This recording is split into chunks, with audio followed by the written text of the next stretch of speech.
Hello, and welcome back to Zenin Fanfics. Today we're starting an exciting new series. What if Deku had reality warping quirk?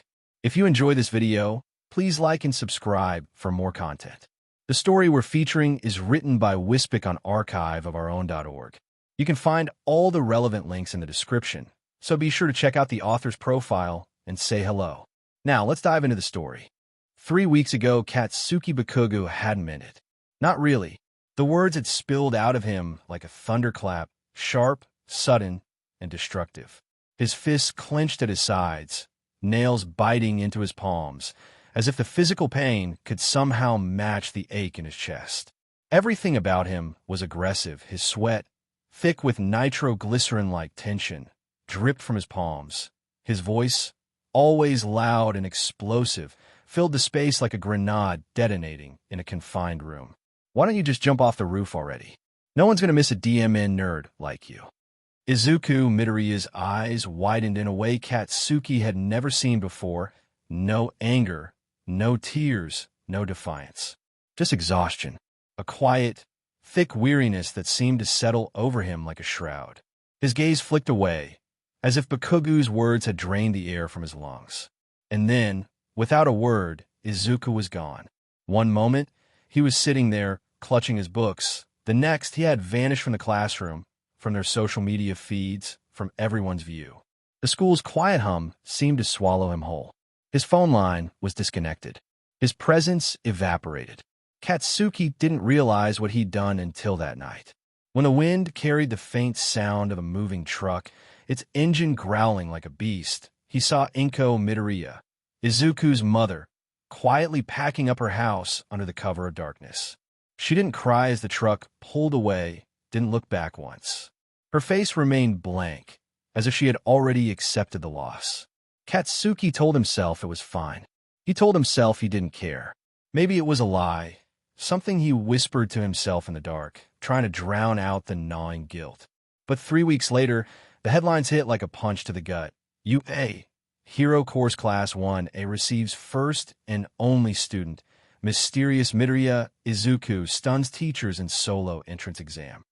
One student. What happened to the rest of them? Principal Nizu declares, quality over quantity. And then there was the photo.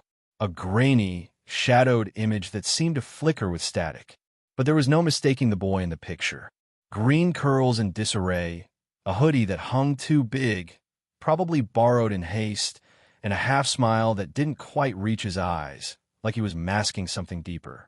The expression was familiar in a way that made Katsuki's stomach churn.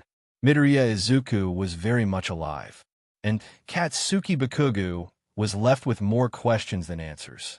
Present day, A. High school, April 7th, the gates of U.A. hissed open like the maw of a sleeping beast awakening. The sound echoed through the morning air, metal grinding, a mechanical sigh, and Izuku stepped through them as if crossing into a battlefield. His hoodie was soaked through with rain, the fabric clinging to his slender frame, darkened by the storm's fury. His backpack, battered and held together with duct tape and stubborn resolve, sagged heavily on his shoulders. One shoe, laced imperfectly, bore a red smiley face hastily drawn on its toe with Sharpie. The other, held together with a zip tie, looked like it might fall apart at any moment. He moved with a quiet determination, almost like he was trying to blend into the shadows, but the stormy weather only accentuated his disheveled appearance.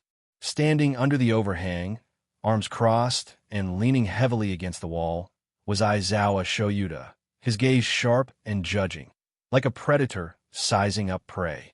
His usual capture weapon, tightly coiled and draped over his shoulders, looked more like a tired serpent than a tool of justice. He sipped from a travel mug that emanated a smell so foul it could SDRP paint, something that resembled pure death, or perhaps a bitter blend of rain and exhaustion. "You are late," Aizawa said, voice flat but laced with subtle annoyance. Izuku hesitated, then offered a sheepish shrug. There was traffic, a pause. Then, with a deadpan tone, "You derailed it." "I did not like how the flow was going," Izuku admitted. People needed to rethink their decisions. Aizawa blinked slowly, the faintest hint of a smirk curling his lips. You used your quirk.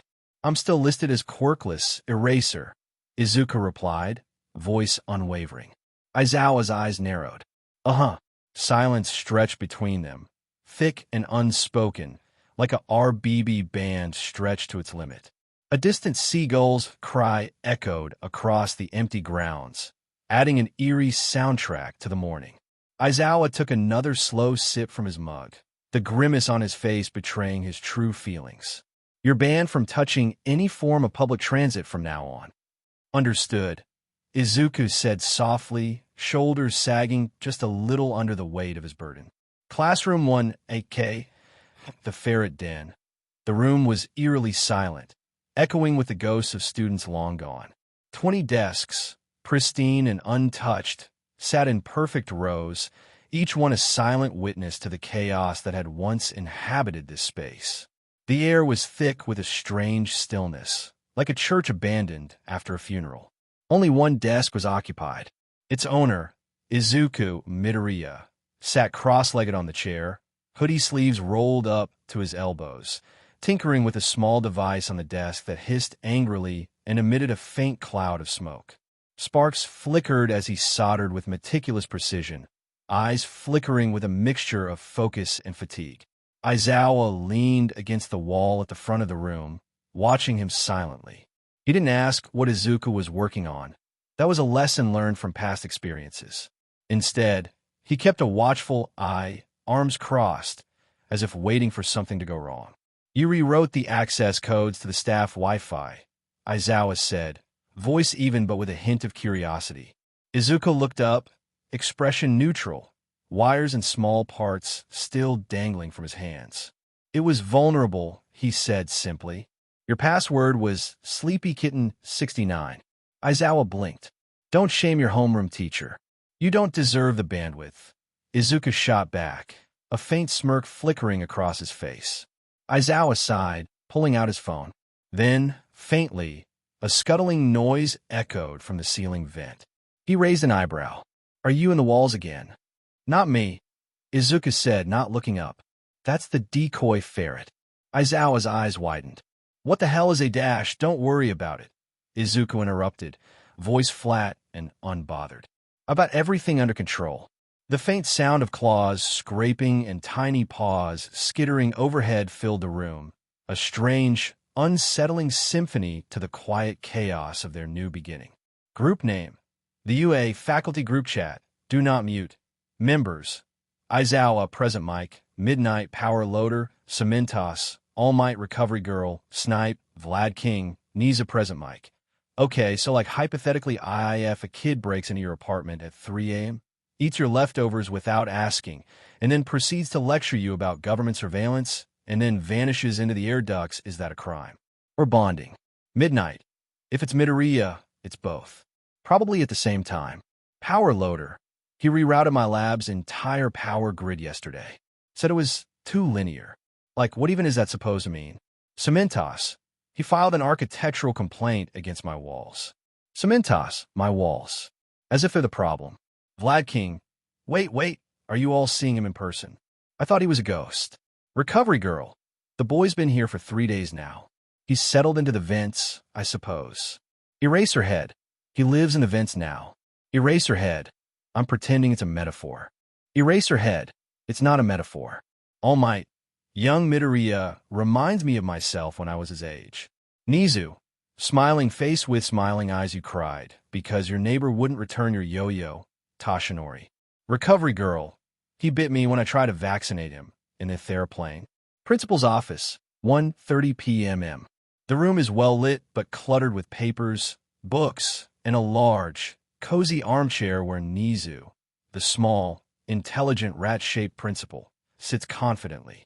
His round glasses catch the light as he clears his throat. Today's tutoring lesson, Nizu announces cheerfully, is the ethics of psychological manipulation in government-backed institutions. Izuku Midoriya, sitting cross-legged on a plush cushion, perches eagerly, slurping from a can-labeled fermented genius, a bubbly, ominous-looking beverage. His wide eyes sparkle with curiosity. Finally, he says, voice bright, something light. Aizawa, slouched against the wall with a beanbag, mutters, "Please stop calling this light," while nursing his fourth cup of coffee, the dark liquid swirling with fatigue. "I need my enrichment," Izuku says with conviction. It's either this or slowly dismantling the hero commission from the inside. Nisa beams. "Ambitious. I'm a Taurus," Izuku adds with a grin, eyes gleaming with mischief. "That explains so much," Aizawa mutters deadpan. The lights flicker ominously. Aizawa doesn't even bother to flinch. "You rigged the lights to respond to sarcasm, didn't you?" he asks flatly. "Only yours," Izuku responds innocently. "I like feedback." Training ground Omega, 3 p.m. Aizawa tosses a battered training knife toward Izuku with a look of resigned patience. "Today we're running close-quarters drills," he states, voice steady but firm. "I've had 5 energy drinks and no lunch," Izuku responds brightly, catching the blade with a flourish. "Let's dance." "You're unhinged," Aizawa mutters, eyes narrowing.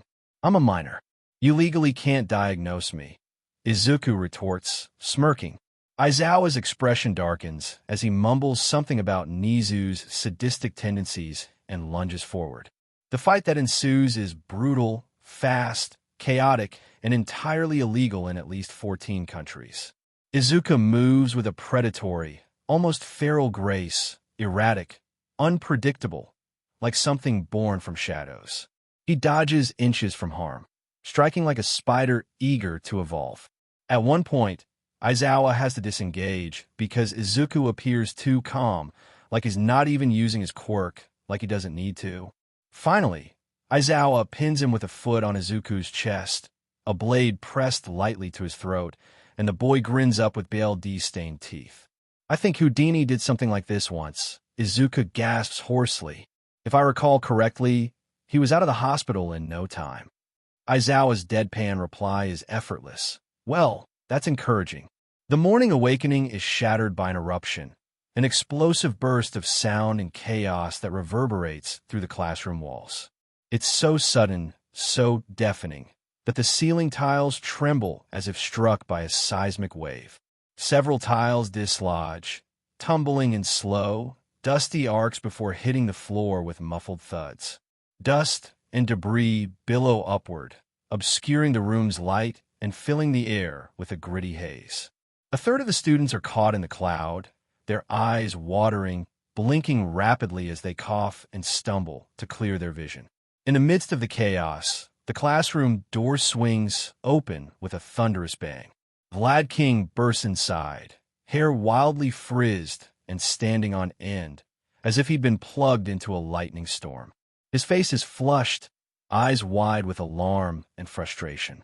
His voice, hoarse from shouting, cuts through the dust-choked air with commanding authority. "Who set off a charged smoke grenade in the hallway?"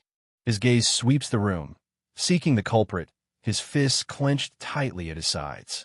From a far corner, the classroom's desk begins to rotate, slowly, eerily, with an almost hypnotic grace.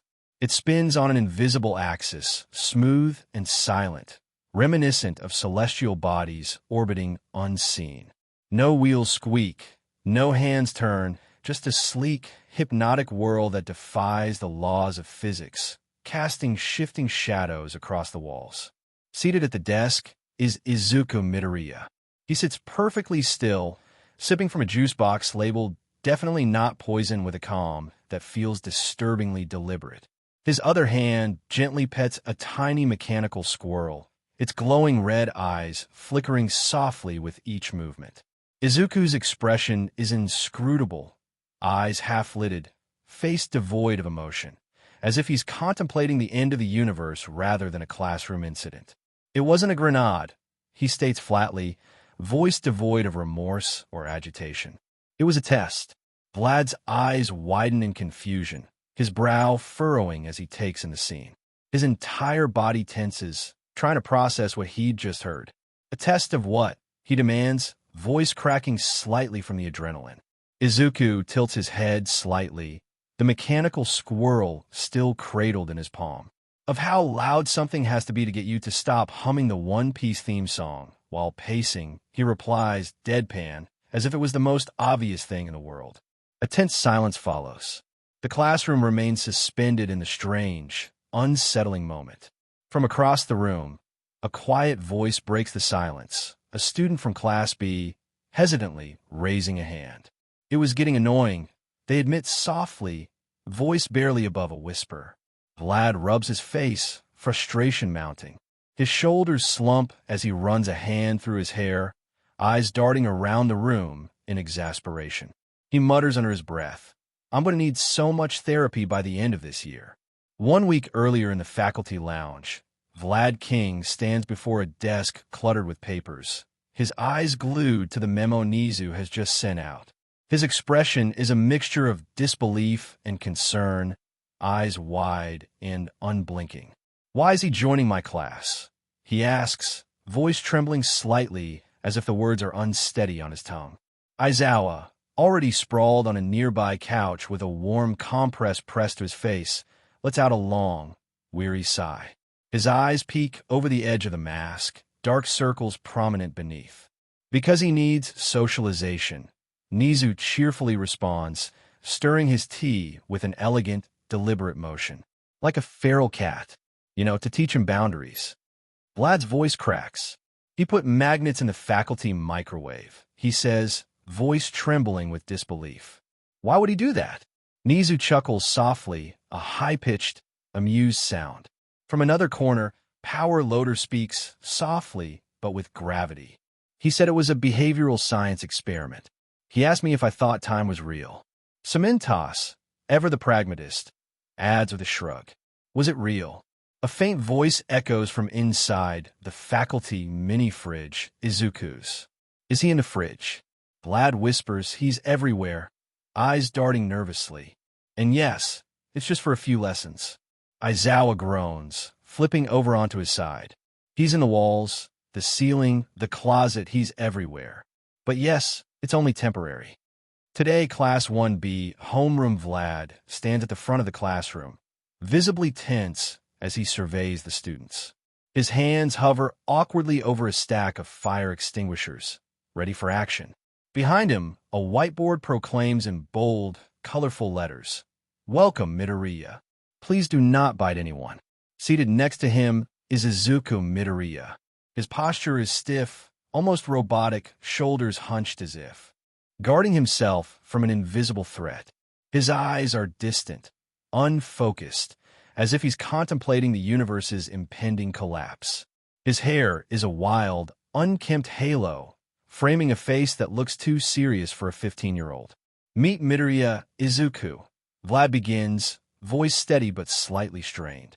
He'll be joining us for certain classes. The students exchange bewildered glances, whispering behind cupped hands.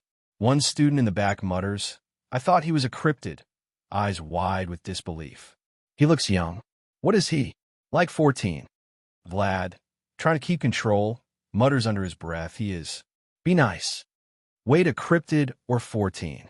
Izuku gives a dead-eyed wave, his hand barely moving, then slowly drifts toward the back of the room, where he moves a desk, by himself, a good 10 feet away, for what he calls safety reasons. He places the juice box down on the desk, which emits a faint hiss, a subtle, ominous sound that makes some students flinch. From the crowd, a hand rises. A Class B student, nervously clutching their uniform. Why is he here? Shouldn't he be in general studies or some facility for juvenile delinquents? Izuku remains silent, pulling out a small, handmade doll. It's an eerily detailed replica of the student who asked the question. Slowly, the doll begins to melt and distort, transforming into a grotesque, unrecognizable form. Vlad quickly intervenes, raising his hands defensively. Anyway, today we're doing Quirk strategy matchups. Partner up. Sparring matches, training gym beta, Ferret. You're with Shiva, Vlad announces, voice firm. Izuku adjusts a pair of makeshift gauntlets, crafted from scrap metal, wires, and an unyielding sense of purpose. He nods respectfully toward his partner, who looks a little nervous but eager nonetheless. Go easy on me, Class B kid number 18 offers with a nervous gulp. I don't know how to go easy, Izuku responds matter-of-factly, voice even.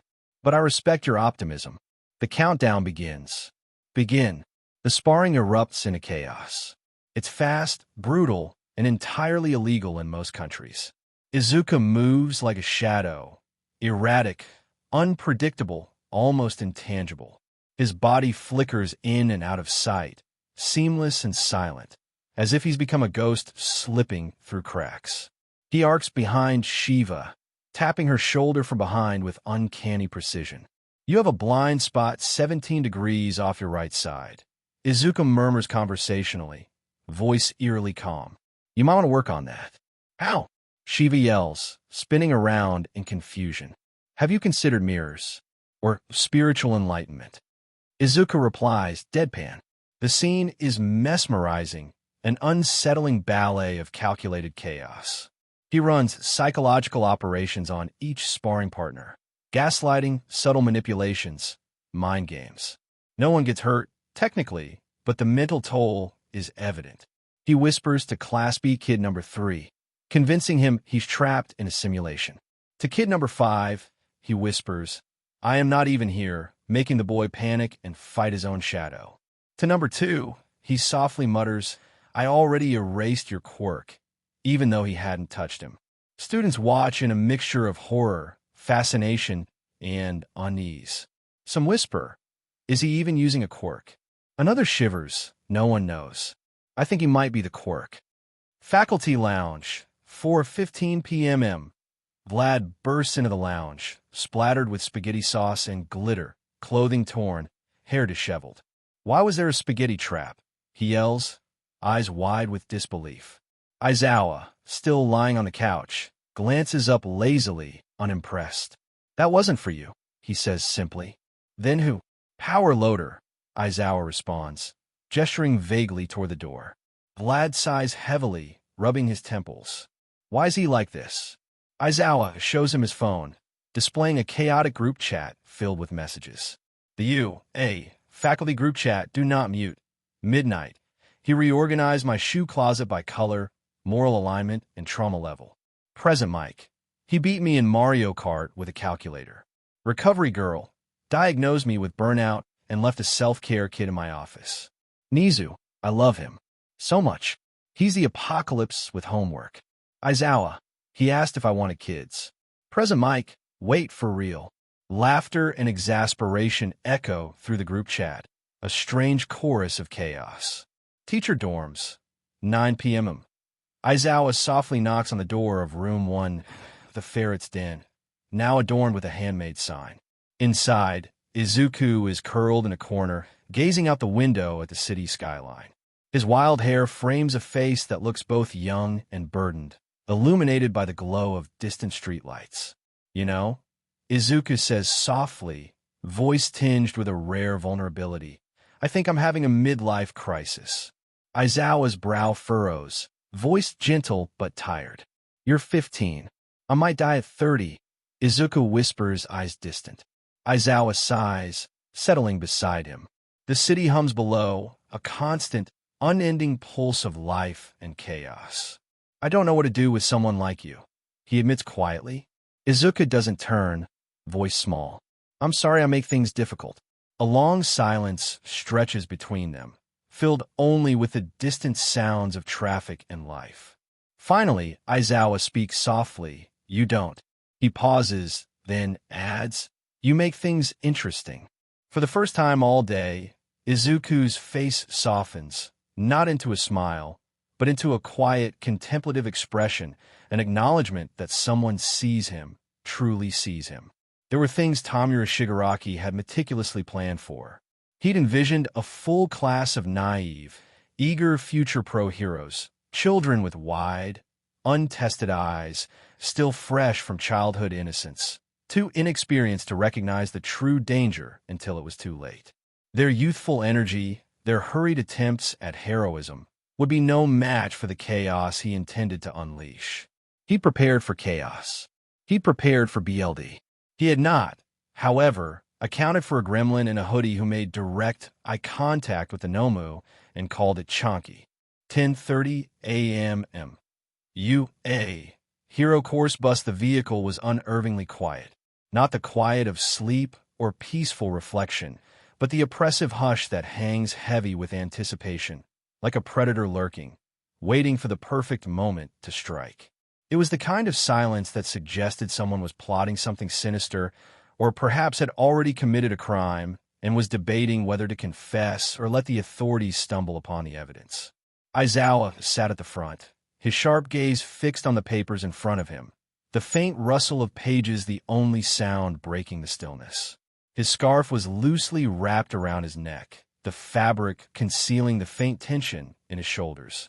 His eyes flicked over the students' names, their scores, but his mind was elsewhere, ready, always ready. Izuku sprawled across 3 seats in the back, limbs stretched lazily, a pen twirling absent-mindedly between his fingers. His notebook, titled Plans That Will Probably Get Me Expelled, Volume 4, rested on his lap, filled with hurried sketches, doodles, and convoluted schemes. His face was calm, almost too calm, like he was already processing every possible outcome before the actual event. Present Mike, riding shotgun for moral support and comic relief, leaned forward, flashing his signature grin. His voice was light, teasing. "So, how are we feeling, kiddo? First rescue exercise. You ready to be a hero?" Izuku did not look up. His voice was flat, almost bored. "I already am." Mike chuckled, undeterred. "Oh, I rescued 6 squirrels from the principal's office ventilation system this morning. It counts." A pause. Mick's grin faltered. "You wait." Nizu knew they were in there. Izuku nodded solemnly. He named them. Aizawa's expression remained unchanged. They were part of his business development team, he said flatly, as if that explained everything. 10:50 a.m. USJ. Facility 13 stood at the center of the sprawling indoor disaster dome, gesturing grandly at the simulated chaos around her, artificial tsunamis crashing against the walls, debris scattered as if a real catastrophe had struck. Her voice boomed, enthusiastic and proud. "Welcome to the unforeseen simulation joint, or as we call it, the USJ." From behind her, Izuku leaned in slightly, whispering to Aizawa, voice low and sarcastic. "More like the just scream joint." Aizawa sighed, rubbing his temples. "Don't name the set pieces," he warned, voice tired. "It's already in the newsletter," 13 replied cheerfully, practically bouncing on her heels. Before she could launch into an explanation of the exercises, the air at the center of the plaza twisted, a swirling vortex of darkness. Black as ink spilled across the sky, ripping open the calm like a wound. The temperature plummeted sharply, the air turning frosty and still. "More like a warp gate," Aizawa muttered, eyes narrowing as he uncoiled from his seated position, scarf slipping from his neck in a fluid motion.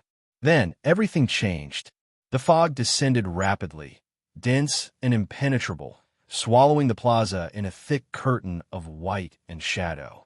The silence was deafening, broken only by the faint crackle of static and the distant rumble of chaos approaching. Present Mick's voice came through the comms, strained. I don't remember fog being in the lesson plan." Aizawa's eyes sharpened. "That's not fog. That's a warp gate." Suddenly, from the swirling darkness, villains emerged, dark shapes moving with eerie purpose, their figures emerging like rats from a sewer. 11 a.m. USJ Ground Zero. The League of Villains spilled into the open like a plague of rats, their movements coordinated and predatory. Kirojari led the charge, his voice smooth, self-important, as if he were announcing the arrival of a king. "We are the League of Villains," he intoned, voice echoing through the chaos. "I've come here with Dash Bioring." Izuku cut in, spinning a pen like a knife, eyes sharp and unimpressed. "You guys rehearsed that in the mirror." The fog swirl paused, confused. "Who opens with their group name?" Izuku continued, voice unwavering. "At least try a cold open, my guy. That's a mystique." I'm doing introduction Dash. Also, you sound like an off-brand GPS," Izuku added unimpressed. In 500 feet, you will be dismembered by our Nomu. Try again. Kirojiri faltered, visibly thrown off by the kid's audacity. Aizawa smirked slightly, eyes gleaming with a mixture of amusement and annoyance. He does that, he said dryly, arms crossed. 11:05 a.m. Chaos unleashed. The Nomu descended from above with a deafening roar, a monstrous, crushing force that cracked the concrete beneath its feet. Its hulking form, muscles rippling beneath scarred skin, loomed over the chaos like an unkillable beast. Tamura Shigaraki strolled in behind it, scratching his neck, grinning with too many teeth, his eyes gleaming with madness and malice. "Where's the rest of the class?" he rasped, voice low and dangerous. Izuku, standing dead center in the chaos, lifted his hand, completely unbothered, almost playful. "Hi, I am the class," he said simply. A long silence stretched, heavy with disbelief. Kirojiri whispered nervously, "Sir, I think you messed up." Shigaraki blinked, confused and mildly irritated. "You're kidding," he rasped.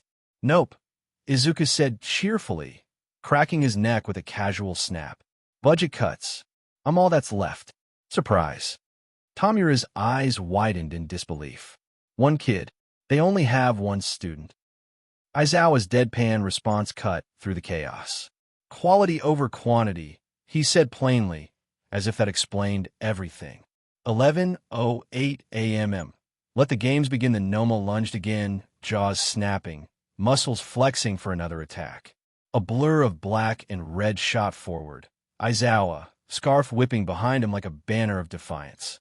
His eyes glowed fiercely as he caught the beast mid-jump, yanking it sideways with the force of a car crash into a cement pillar. Before the dust could settle, Izuku sprinted toward Kirojiri, who was desperately trying to warp away. But Izuku was quicker. He shoved a small device into the portal, a handmade gadget shaped like a traffic cone, emitting a faint, almost musical hum. "Did you just dash EMP worm?" Izuku explained, voice calm and precise. "Built it during lunch." The portal flickered and stuttered, sparks crackling along Kirojiri's misty form. "You put an electromagnetic pulse device in a villain's throat." Present Mick's voice exploded from the observation deck. "Why else would I major in chaos engineering?" Izuku shot back, smirking. 11:11 a.m. Existential crisis. Tamura Shigaraki's eyes narrowed, fixating on Izuku with a mixture of fury and curiosity. "You think you're clever," he rasped. "I don't think," Izuku replied, shrugging. "I know. You're a child," Shigaraki sneered. "And yet, here you are, getting clowned by one," Izuku said with a grin. The Nomu roared again, charging at Aizawa for a second time. This time, Izuku moved first. He jumped, the air twisting around him, a distortion, a ripple, a subtle folding of reality. His body landed midair, gravity redirected by his quirk, slamming the Nomu sideways into a shattered bus. Kirojiri screamed, "He has a quirk. He's not quirkless." Izuku turned slowly, eyes calm and unwavering. "I'm not quirkless," he said, shrugging again. "Just Schrodinger's baby god." Shigaraki took a step back, eyes wide with disbelief. No, this isn't how it was supposed to go. You were supposed to be scared, alone, powerless," he rasped, voice cracking. "I was," Izuku said softly. "You're a few years late." 11:15 a.m. Catastrophic mistakes were made. The Nomu, undeterred, tried one last frantic charge. Izuku held out a hand, calm and composed. With no fanfare or dramatic flourish, just a flick of his wrist, he rerouted physics around him. The Nomu froze mid-stride, legs kicking wildly, roaring into the empty sky. Gravity rejected him, flipping him upside down. The beast flailed helplessly, screaming as he was dragged back down, slammed into the earth, and floated again, suspended in a crater of his own making. Aizawa dusted off his scarf, watching quietly. "I hate to say it," he muttered, "but you're showing off." Izuku grinned. "I'm setting boundaries." 11:20 a.m. Villains in disarray, Kirojuri, he finally sees Shigaraki by the shoulders. Voice urgent. We need to leave. Now. He's one student. They broke reality. I broke reality first. They unbroke it. That's worse. Aftermath Faculty Lounge, 6:30 p.m. Nizu, the ever-analytical principal, stirred his tea as the faculty gathered around in the lounge. Aizawa sat on the couch, his ribs wrapped in icy packs, eyes half-lidded with exhaustion. Recovery girl hovered nearby, giving him a sharp look. Mike leaned over, voice hushed but amused. So he tanked the league. Alone. Aizawa's expression was unreadable. He didn't just tank them. He embarrassed them. Midnight scrolled her phone, a smirk on her face. They're calling him the Ferret of you. On the dark web. Nizu chuckled softly. Izuku, he called, cheerfully as the boy slouched in with a tray of snacks, looking remarkably nonchalant. Traumatized villains today, Nizu said with a grin. How do you feel? Izuku blinked, then grinned wider, eyes bright. Hungry. You. Faculty Lounge. April 11th, 7 p.m.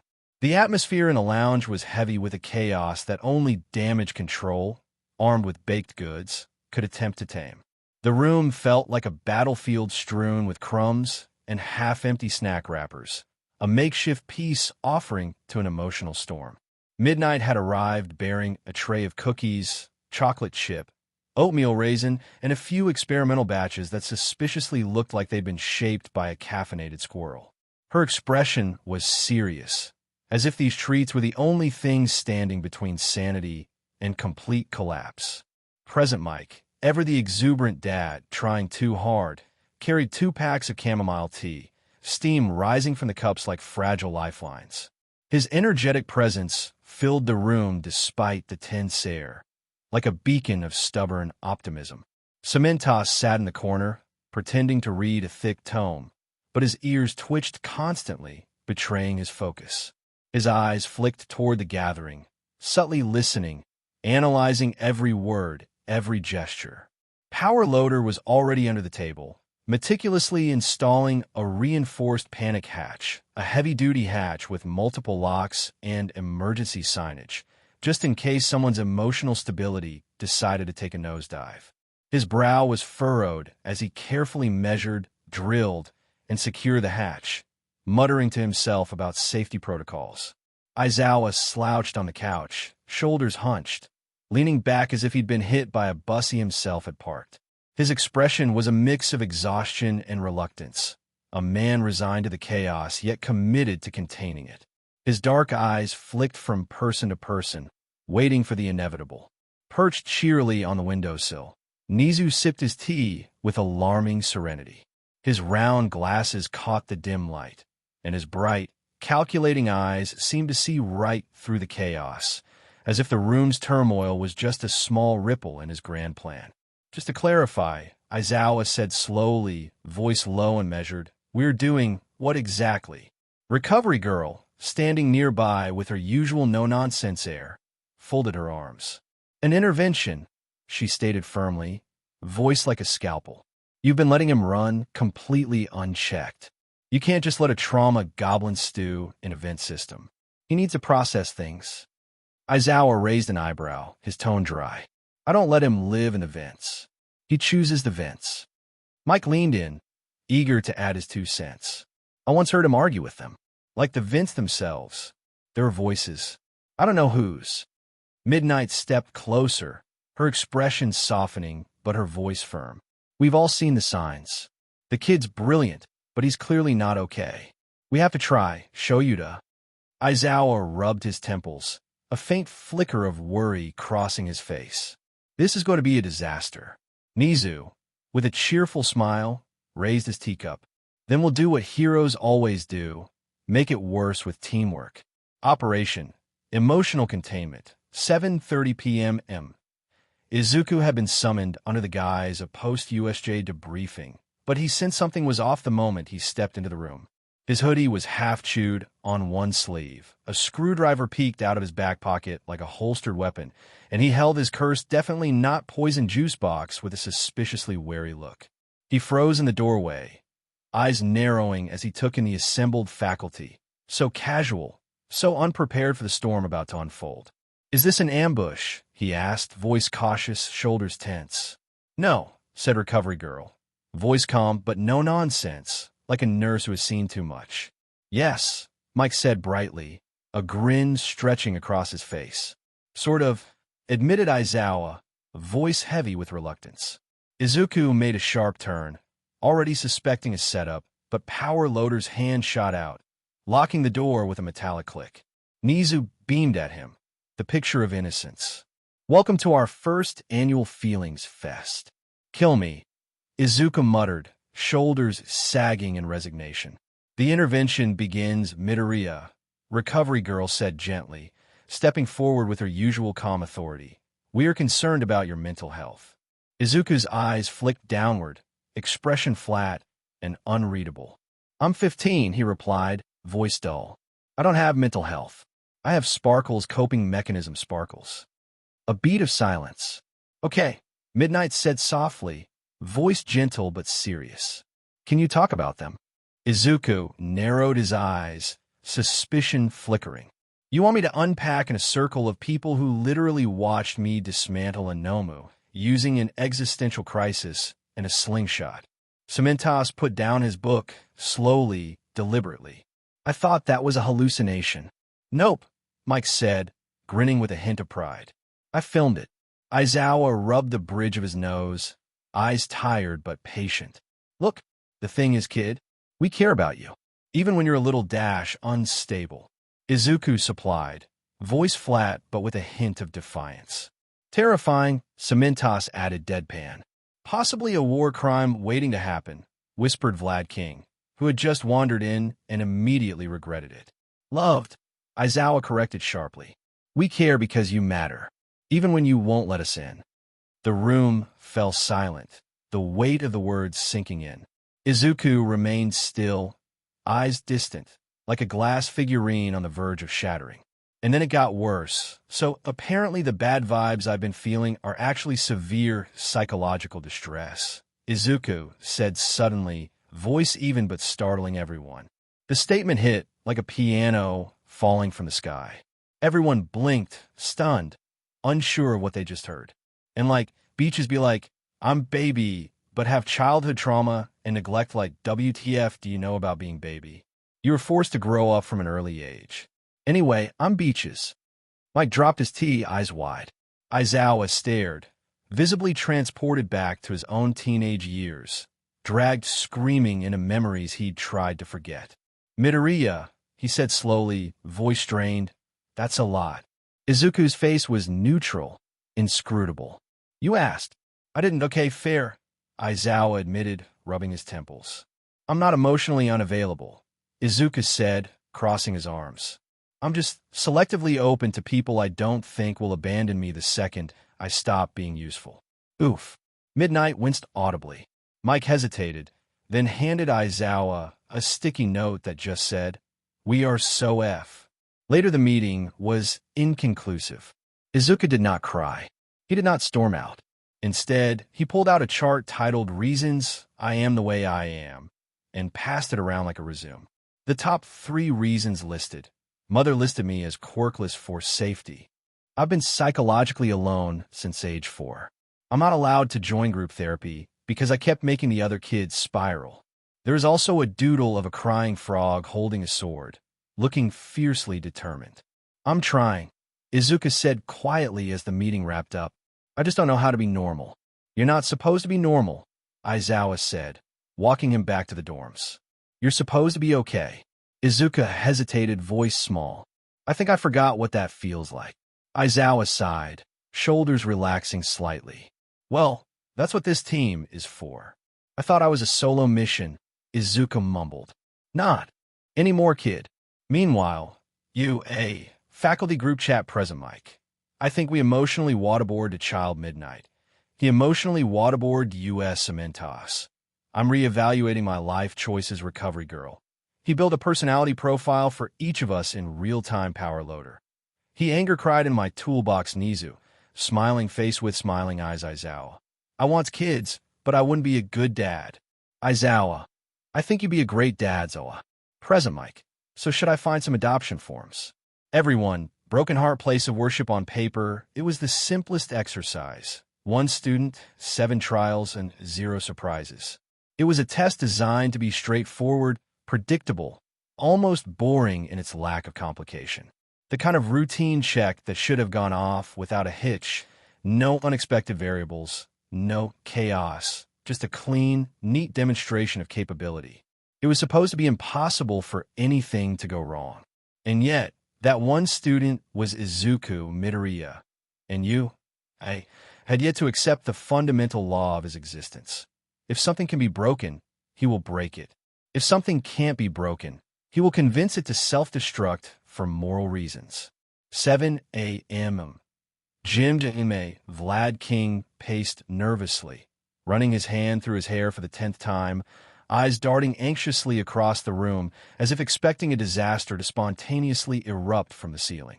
His voice was strained with worry. I reinforced the gym last night, he muttered, voice tight with effort.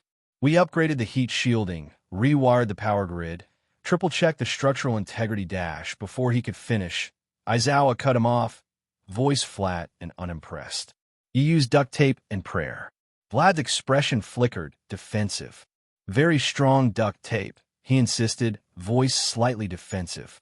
From across the room, Present Mike stood beside a freshly cleared obstacle course, arms crossed, a grin plastered on his face that didn't quite reach his eyes. I still think we should have made him do it in the rain, he said, voice light but with a hint of mischief. Just to be safe.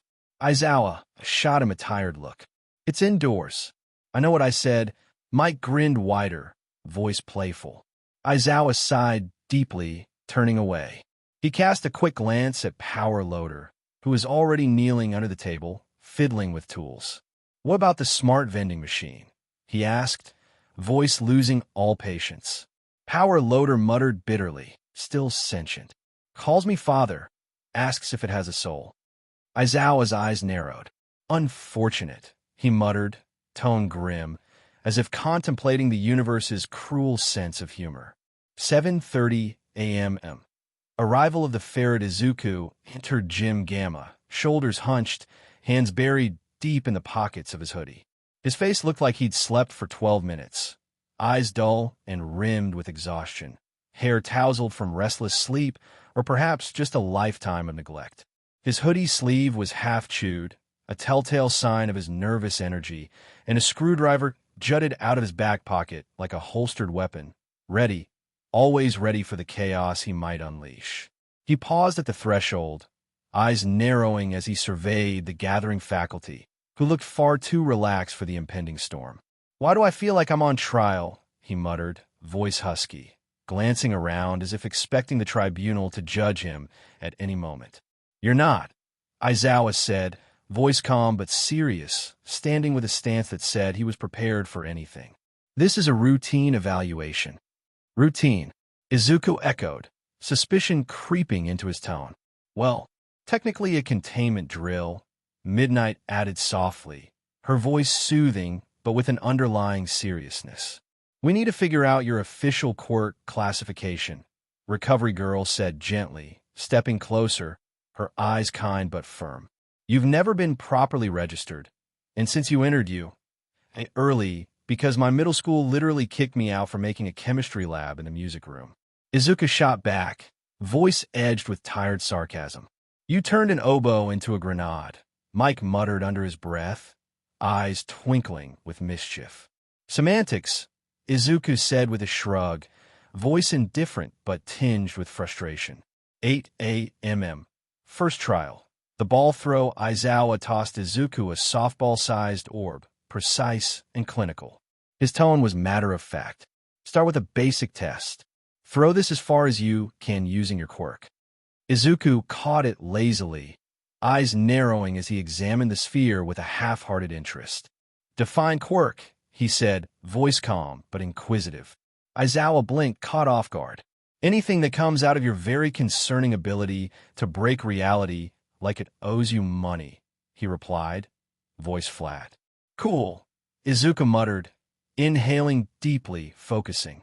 He aimed, then flicked the ball forward, only for it to defy expectations entirely.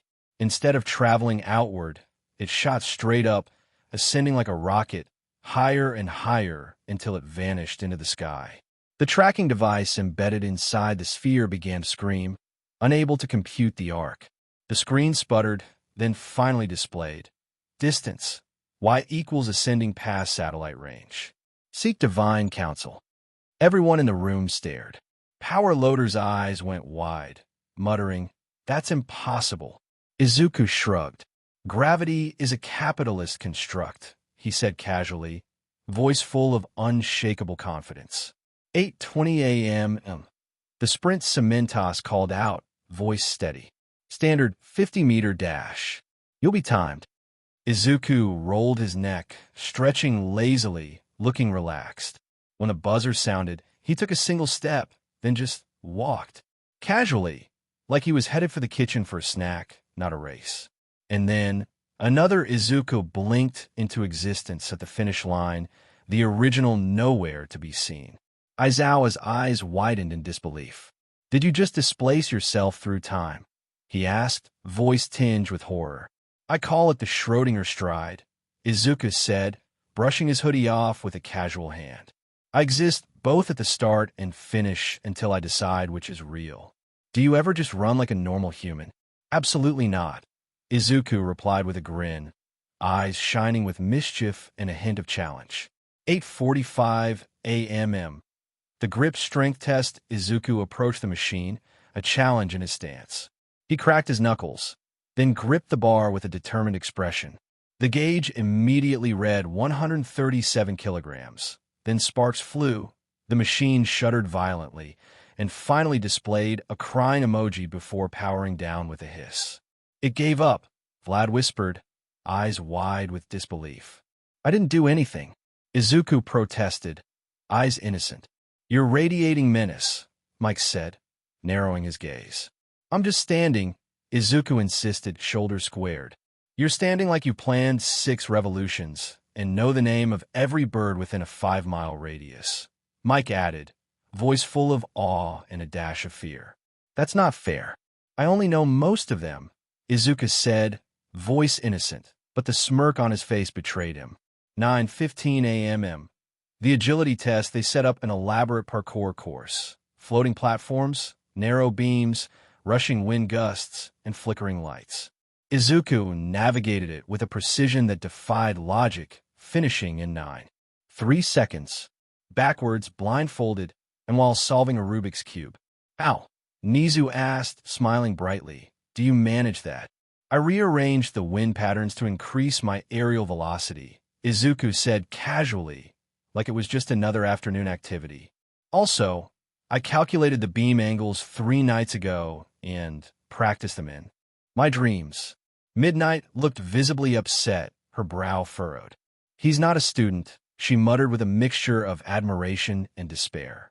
"He's a side quest." 10 a.m.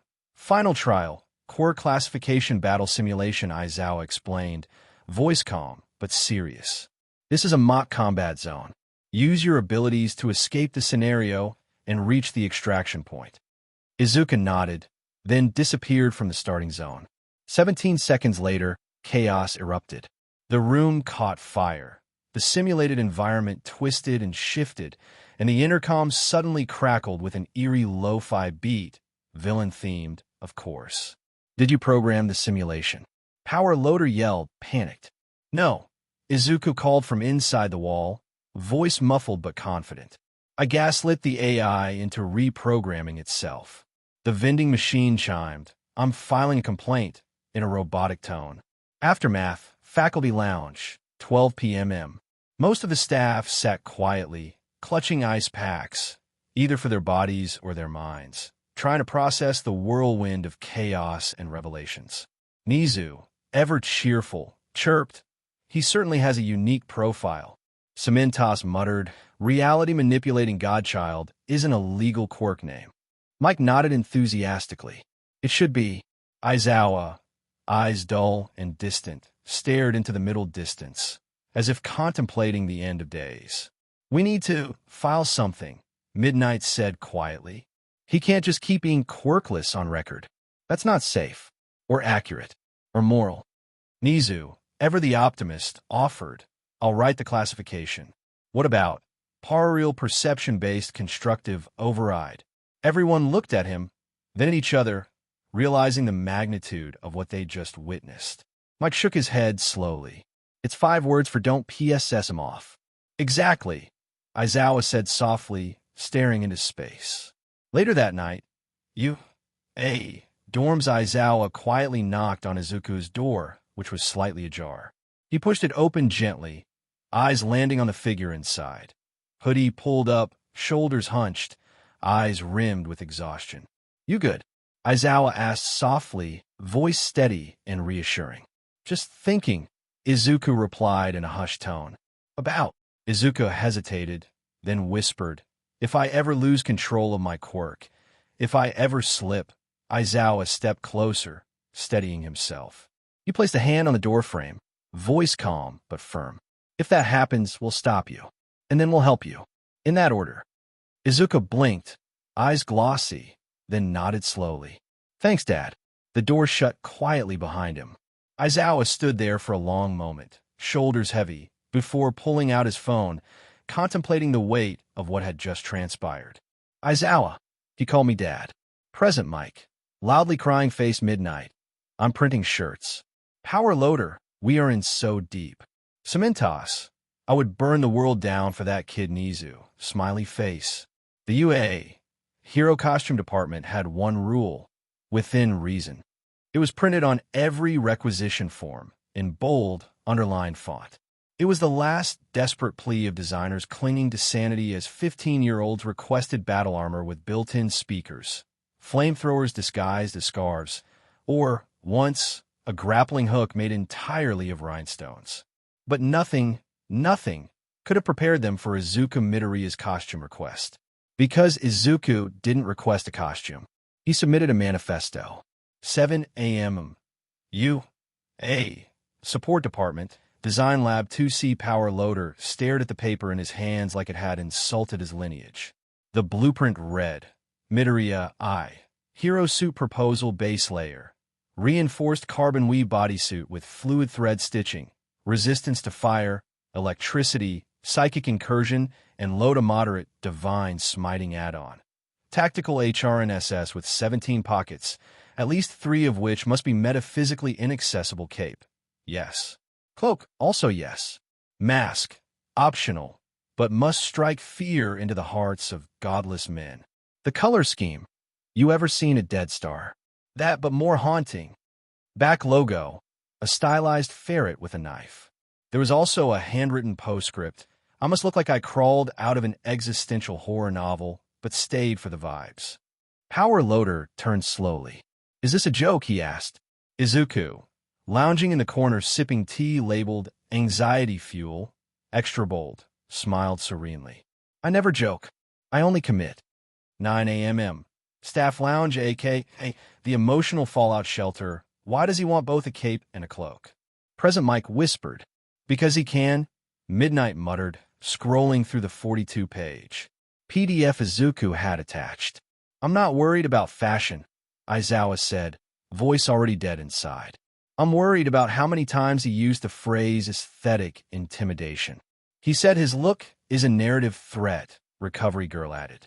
He said he wanted to weaponize vibes, Cementos offered. Nizu was already approving the budget increase. 11 a.m. Costume unveiling the doors to the training center hissed open. Silence fell, and then he stepped through the mist. Izuku's costume wasn't flashy. It did not glow. It did not scream future #1 hero. It whispered. A long black cloak, hood drawn up, dripped behind him like living shadow. Beneath it, tactical armor, low profile, matte green with gray accents, interwoven with symbols that didn't seem to stay still if you looked too long. His gloves were fingerless. His boots made no sound. And on his chest, the silhouette of a ferret holding a dagger. His mask hung at his hip, skull-shaped, metallic, with LED eyes that flickered ominously. The expression was somewhere between polite curiosity and your sins are known. He looks like a cult leader, Vlad King whispered. No, Midnight said softly. He looks like a main character. Group chat. UA faculty group chat. Do not mute. Present mic. Okay. Real talk. Present mic. I love this kid, but I'm 85% sure he just cursed my crops by making eye contact. Midnight. He looks like if a tarot deck came to life and asked me about my childhood 13. I know I'm not on here much 13, but is anyone with him at the moment 13? Because I can hear something 13 in the walls. 13. Is it him? Midnight. I would say yes. Cementos. I just saw the cloak twitch. It's TWITCHED. Aizawa. It's fine. He earned it. Aizawa. He deserved to look like an eldritch cryptid with a trauma budget. Aizawa. We're not questioning it. Power loader. He installed a moral compass into his gauntlet's power loader. IT buzzes when he lies Nizu. Paw prints aesthetics matter. Paw prints 12 p.m. The functional test Izuku. Aizawa's voice drifted quietly from the observation deck, steady and measured, cutting through the ambient hum of the training facility. His gaze was sharp, eyes narrowing slightly as he watched the scene below. This is supposed to be a movement and combat stress test. We need to see if the outfit holds up in real action. Izuku responded calmly, voice even, as he crouched atop a mock urban rooftop. The surface beneath him was textured with gritty, simulated concrete, cold and rough against his skin. His hoodie hood was pulled low, blending into the shadows, eyes focused on the field below. He stared down at the test environment, a sprawling artificial battlefield littered with sensor drones hovering like watchful insects, combat bots whirring and clanking with mechanical menace, and one poor crash test dummy named Kevin, who had already been battered beyond recognition, limbs splayed and sensor sparking. What's your plan? Aizawa's voice was clipped, professional, but behind his calm exterior, a faint curiosity flickered. Izuku tilted his head, a slight smile curling at the corner of his mouth. His expression was calm, thoughtful, as if contemplating an abstract idea. I'm going to haunt them, he said softly, almost whispering into the wind. A pause. Then the exercise began. The lights dimmed abruptly, plunging the field into shadow and flickering glow. Shadows stretched long and sinister, and the air thickened with the scent of burnt electronics and ozone. The smoke rolled in, swirling and choking the air, obscuring the field in a ghostly fog. And then, a subtle shift, like a shadow slipping through an unseen tear in reality. Izuku was gone, not teleported, not sped up, just absent. The space where he had been was empty, as if he had dissolved into the ether, until, with a whisper-soft sound, he reappeared directly behind a sensor drone, his figure like a specter emerging from the darkness. He leaned in close, so close that the faint hum of his quirk seemed to ripple through the air, and whispered, "Boo!" In an instant, the drone erupted in a shower of sparks and debris, malfunctioning spectacularly.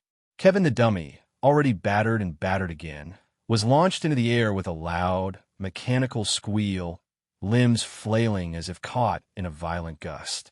Nearby, a vending machine, an old, battered relic, began to weep openly, its digital display flickering erratically as if overwhelmed by the chaos. By the end of the exercise, the field was a scorched wasteland of melted plastic, scorched metal, and shattered electronics. The scoring system, glitching and flickering, emitted a strange, electronic wail, then, unexpectedly began to cry in binary, a haunting digital sob echoing across the field. And amid the wreckage, a ferret, its origin unclear, its presence unexplainable, nestled in the cloak's hood, curling up peacefully as if it belonged there all along. Aizawa sighed, shoulders relaxing with a mixture of resignation and quiet approval. "It works," he said simply, voice low and steady. Later, dorms, 9 p.m. Izuku sat on the rooftop, hoodie pulled down, legs swinging freely over the edge into the darkness. The city skyline stretched out before him, muscular towers, glowing billboards, the distant hum of life below. His cloak was bundled beside him, crumpled and layered, a silent fortress of shadow and symbolism. Aizawa sat beside him, holding a thermos in one hand and 2 cups in the other, the quiet crackle of the night wrapping around them like an old, familiar blanket. "You happy with it?" Aizawa asked, nodding at the cloak, his gaze steady but gentle. Izuku's voice was soft, thoughtful. "It's more than a costume," he said quietly. "It's armor, identity, safety. If I look like a problem, fewer people will try to make me one." Aizawa did not respond immediately. He simply looked out over the dark skyline, eyes distant, taking in the city's faint glow. Then, softly, he said, "We wore scars back in my class. Capture gear." Izuku tilted his head, a faint smile touching his lips. "I'm not good with rope," he admitted softly. "I prefer narrative symbolism." A beat of silence stretched between them, heavy but comfortable. Then, Aizawa's voice softened, almost tender. "I'm proud of you, Izuku blinked, caught off guard. He looked away, biting the inside of his cheek, a faint blush creeping into his face. "Thanks, Dad," he whispered, voice barely audible. Aizawa turned his gaze back to the city, exhaling a slow, steady breath. "I'll take care of you," he said quietly, "as long as you let me." A long pause. Izuku's voice was hesitant, almost uncertain. "Might be a while." Aizawa chuckled softly, a rare warmth in his tone as he wrapped his arms around his problem child. "Good. There are some places in where students simply did not go. The underground vault. Off-limits. Doors reinforced with steel, guarded by complex security systems that hummed and flickered with warning lights.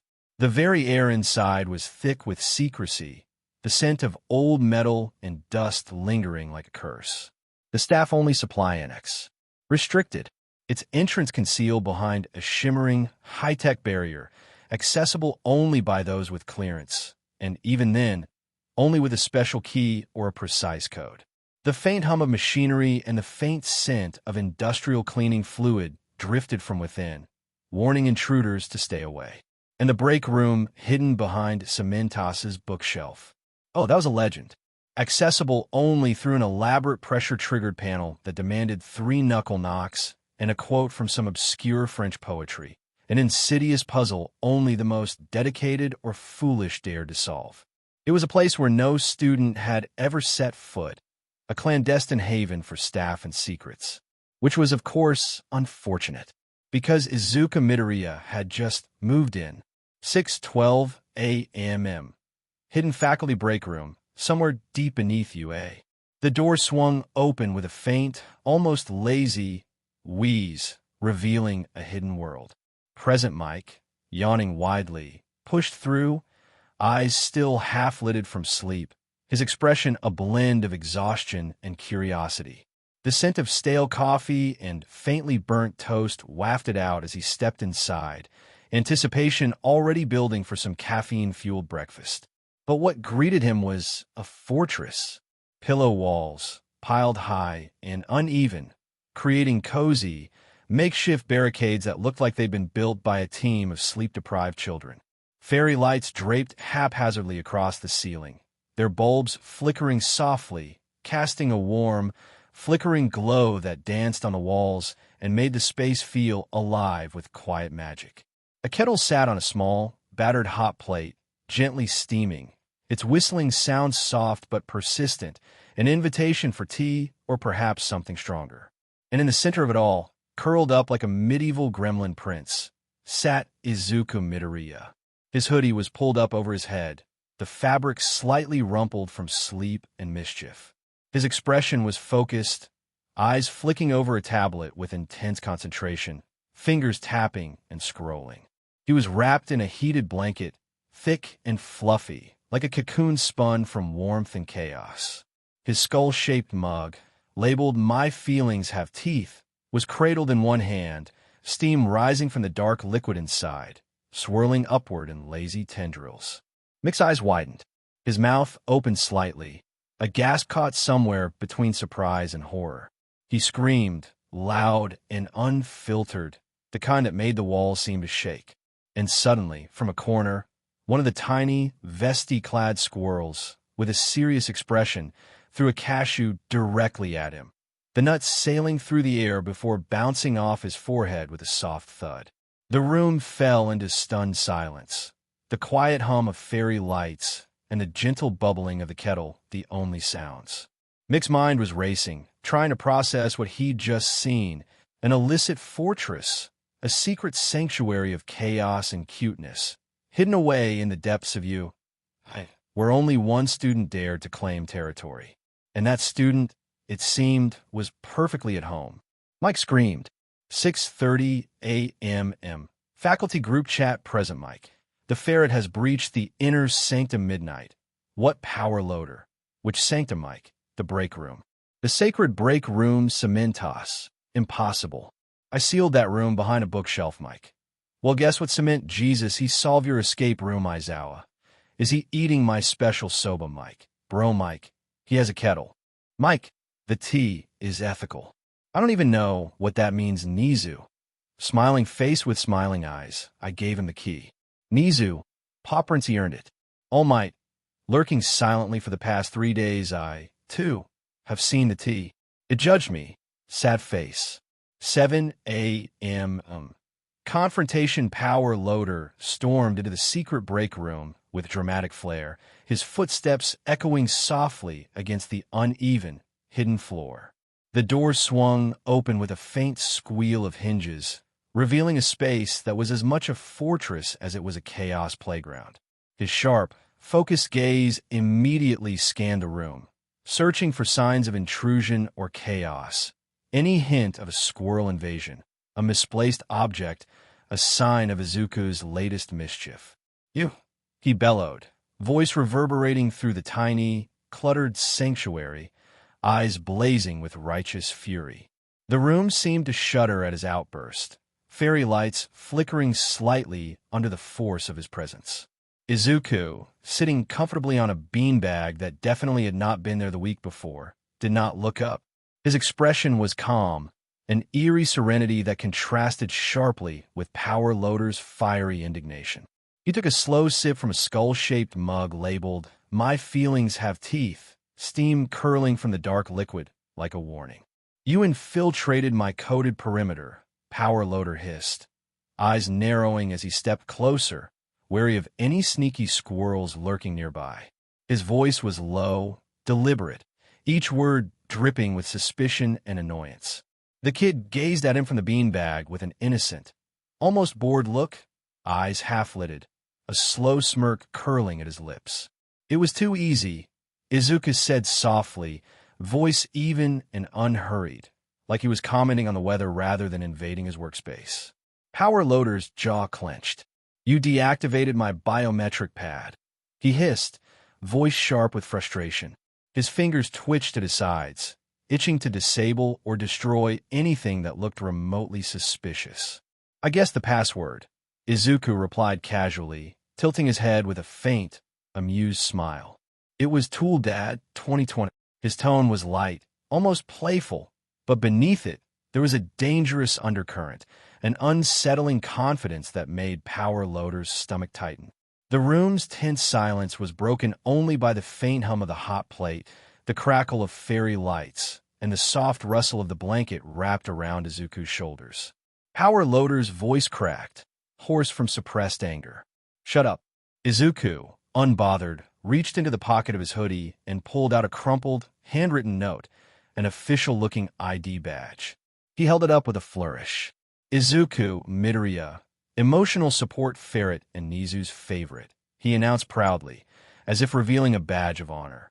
Power Loader's eyes widened in disbelief, his face twisting into a mixture of incredulity and horror. "I did not sign off on that," he snapped, voice trembling with a mixture of outrage and disbelief. Before he could protest further, a new presence materialized, an impossibly cheerful, tiny goblin in a tuxedo, emerging from nowhere with a grin that stretched across its face like a mischievous imp. "Nizu," Izuku said with a bright, innocent smile. "He's on the roster now. Benefits and everything." Nizu nodded sagely, as if this was the most natural thing in the world. "He's on the roster," the small creature said, voice high-pitched and chipper, "with benefits." "And benefits." Power Loader's eyes widened further. Benefits. Izuku's smile grew wider.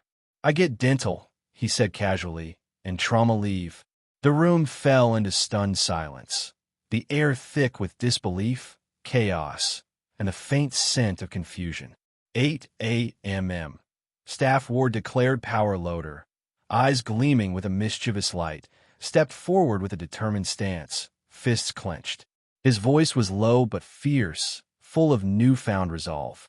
I challenge you to a prank war, he declared, eyes bright with devious intent. Izuku tilted his head, a faint grin curling on his lips, eyes gleaming with curiosity and anticipation. Bold of you, he replied smoothly. But I accept.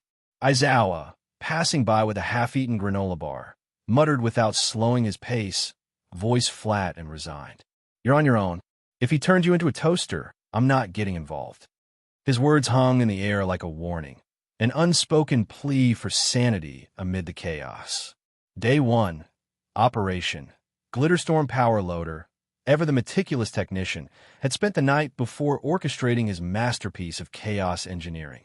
A glitter trap designed to transform Izuku's dorm door into a shimmering disaster zone. Every detail had been evaluated, the pressure trigger, the timing, the explosive force, each carefully calibrated for maximum glittery chaos. As Izuku's cautious fingers grasped the doorknob, the trap triggered with a controlled, explosive burst. A rush of compressed air, like the release of 1,000 tiny springs, erupted from the doorway. A blinding cloud of glitter exploded outward, filling the hallway with shimmering particles that reflected every flicker of light and every startled face in a kaleidoscope of shifting, sparkling hues. The shrieks and screams erupted instantly, students and staff alike frantically trying to shield themselves from the cascade of glitter. Some ducked behind desks, arms shielding their faces from the dazzling storm. Others froze, eyes wide and mouths agape, as the once ordinary corridor was now a glittering disaster zone. The glitter clung to every surface, every doorframe, every face, turning the entire space into a shimmering nightmare. Later, Power Loader, retreating to his cluttered workshop to assess the damage, opened his toolbox with a mixture of pride and dread. His hand reached for a wrench, but instead, he found a single potato, plump, warm, and faintly glowing with an unnatural light. He blinked, uncertain, and reached out to touch it. The moment his fingers made contact, the potato erupted into a swirling cloud of fog, swirling around him like ghostly whispers of a forgotten world. The fog was accompanied by a chorus of silent, ghostly laughter echoing in his ears, as if the universe itself was mocking his efforts. And from the corner of his eye, he saw the vending machine, an old relic standing silently, its digital display flickering erratically. Its pixelated tears rolled down its screen, silent and mournful, as if mourning the chaos it had just witnessed. Day 3. Power Loader's downfall. The Ferret army, now a relentless, trained force of chaos, decided to retaliate in ways no one could have imagined. No one knew how Izuku had managed to train them. No one dared ask, afraid of the answer. Power Loader, exhausted after a long day, returned to his quarters expecting nothing more than a quiet moment to breathe. Instead, he was met with a sight so bizarre it froze him in place. 300 photographs, meticulously printed and labeled with precise handwriting. They depicted him mid-sneeze, mid-battle, mid-sigh, each one frozen in time, capturing his most human, most vulnerable moments. Every photo shimmered with an eerie, unnatural brilliance, glitter embedded into the paper, catching the faintest glimmers of light, turning each image into a tiny, glowing star. And each one carried a scent, an odd, bittersweet mixture of cinnamon and regret that filled the room with a strange aroma, nostalgic yet unsettling. The scent seemed to cling to the photographs themselves, as if the universe had decided to bathe him in 1,000 tiny stars and memories he couldn't quite grasp. He stared at the collection, a rising dread building inside him. How had Izuku managed this? How had he trained an army of ferrets to carry out such a bizarre, relentless campaign? The questions echoed in his mind, unanswered, as he slowly realized that he had become the unwitting star of Izuku's most chaotic, most elaborate performance yet. Meanwhile, Midnight opened her locker, expecting a quiet moment of routine. Instead, she triggered a hidden confetti cannon, and an explosion of colorful paper erupted from within. Confetti and glitter swirled in the air, swirling like a celebration gone slightly off course. Bright reds, blues, and golds falling like a chaotic, shimmering rain. "Oh, cute," she murmured softly, a faint smile flickering on her lips as she brushed the glitter from her hair and shoulders. Her fingers trembled slightly, caught between amusement and exasperation. But her smile faded as the confetti settled, revealing a tiny, inconspicuous speaker nestled among the remnants. A distorted whisper, muffled yet unmistakable, emanated from it. "You peaked in 2008. Her eyes widened in disbelief, her heart sinking as embarrassment and despair flooded her chest. Tears prickled at her eyes, and her entire body felt heavy with the weight of Izuku's relentless mischief, an invisible storm of chaos and cuteness she couldn't escape. Aizawa, passing by in the corridor, noticed her distress and silently handed her a tissue, his expression softening in an unspoken gesture of understanding. "Be glad he did not target your wardrobe," Aizawa said quietly, voice low and dry. "He once replaced all my black shirts with slightly darker black shirts and said nothing." His lips twitched into a faint, bemused smirk, recalling the absurdity of it all. Midnight sniffled, her voice trembling with frustration and a faint, reluctant affection. "He's evil," she whispered, eyes brimming with a mixture of annoyance and admiration.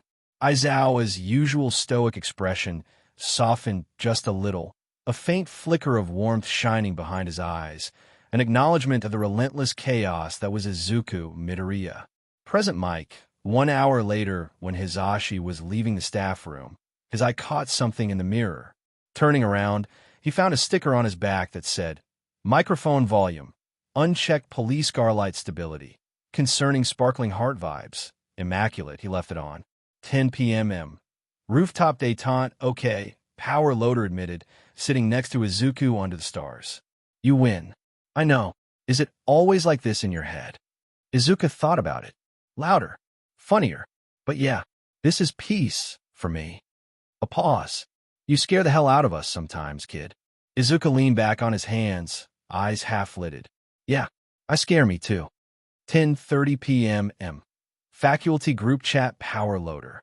"Okay, he can keep the room. Power loader, but tell the squirrels to stop flipping me off, Nizu. Paw prints they have autonomy now, Mike. Wait, they would cement us. I think they form a union midnight. Tell them I'm sorry about the glitter thing, Aizawa. The room's his." "Aizawa, he's earned it." "Aizawa, and he cleaned it." "Aizawa also." "Aizawa, the tea is actually pretty good." The U.A. Sports Festival was more than an event. It was an institution, an omnipresent spectacle that loomed over the hero society like a shining beacon in a chaotic carnival at once. The sprawling stadium pulsed with life. Massive floodlights cast a brilliant, almost blinding glow over the arena, their hum vibrating through the air. The faint scent of freshly popped popcorn, mixed with the sharp tang of sweat and anticipation, drifted in the breeze, filling every inhalation with a heady mix of excitement and tension. The crowd's murmur was a low, constant hum, an ocean of voices, a wave of whispers and shouts, punctuated by the sharp click of cameras and the crackling of microphones.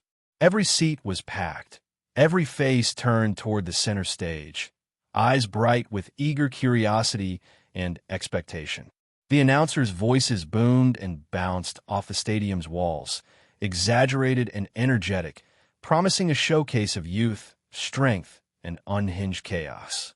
Lights flickered and danced, flashing in sync with the pounding hearts of thousands. The cameras captured every twitch, every bead of sweat on brows, every clenched fist and wide-eyed gaze. This was the moment when Hero Society's future was on display, a spectacle meticulously designed to dazzle, to inspire, to captivate. And yet, amid this sea of eager spectators, the spotlight was fixed on one lone figure. The crowd's collective gaze focused on the cloaked enigma, an unassuming, yet terrifying silhouette. The first true shadow of the next generation of heroes. 1 week before the festival, absolutely not. Izuku's voice cut sharply through the tense, hushed atmosphere of Nizu's office. It was a voice that carried the weight of unwavering resolve, calm but firm, like a blade cutting through fog. His eyes were locked onto the tiny, smiling figure of Nizu, whose tiny face was lit with a mischievous sparkle, sipping his tea with innocent glee. Izuku sat rigid in his chair, arms crossed tightly across his chest, the muscles in his shoulders tense. His gaze was unwavering, burning with conviction, every line of his posture radiating a quiet, unyielding defiance. The faint scent of his sweat mixed with the faint aroma of herbal tea, filling the room with an oddly soothing yet tense atmosphere. "Nizu," he said, voice low but edged with a quiet fury, "you can't make me participate. There are laws. There's the Geneva Convention. There's decency." His words felt heavy, like stones, pressing into the air, making the room seem smaller, tighter, as if even the walls were shrinking from the force of his conviction. Nizu's tiny face lit with a mischievous grin, eyes twinkling with an unrepentant sparkle. "Participation is mandatory," he chirped, ignoring the protest. His voice was cheerful, almost sing-song, as if he found the entire idea amusing. "Besides, think of the marketing value, the mystery, the drama, the live audience reactions when you say things like, 'I am the end of your karma arc.'" Izuku's eyes widened as disbelief flickered across his face, eyebrows rising in exasperation. "I'm not some cryptid for your brand, Nizu," he muttered, voice rising slightly with frustration. His fists clenched momentarily, trembling with the effort to stay calm. From the corner, Power Loader muttered, still engaged in the tedious task of picking glitter out of his hair, voice muffled yet unmistakably annoyed. "He absolutely is," he said with a sigh, voice tinged with weary resignation. "He's a walking chaos agent, a glitter-infused nightmare, and now he's on a roster." His gaze flicked toward Izuku with a mixture of annoyance and reluctant admiration. Elsewhere, across Mizuta-fu in a grand, luxurious house nestled in the heart of Mizuta-fu, Bakugo Katsuki sat on his bed, eyes glued to the flickering screen of his television, the volume muted low but the tension thick in the air. His hand clenched around a half-eaten sandwich, crumbs falling onto his sheets, and his jaw clenched so tightly that the muscles in his face twitched with barely contained rage. The announcer's voice boomed through the room, exaggerated and theatrical, as if every word was a declaration of war. "One student. One cloak. One mystery. Midoriya, Izuku," the voice continued, with dramatic flair, "the boy with no listed quirk. The lone wolf of U.A.'s hero course." Bakugo's eyes widened, pupils shrinking, and he suddenly dropped his sandwich with a loud crunch, crumbs scattering across the sheets. His fists clenched in a tight ball, knuckles white, as rage bubbled just beneath the surface. His voice, almost a whisper of fury, growled, "No F*** King way." Meanwhile, in a shadowed corner of a dimly lit villain bar, Tamura Shigaraki sat hunched over a flickering monitor, eyes flickering with cold calculation as he watched the same promo. His gaze lingered on Izuku's smirk, hood half up, glowing eyes that seemed to pierce through the screen with icy intent. The flickering footage seemed to hypnotize him, pausing as he slowly stood, muttering in a low, contemplative tone, "I need a nap." His mind was already racing, plotting, calculating the chaos he could unleash, the destruction waiting just beyond the horizon. A faint grin tugged at his lips, dangerous, calculated, hungry. Day of the festival, arena prep zone. Izuku stood in the long, echoing corridor, arms crossed over his chest, cloaked in darkness. His body was taut, every muscle alert, skin tingling with anticipation. The faint scent of lavender and sweat hung thick in the air, mingling with the cool, sterile smell of the tiled walls and faint ozone from the nearby electronics. His fingers clenched and unclenched around a granola bar, tearing into it with aggressive focus, each crunch sharp and satisfying in the tense silence. The faint taste of bitter oats and honey lingered on his tongue as he whispered affirmations to himself, soft and urgent, like a prayer passed through clenched teeth. Stay focused. Be dramatic. Stay in control. Aizawa leaned casually against the wall nearby, watching him with wary eyes, a faint scent of stale coffee lingering around him. His voice was calm, but edged with concern. You sure you're ready for this? Izuku responded without hesitation, voice calm and steady, like a blade sheathed but ready to strike. No, but I am dramatic. That counts for something. A heavy silence stretched between them, thick with anticipation and unspoken tension, like a storm gathering just beyond the horizon. Just try to look like a functioning human being for 10 minutes, Aizawa said softly, voice tired but sincere, a plea to ground the chaos. I'm already too late, Izuku replied with a faint, mischievous smirk, already imagining the chaos that was about to unfold, a storm of shadows and surprises. Opening ceremony. Main stadium. The colossal stadium roared with energy, a living, breathing beast of anticipation. The scent of sweat, sweatshirts, and the faint tang of adrenaline filled every breath, every pore. The floodlights blazed overhead, their harsh glare illuminating every detail. The beads of sweat on brows, the clenched fists, the wide, eager gazes of the crowd. Cameras lined the perimeter, their lenses capturing every flicker of emotion, every bead of sweat, every twitch of anticipation. The announcers' voices boomed like thunder, exaggerated and full of excitement, echoing through the vast space and bouncing off the seats. Present Mike, in full energetic mode, seized the microphone with both hands, leaning into it like he was announcing a wrestling match. And now, representing Hero Course Year 1, the mysterious, the majestic, the cloaked menace himself, Ferret Boy Izuku Midoriya. The crowd erupted into cheers, applause, and excited shouts, their faces lit with curiosity, suspicion, and awe.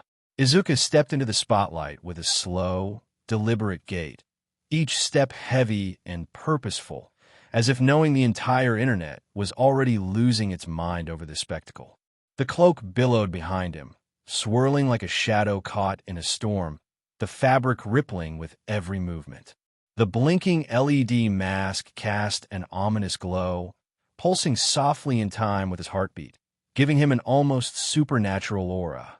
The atmosphere shifted, an unsettling blend of menace and elegance, a crypt-like aesthetic infused with chaos. The crowd fell silent, breath held in collective anticipation as the tension thickened. Then, out of nowhere, Midnight let out a primal scream, while hidden behind her own hand to avoid people connecting the scream to her, voice cracking with enthusiasm. He looks like he kills gods and then takes notes on their body language. The arena roared back, laughter, cheers, and applause, captivated by the surreal spectacle of shadows and whispers, a figure embodying chaos itself. First event. Obstacle course. This was meant to be a simple test of agility and speed, a warm-up. But as the horn blared, Izuku did not sprint like everyone else. Instead, he took a slow, measured step forward and began walking deliberately down the center of the course. His footsteps were muffled but deliberate, each one echoing softly against the gritty surface. The faint scrape of his boots sounded like a warning, a whisper of chaos approaching. While others dodged mines, leapt over towering robots, and darted across narrow bridges, Izuku subtly manipulated the environment, his presence warping the physics around him. Robots, confused and disoriented, wandered off cliffs or collided with walls, their mechanical limbs flailing in helplessness. Landmines launched into the air like corks popping from champagne bottles, exploding harmlessly in showers of sparks and smoke.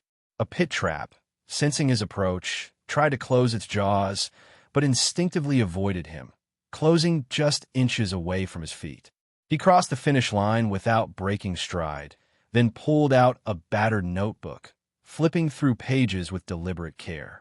His voice, quiet but confident, drifted into the tense silence as he scribbled notes. Note: gravity still emotionally dependent, he muttered softly, eyes flickering with intensity. Follow-up needed. Somewhere in Muzuthifu, Hatsume gasped with delight, eyes wide and shining. He made the course anxious, she exclaimed, voice full of admiration. From his own home, Shinso Hitoshi watched with sharp, calculating eyes, scribbling in his journal. Potential god-tier existential threat, he muttered, voice tinged with respect and cautious warning. He'll be a senior next year. Second event, Cavalry Battle, modified, survived the Ferret mode. Due to a complete lack of willing partners, the event was adjusted into a chaotic free-for-all. Izuku was given 5 headbands, each one a symbol of his unapproachable, aloof aura, while everyone else had only one. If you touch me, he warned during the countdown, voice calm and steady, you may not come back the same. The chaos erupted within seconds. Over half the participants either fled, froze, or surrendered within just 2 minutes. One boy spun in place, muttering it blinked. The cloak blinked, his wide eyes reflecting pure terror, clutching his head as if reality itself was collapsing. Another was flat on the ground, whispering to a patch of grass. What is morality? A question that seemed to echo from the depths of his soul, trembling with existential dread. No one dared approach him. No one wanted to risk invoking the full force of his presence, that unsettling calm that radiated like a black hole, threatening to swallow everything. Izuku, standing alone at the center, was unbothered, eyes half-lidded, a lazy stretch in his posture. He yawned with exaggerated ease, stretching as if he had all the time in the world, the faint scent of lavender and chaos lingering around him. Final event. Tournament battles. This was no ordinary tournament. Instead, it resembled a strange, live group therapy session with a telekinetic oracle. Each round, Izuku faced a different opponent, each more unpredictable than the last. And each time, he won, not by fighting, but by delving into their deepest insecurities, their traumas, their fears. Round 1. The boy surrendered the moment Izuku quoted a childhood trauma, voice trembling, eyes brimming with tears. Round 2. The speedster froze as Izuku waved her headband and said softly, "You dropped this 2 years from now," predicting her future humiliation with unnerving accuracy. Round 3. The engineering student, overwhelmed by the weight of perception, screamed, "I'm not ready to be perceived," and fled the ring, trembling like a frightened animal. Final round. Izuku versus no one. The crowd, stunned into silence, watched as every opponent had fallen, no one left to challenge him. The stadium was filled with a reverent hush, whispers rippling through the seats. Izuku raised a gloved hand, a gesture both commanding and humble, and spoke softly, "Thank you for attending my one-man show," his voice echoing across the silent stadium. Season 2 will have fewer war crimes. Probably. And the crowd erupted into thunderous applause, some cheering wildly, others still stunned into silence, caught in the surreal, chaotic spell of this one shadow, this one chaos incarnate. Later that night, dorms, the teachers gathered in the lounge, faces pale and exhausted, their expressions etched with a mixture of trauma and awe. Nizu, unbothered, sat with a bowl of popcorn, crumbs sticking unceremoniously to his tiny face, eyes gleaming with a mischievous light. "That went well," he chirped cheerfully, crumbs falling from his mouth as he gestured brightly. "Power loader," voice rising in frustration, yelled. He psychologically obliterated an entire student body. "Recovery girl," calmly savoring her tea, added softly. He didn't lay a single hand on anyone. Midnight, her voice subdued and trembling, looked down at the chaos. Papers, confetti, glitter scattered across the table, a testament to the chaos. He wore 2 cloaks at once, she whispered, voice soft but filled with awe and concern. Double cloak, double chaos. Aizawa, silent and stoic as always, muttered, I'm going to bed. Wake me if he starts a cult. Present Mike, with a grin and a conspiratorial whisper, added, he already started a cult.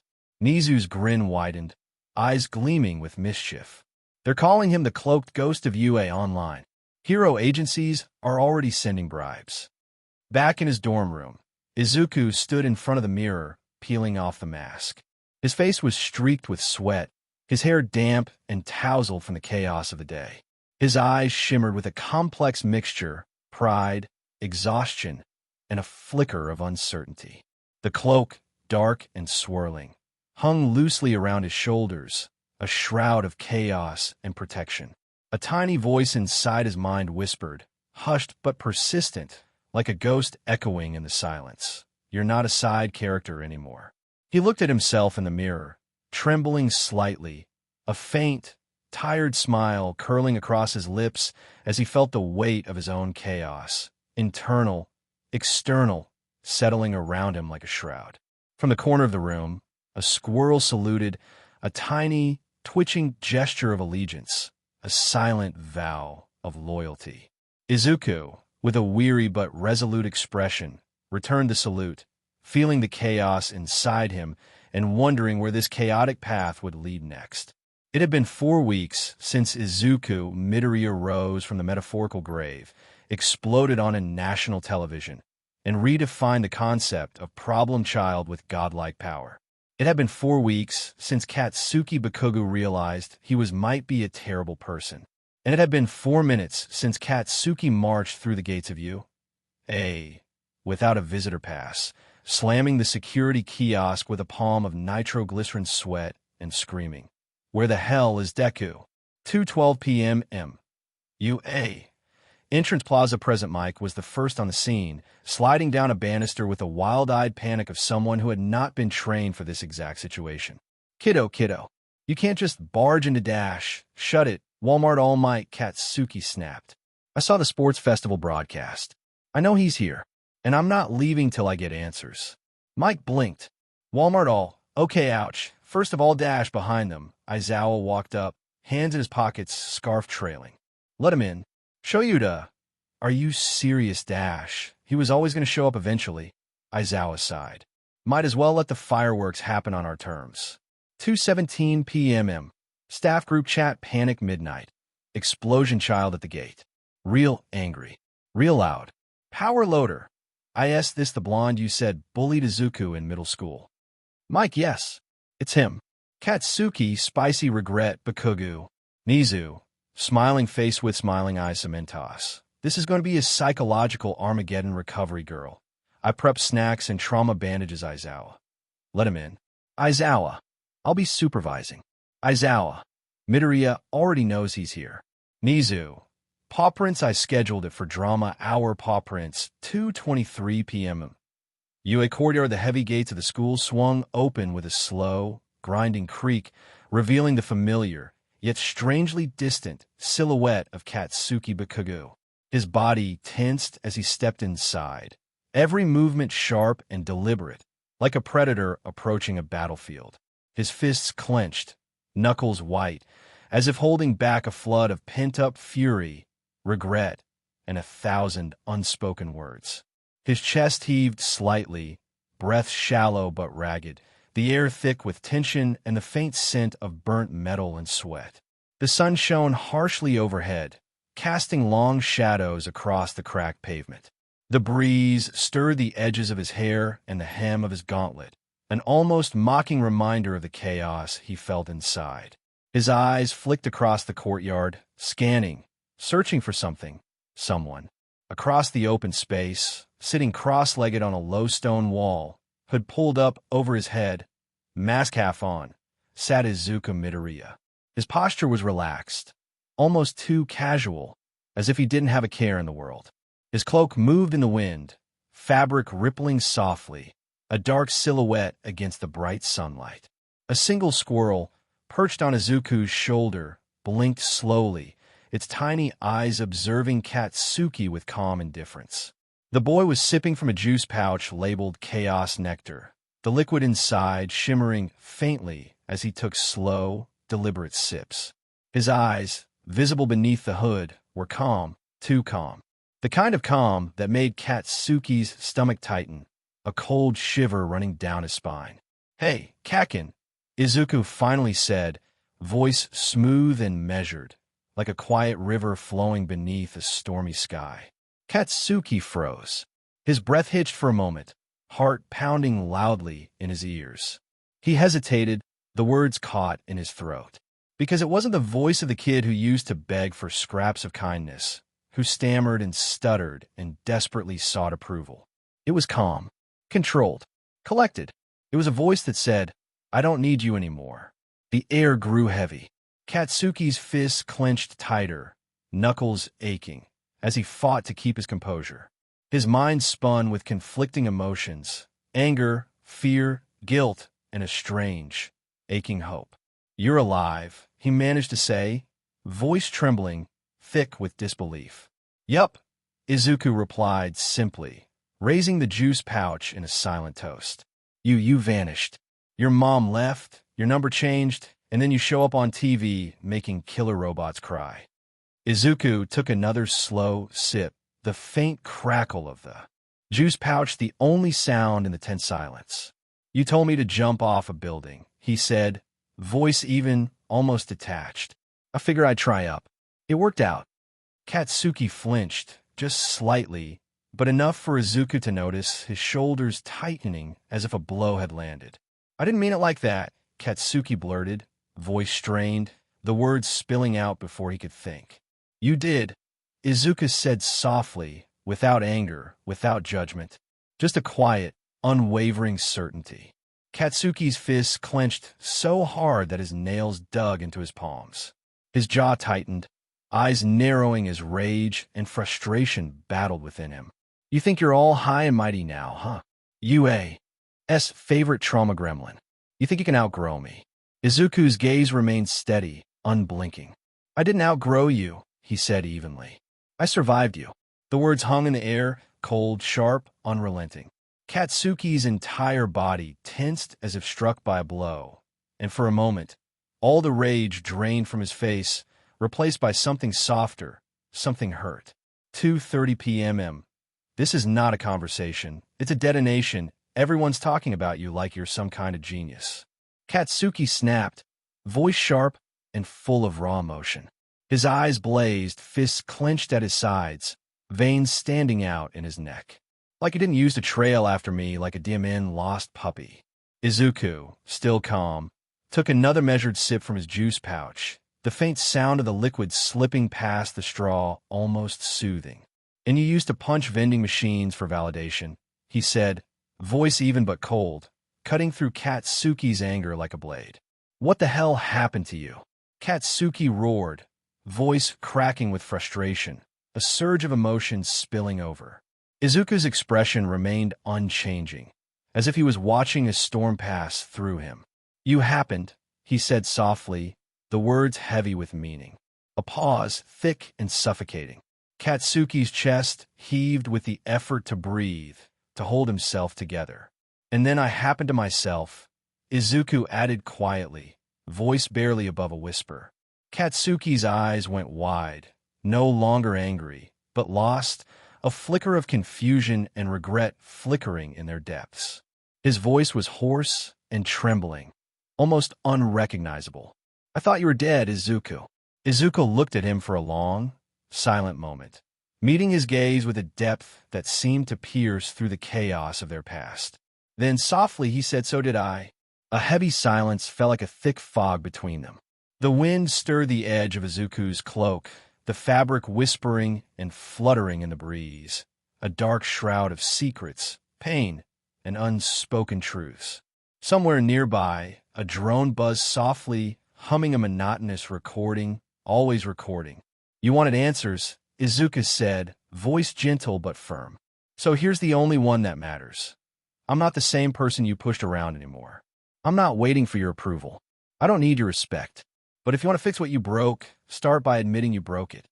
The words hung in the air, heavy with meaning, as Katsuki stared, unblinking, the raw, unfiltered truth sinking deep into his chest. 2:42 p.m. Rooftop observation high above the courtyard. The faculty watched with quiet, watchful eyes from the rooftop, their binoculars trained on the scene below. The air was still, tinged with the faint scent of popcorn and crisp autumn leaves, a stark contrast to the tension radiating outward. Midnight whispered softly, her voice hushed but full of awe.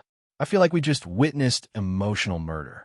Aizawa's eyes narrowed, the faint scent of stale coffee lingering around him as he crossed his arms. He needed that, he said, voice low and steady. Recovery girl, sitting beside him, nodded softly, her gaze calm and contemplative as she sipped her tea. Do you think Bakugo will apologize? She asked quietly. God, no, Mike muttered from his corner, voice barely above a whisper. But he might start thinking. That's new. The wind blew softly across the rooftop, stirring their hair and clothes, carrying away the last remnants of the confrontation like dust on a breeze. 2:47 p.m.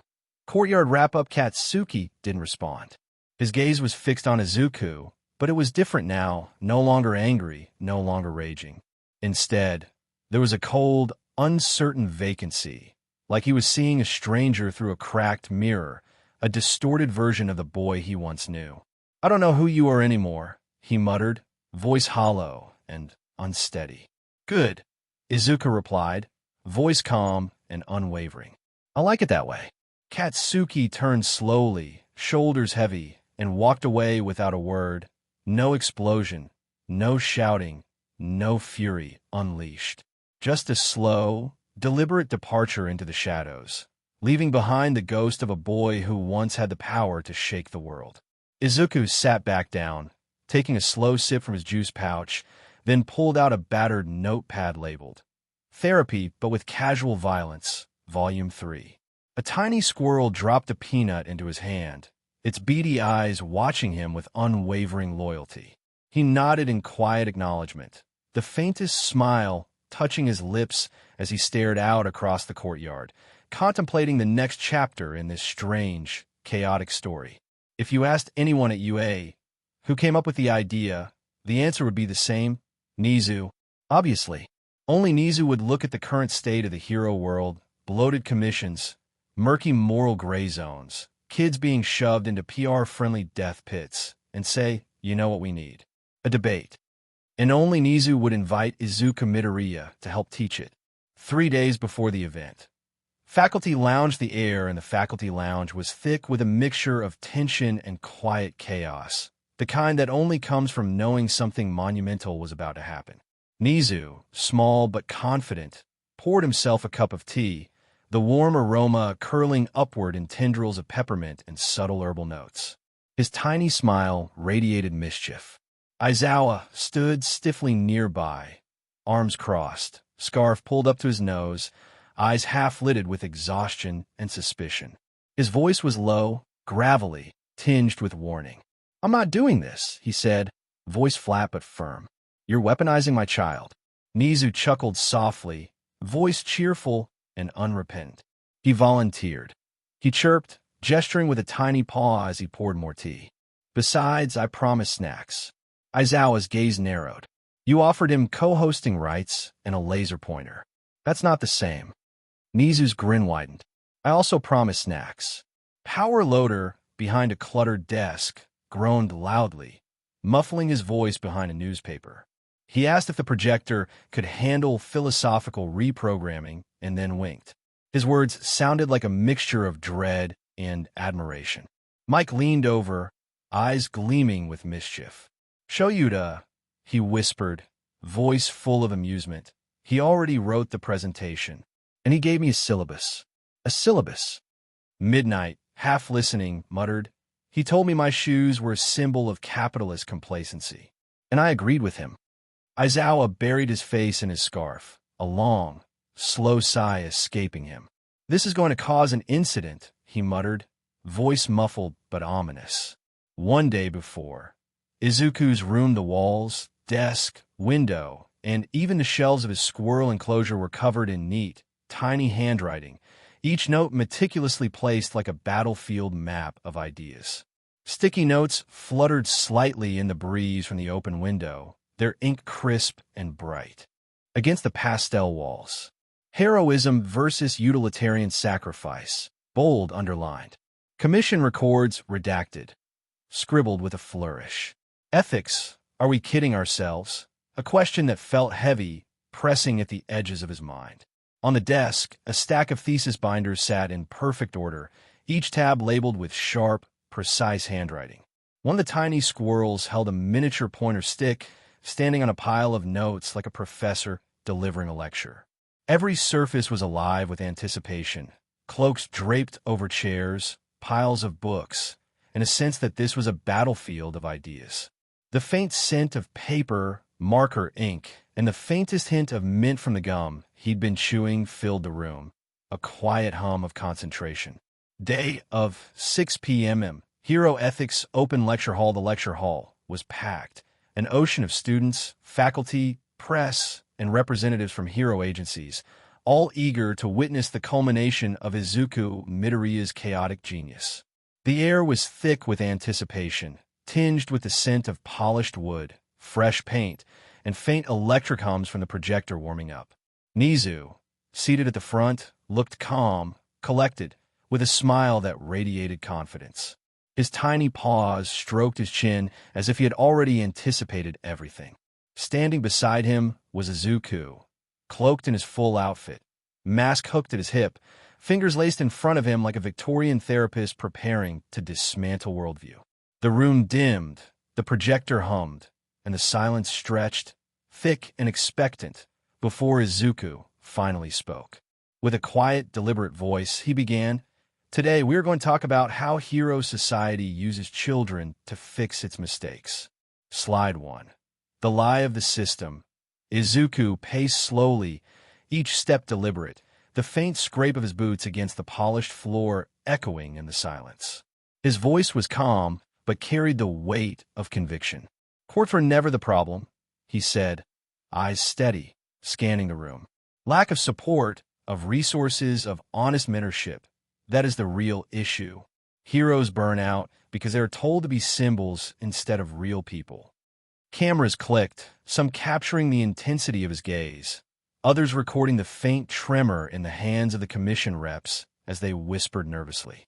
Aizawa sat in the back, clutching a thermos of the strongest coffee allowed by law, eyes sharp and focused. Slide 3. Commission logic. Protect the image, not the child. Izuku's voice grew sharper, edges like a scalpel. "I've read the policy documents," he said, piercing. "There are clauses that allow for minimizing trauma optics, but not trauma causes. We protect kids from scandal, not danger." Midnight clapped once softly, whispering, "I'm scared, but also enlightened," her voice trembling with a strange mixture of fear and understanding. Power Loader muttered, voice muffled behind his hand, "I think he just canceled the government with bullet points." Slide 6. When a hero system is just a machine with pretty paint, Izuku stepped forward, voice calm but filled with a quiet, seething sadness. "When I was listed as quirkless, no one cared what I thought. When I turned out not to be, suddenly I am a PR asset. I did not change. The label did." His smile was sharp, sad, knowing, like a dagger wrapped in velvet. He paused, voice deepening. "If your system only respects power, it doesn't deserve to define heroism." Someone in the third row burst into quiet tears, their shoulders trembling as the truth cut through the veneer of hero society. Slide 9. Redefining heroism. A new slide appeared, blank, stark against the darkened room. Izuku turned to face the audience fully, voice steady but powerful. "What if being a hero is not about glory? What if it is about compassion? What if it is about stepping in when no one else does, not for credit, but because someone must?" Nizu looked positively gleeful, his tiny eyes gleaming with mischief. Mike was filming, midnight furiously scribbling notes labeled Emergency Soul Upgrade. The projector flickered ominously, sparks crackling inside the device, as if even technology was trembling before the storm. Slide 10. A blank screen. Izuku's voice dropped to a whisper, almost a secret. No more questions about what quirks can do. Start asking what systems will not do. Start fixing the gap between hero and good person. Or one day, the kids you ignored. He paused, voice heavy with unspoken warning. They'll grow up like me. The silence was deafening. No cough, no shuffling, not a single breath. Even the squirrels paused, still and silent, as if the very universe held its breath in disbelief. After the lecture, chaos erupted like a storm. Reporters scrambled, camera crews frantically capturing every moment. The commission representatives looked pale, eyes wide with shock, and one hero resigned on the spot, overwhelmed. Power Loader's scream echoed across the hall, voice full of fury and disbelief. He threw the system into a wood chipper. Present Mike, doubled over with laughter, couldn't contain himself. Midnight whispered, I'm going to rethink every decision I've ever made. Nizu handed Izuku a tiny, gleaming gold star sticker. You did wonderfully, he said, voice proud and tiny. Izuku blinked, stunned. Did I start a revolution? Only a little one, Nizu replied, sipping his tea with a satisfied smirk. They needed it. That night, Rooftop, again Izuku, sat under the stars, mask resting on the ground, head tilted back as he gazed upward into the vast, dark sky. The crisp night air brushed against his skin, cool and calming, carrying the faint scent of dew and distant city lights. The silence was thick, broken only by the gentle hum of nocturnal insects and the distant, faint echo of the chaos from earlier. Aizawa found him there, silent, quiet, sitting in the shadows, eyes steady behind his scarf. You pissed off the commission, he said, voice low but not unkind. Izuku's voice was calm, almost peaceful. I made several points, he replied softly, gaze fixed on the endless starry sky. You might be on a watch list, Aizawa said, a hint of dry humor in his tone. I'm already on 3, Izuku said, a faint smile touching his lips. A pause. I'm proud of you, Aizawa finally said, voice thick with emotion. And terrified, but mostly proud. Izuku didn't smile. He simply nodded, a quiet acknowledgement of the chaos he'd unleashed, an internal storm of hope, defiance, and uncertainty simmering beneath the calm exterior. He sat in silence, weightless yet heavy with the knowledge that he'd changed everything and that the world might never be the same again. Had dealt with villain attacks, quirk meltdowns, political fallout, and even squirrels unionizing under a gifted teenager. They had not, however, prepared for Aizawa Shoyuta getting a head cold. 6:15 a.m. Staff lounge. Day 1. Aizawa shuffled into the room like the physical embodiment of seasonal depression. His scarf was wrapped around him like a cocoon. He sneezed twice, groaned, and collapsed face first into a beanbag chair with a noise that could only be described as existential. Good morning, Nizu chirped, sliding him a tissue and a mug of vaguely glowing tea. I'm dying, Aizawa mumbled. You have a cold? Same thing. Present Mike walked in, took one look at him, and immediately gasped. Oh God, he's down. Man down. Code black coffee. 6:16 a.m. Faculty group chat. Present Mike. Show is sick. Present Mike. I repeat, the feral dad is sick. Midnight. Oh no, power loader. He has a cold. You drama queen Cementos. Wait, does Izuku know Nizu? Smiling face with smiling eyes. He knows now. Smiling face with smiling eyes. Recovery girl. BRB preparing to sedate a child. 6:18 a.m. Dormitory inferno. Izuku's eyes snapped open. Suddenly alert, a cold, supernatural chill prickling down his spine like an icy finger tracing his back. The air in the room felt off, thick, oppressive, like the atmosphere before a storm. His muscles tensed instantly, heart pounding harder, adrenaline flooding his veins. He shot upright, cloak half on, wild-eyed. breath ragged as if he had been yanked out of nightmare. His senses sharpened, each creak of the building, each faint whisper of wind through the window, every distant sound amplified in the quiet chaos of his mind. Zawa's energy is OFF. He barked, voice sharp and commanding, like a lightning strike. His fingers instinctively reached for his gear, gauntlets cold and metallic against his palms, the faint hum of the electronics inside vibrating softly.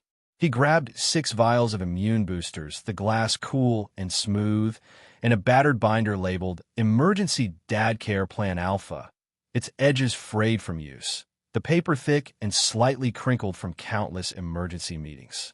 The squirrels, sensing his urgency, let out high-pitched screams in unison, a cacophony of tiny, frantic alarms, and dove into perfect formation, tiny fuzzy soldiers ready for action. Izuku bolted into the hallway, every step deliberate, senses alive with the anticipation of chaos. His cloak billowed behind him, swirling in the stale morning air, a dark shadow cast against the pale light filtering through the windows. 6:23 a.m. Lounge, now Emergency Command Center. The once quiet lounge had been transformed into a makeshift war room, cluttered, chaotic, alive with urgency. Izuku pushed aside a chair with a sharp, commanding gesture and dragged in a humongous humidifier, big enough to be mistaken for a small fire hydrant, its mist spilling out in heavy, humid clouds, filling the room with a scent of dampness and sterile sterilizer. He pointed to the device with a commanding glare, voice rough from lack of sleep, but sharp as a scalpel. "Sit down," he snapped, already grabbing a thermometer, a stethoscope, and a small bottle of essential oil. "You've reached symptom stage 2, nasal fatigue and vocal rasp." Aizawa, lying flat on the floor, wrapped in his blanket like a sad, defeated taquito, did not move. His face was pale, lips cracked, and his eyes were glassy, rimmed with exhaustion. "Sleep," Izuku ordered, voice clipped. Aizawa still did not move. Izuku squinted, eyes narrowing. His gaze sharpened, sensing faint shifts in the gravity of the room, in the subtle vibrations of the air.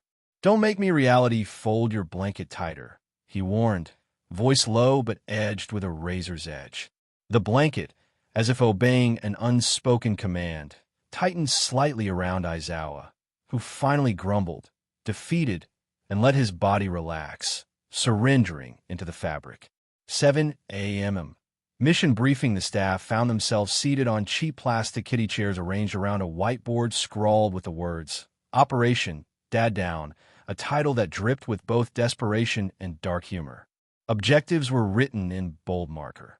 Keep Zoa alive, don't let him teach, keep him in bed, at any cost. Izuku, standing at the front, looked like a storm incarnate, cloaked, eyes sharp, voice steady but commanding. "I prepped soup rotations, surveillance drones, and 5 decoy lesson plans," he announced, voice unwavering, like a general briefing troops before battle. Midnight raised her hand hesitantly. "Did you schedule time for emotional regulation?" Izuku's face froze for a beat, then he shook his head. "No." A long pause, tense and heavy, like the silence before thunder.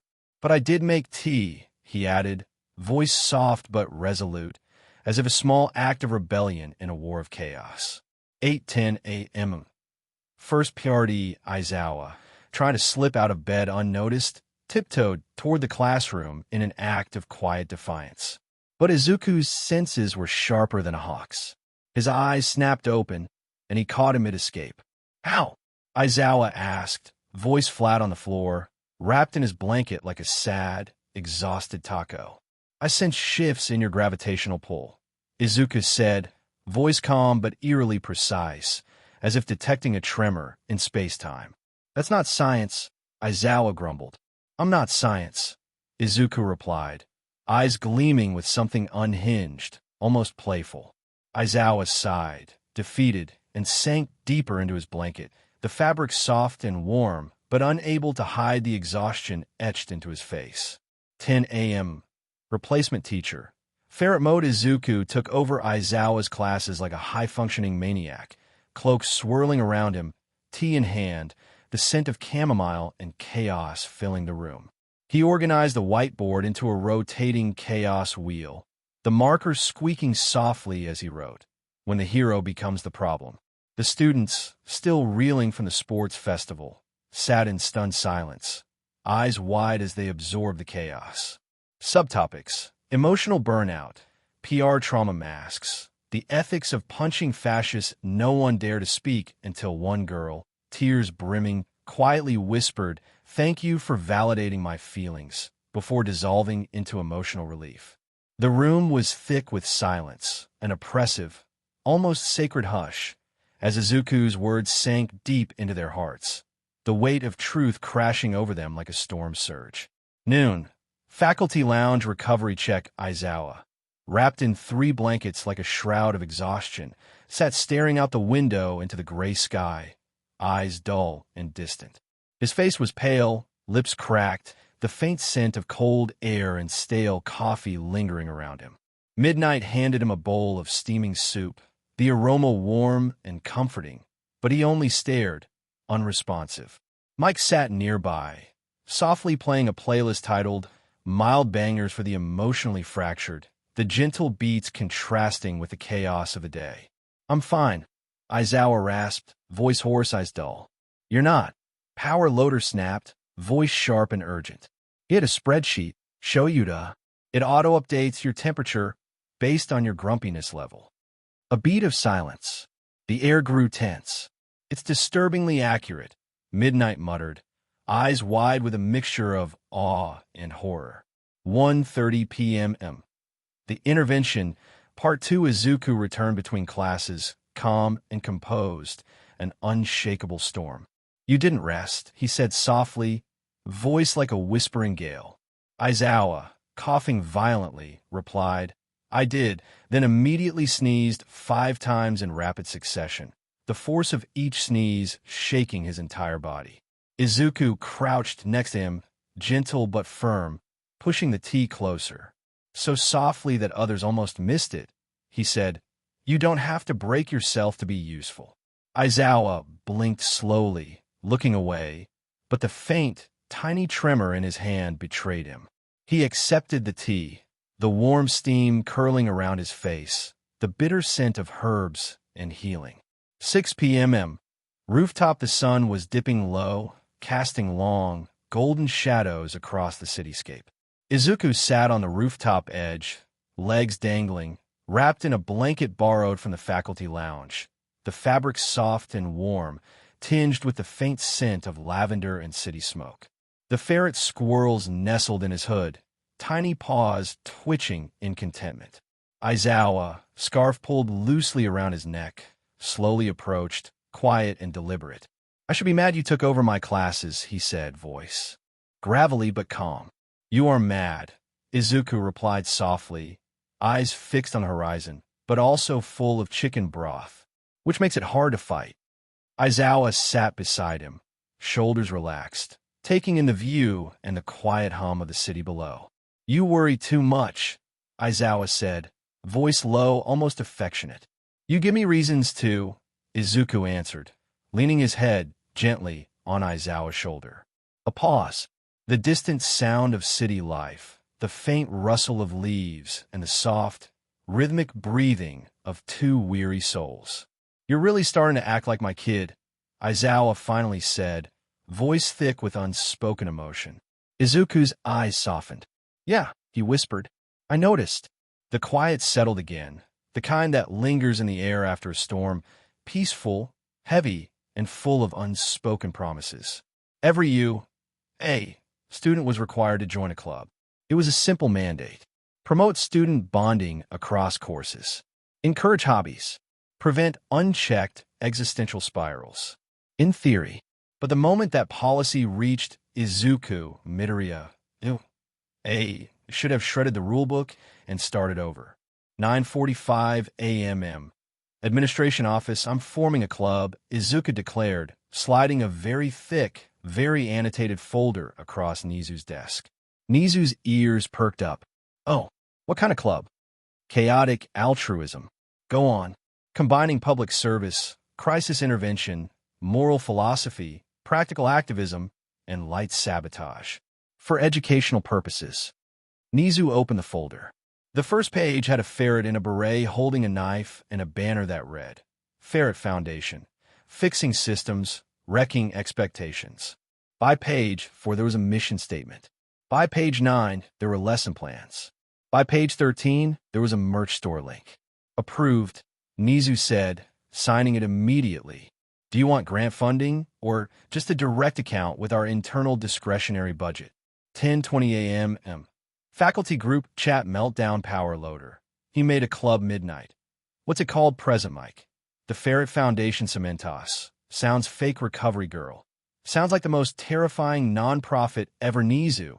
Paw Prints. He has a logo. Paw Prints Aizawa. I regret allowing him access to Canva Club Day. UA Commons Hall. The hall was alive with noise, clattering chairs, excited chatter, and the faint hum of activity from all the clubs setting up their tables. The air smelled of fresh coffee, paper, and the faint aroma of baked goods from the culinary club. Bright banners fluttered overhead, each emblazoned with colorful logos and slogans. Tech workshop, gardening, tea enthusiasts, and more. Amid the usual, there was one table that seemed to radiate chaos in a different way, the unmistakable, unmissable Ferret Foundation. Its banner was a chaotic collage of scribbled plans, fuzzy photos, and glittering stickers. At the table, Izuku sat with an air of quiet confidence, cloak draped over his shoulders, the fabric rustling softly with every movement. His table was a carefully curated mess of purpose, a full mission charter, its pages filled with detailed, almost manic handwriting. Applications labeled, "Do you qualify for chaos?" Each one filled out with a messy mix of hope and trepidation. 3 squirrels in tiny blazers, sitting upright and staring intently, as if they were executive officers. A trifold display board featuring live footage from his custom drone, humming softly, its camera whirring gently. A flyer titled, "We will emotionally disembowel tyrants, and sometimes bake cookies," written in bold, chaotic lettering, adorned with doodles of cookies and explosions. The faculty watched from a distance, their expressions a mixture of horror and disbelief. The students approached cautiously, wary of the chaos they sensed radiating from the table. One girl, wide-eyed and clutching her bag tightly, read the flyer and promptly fainted, collapsing in a faint heap, eyes rolling. Meanwhile, another student, eyes shining with a strange mix of hope and desperation, signed up with trembling hands and whispered, "Finally, a club for me." Tears welled up, and she silently clutched the application as if it were a lifeline. 12 p.m. First meeting, room 1 A, Ferret HQ. Only 3 brave students dare to step through the door of the so-called Ferret HQ. A room cluttered with fuzzy plushies, half-eaten snacks, and an air thick with a strange combination of chaos and earnestness. They entered, eyes wide, unsure what they had signed up for. Izuku greeted them wearing his cloak, the hood pulled low, sipping from a steaming cup labeled Crisis Blend, the scent of peppermint and bitter herbs wafting upward. His demeanor was calm, but intense, like a storm about to break. In front of him, a projector hummed ominously, casting a flickering light onto a screen. Izuku clicked to a PowerPoint presentation titled, "Welcome to the Revolution, Week 1 Goals." Unpack moral frameworks. His voice was steady, deliberate. Study local city council corruption, an eyebrow raised at the mention of politics. Hack vending machines for charity, an almost playful glint in his eye. Mandatory emotional check-ins. His tone softened with a strange warmth. A girl in the back hesitantly raised her hand, voice trembling. "Are we allowed to talk about, feelings?" Izuku handed her a tissue box, the paper soft and crinkly, and replied with a gentle but firm tone, "We're required to." She sobbed quietly, tears slipping down her face as the realization sank in. This wasn't a typical club. It was something else entirely. 1:30 p.m. Aftermath. The room was quiet, thick with a strange mixture of exhaustion and admiration. Nizu, wandering past, sipped his tea with a slow, contemplative expression. He leaned toward Aizawa, whispering softly, "He's unionized 3 introverts, given them purpose and weaponized empathy. It's appealing." Aizawa, wrapped in his scarf and looking like he'd rather be anywhere else, muttered, "I'm not getting involved." He pulled his scarf over his head like a hood, voice muffled. Nizu's eyes twinkled mischievously. "You already are. They call him Commander. You're listed as the club's spiritual advisor." Aizawa choked on his drink, eyes wide with disbelief. 3 p.m. Ferret Foundation Mission Number 001. Community Service. Aggressive Izuku, wearing his full cloak, a determined look in his eyes, led the students into Mizutafu with badges pinned proudly to their chests.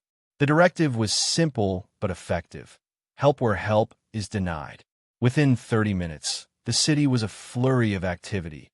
An elderly woman's broken railing was reinforced with metal thread epoxy, the smell of solder and metal filling the air.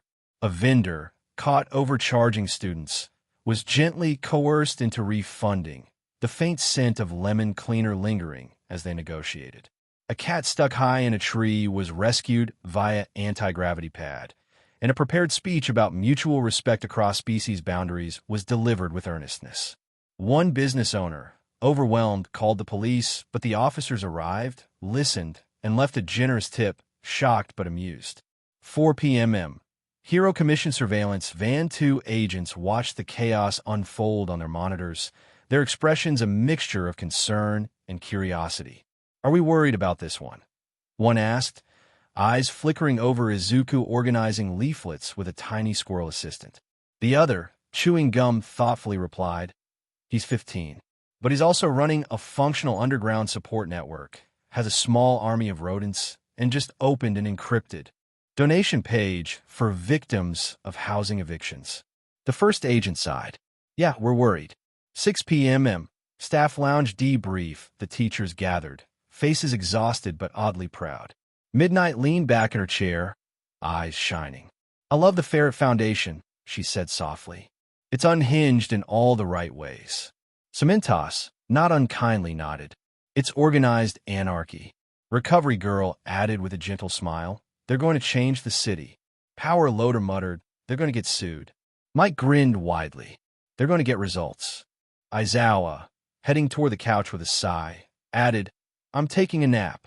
Nizu, ever the schemer, called after him, "They listed you as their feral guardian deity." Aizawa, without even turning, simply said, "Fine, as long as they leave soup at the door." Later, Dorm's Izuku sat in the common room, cloaked and relaxed, a small whiteboard in front of him. It read, "Today's moral victory. 1 petty tyrant undermined. 2 friendships formed. 0 reality fractures." Nice. The tiny squirrels brought him a report card, an ornate piece of paper with neat check marks and scribbled notes. He patted one on the head gently, whispering, "Next week, city planning manipulation," eyes shining with a mixture of excitement and exhaustion. The scent of herbal tea and faint static from the day's chaos lingered in the air, a strange comfort in the aftermath of the storm. Teachers were many things. Respected heroes, combat veterans, mentors, but socially adjusted. Absolutely not. Which was why Principal Nizu, in a fit of psychotic optimism, proposed a faculty bonding night, a casual sleepover in the dorm common room, complete with snacks, games, and the opportunity to heal interdepartmental wounds through the soft magic of shared vulnerability. The staff barely agreed. Izuku volunteered immediately, and that was everyone's first mistake. 7:03 p.m. Dorm common room. There were blankets. There were snacks. There were beanbags. There were rules. Rules for faculty sleepover. No work talk. No weapons. Power Loader was already in trouble. No escaping into crawl spaces. Izuku added that one, then removed it immediately. No flirting under the guise of casual side eyes. Izuku wrote this one in red and underlined it 4 times. Midnight pointed at it, smirking. "That last one's a little specific, problem child." Izuku sipped his tea innocently. "No idea what you mean." Aizawa glared from across the room. Hisashi Mike coughed into his sleeve and then immediately turned to adjust the playlist. Nizu sipped his tea, watching like a Victorian grandmother orchestrating a marriage plot. 8:12 p.m. Game night begins. Present Mike cemented into a beanbag, waved a stack of cue cards. Truth or Dare, UA edition. I'd rather be electrocuted, Aizawa muttered. Dare accepted, Izuku said immediately, pulling out a small taser. No. Recovery girl confiscated the taser with a sigh and a pat on his head. 8:19 p.m. The truths begin. Power loader. I once superglued my own foot to a blueprint. I still haven't told the student who found me. Cementos. I sleep with 2 eye masks. One for each level of emotional repression. Midnight. I kissed a reporter once so they'd stop asking questions about my love life. All eyes slowly shifted to Aizawa and Mike, who were now very strategically not making eye contact. Oh no, Izuku muttered under his breath, eyes narrowing. They're doing it again. Doing what? Asked Recovery Girl. The pining, Izuku hissed. They're side-eyeing like they didn't spend 90% of high school writing angsty poetry at each other. Mike laughed nervously. Okay, first of all, rude. Aizawa rubbed his temples. Izuku dash, you're both disasters, Izuku said firmly. This is willful emotional stagnation. Did he just diagnose them with romantic negligence? Power loader whispered. 8:27 p.m. Izuku launches Operation Emotional Sabotage. I think we should do a team-building exercise, Izuku said brightly. Absolutely not, Aizawa replied instantly. Too late. I made worksheets. You passed them out. Each one had. Communication quiz. Are you emotionally constipated? Section 1. When someone you care about is nearby, do you? A. Talk to them like a human. B. Make direct eye contact and suffer a slide. C. Use sarcasm until one of you dies. D. Let Izuku fix it. There is no escape. Did you make this just to bully me and Hisashi? Aizawa asked flatly. Izuku sipped his juice pouch. Define bully. 9 p.m. Prank escalation hour began with a glitter bomb. Then the beanbags were zip-tied together. Then someone replaced all of Cementos snacks with motivational notes like, you don't need sugar, you need therapy. Izuku set an air horn to go off when emotional repression levels peaked, according to his squirrel-based sensors. Aizawa nearly fell over when it shrieked mid-conversation. I'm going to drown myself in the tea kettle, he muttered. You like him, Izuku whispered. That's not relevant dash. It's so relevant it could file taxes. 10:12 p.m. Someone talk about their feelings challenge. It was quiet. The lights were low. The room was filled with the soft hum of emotionally exhausted teachers and one gremlin child writing shipfic in his head. I used to think, Mike said slowly from where he was half buried under a blanket, that being loud meant I was strong. I think I was just trying to be heard. Aizawa looked up. His gaze softened. You've always been loud, he murmured. But you've never been too loud. Mike blinked. Oh my God. Izuku whispered into the darkness. They're doing it. The feelings. I'm going to bed, Aizawa muttered, standing abruptly. I'm going to emotionally repress harder than ever, Mike said at the same time. They walked out opposite doors. There was a beat of silence. Cowards, Izuku muttered. 11 p.m. Debrief with Nizu their disasters, Izuku said, sipping post-prank cocoa. They're emotionally stalled like a traffic jam in the middle of a blizzard. They've known each other for decades, Nizu mused, tail flicking. Do you think they'll ever figure out on their own? No, Izuku said, but I'm playing the long game. Scheming again, Commander. Izuku grinned. Always. Later, faculty dorms. Aizawa lay awake, staring at the ceiling. Mike knocked once, lingered, and said nothing. They both said nothing. Izuku, 2 floors below, marked something in his notebook. Eraser Mike progress log. Sleepover phase X shared blanket contact X. Public vulnerability X simultaneous emotional deflection next step. Force proximity via accidental mission pairing soon. The hero internships were supposed to be a straightforward process. Students received offers from pro-hero agencies, an exchange of polite emails, formal invitations, and promises of experience.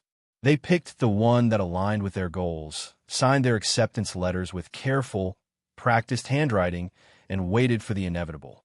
The Hero Commission, in their infinite bureaucratic grace, smiled and nodded, pretending they weren't cultivating child soldiers. It was meant to be simple, an opportunity to test skills, gain exposure, and prepare for the future. But Izuku Midoriya had other plans. 8:30 a.m. Faculty Lounge. Morning briefing. The lounge buzzed softly with morning activity, clattering coffee mugs, the faint hum of the air conditioning, and the quiet rustle of papers. Nizu, perched atop a mountain of recommendation letters like a tiny, cheerful monarch, cleared his throat with exaggerated importance. "Okay," he chirped, eyes gleaming with mischief. "Izuku has received 342 internship offers." A long pause. The room held its collective breath. Aizawa, deadpan, looked up from his coffee, voice flat and unimpressed. "That's more than all previous first-year classes combined." Midnight flipped through a fan-compiled zine titled Ferret, God of Heroic Unrest, Volume 1, with a look of awe. Her voice was full of admiration and disbelief. "They call him the walking conscience of a collapsing system." Mike, taking a slow sip of his coffee, added with a wry smile, "They also call him that one kid who made me cry during a debate." His voice was full of both fondness and exasperation. Power Loader groaned, tossing a thick file across the table with a loud thud. The paper rustled loudly as he muttered, "One agency wants him to redesign their ethics handbook. He's like 15 or something." Nizu's grin grew wider, tiny paws clasped in delight. "He's also terrifying. Let him be terrifying." Meanwhile, dorm room 1, Izuku sat cross-legged on his bed, surrounded by a fortress of laptops, screens flickering with incoming offers, blinking in rapid succession like a swarm of fireflies.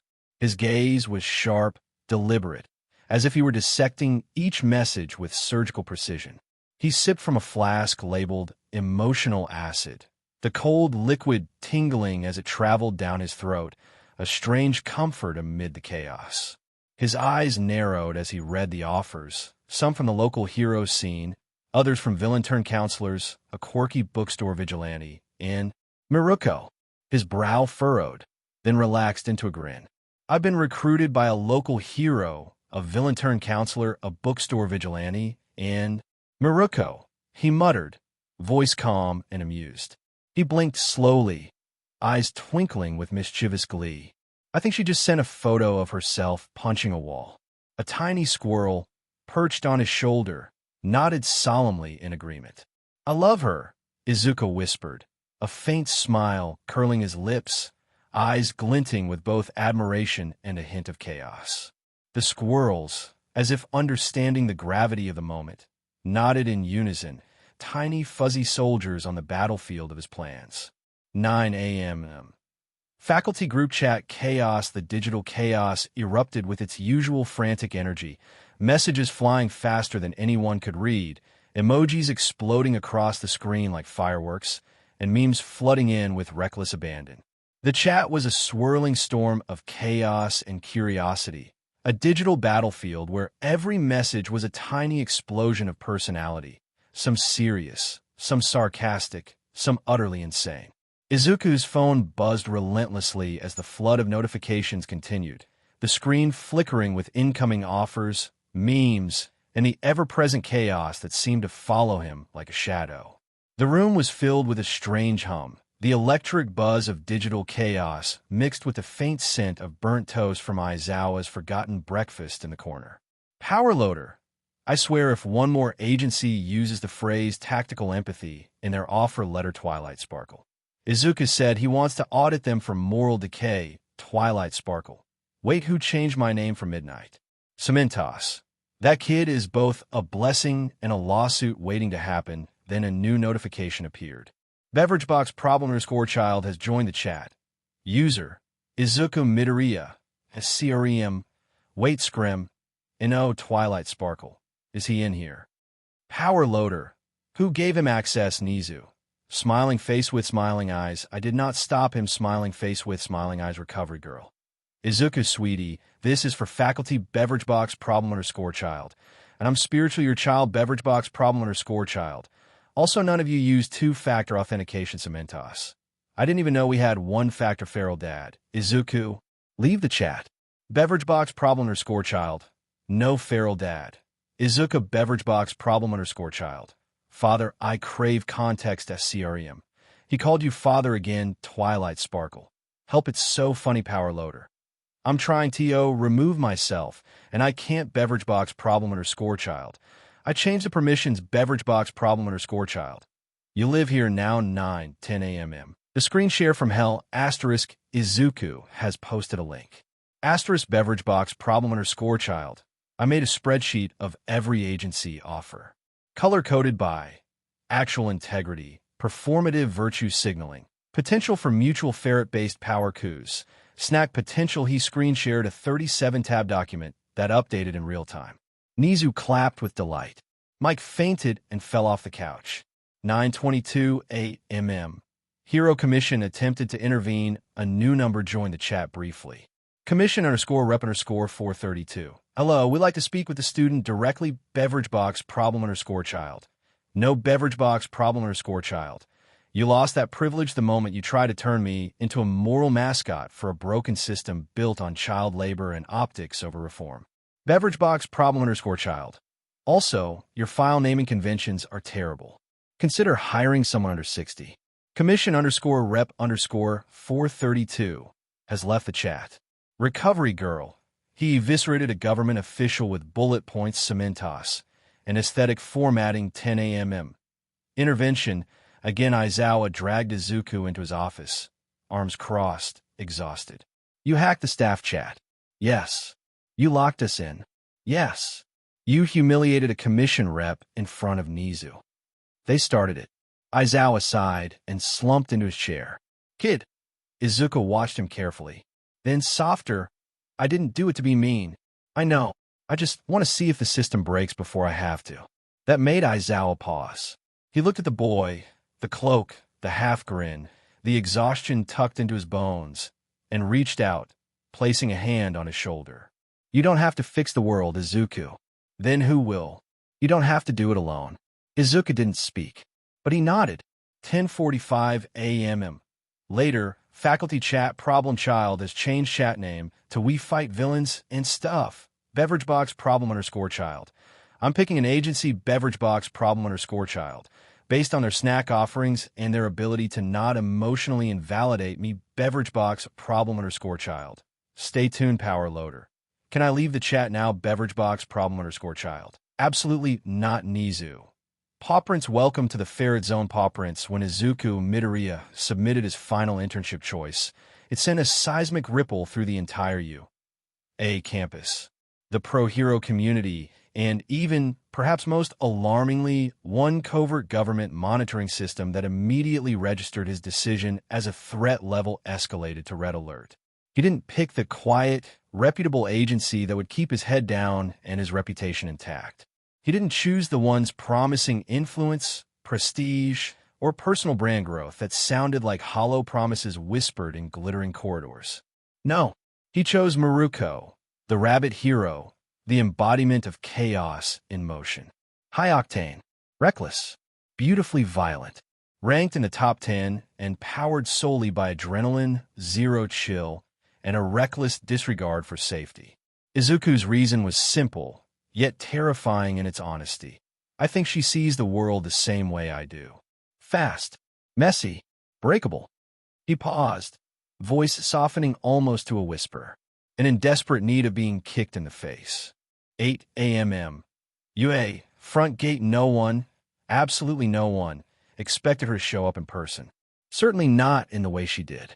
With a roar that shook the ground, the unmistakable growl of a motorcycle ripped through the morning silence. The engine's vibrations thrummed in everyone's bones as Miruko, in a blur of motion, crashed through the UA gates on a roaring wheelie, sparks flying from her tires like fireworks on a wild holiday. In a single, fluid motion, she launched herself off the seat, her body arching through the air with a grace that should have shattered the pavement beneath her. Students screamed, their faces contorted with shock and awe, some clutching each other, others frozen in disbelief. Faculty scrambled behind benches, their eyes wide with horror, hearts pounding in their chests. A ferret, nearby, fainted dead away, its tiny paws twitching as it succumbed to the chaos.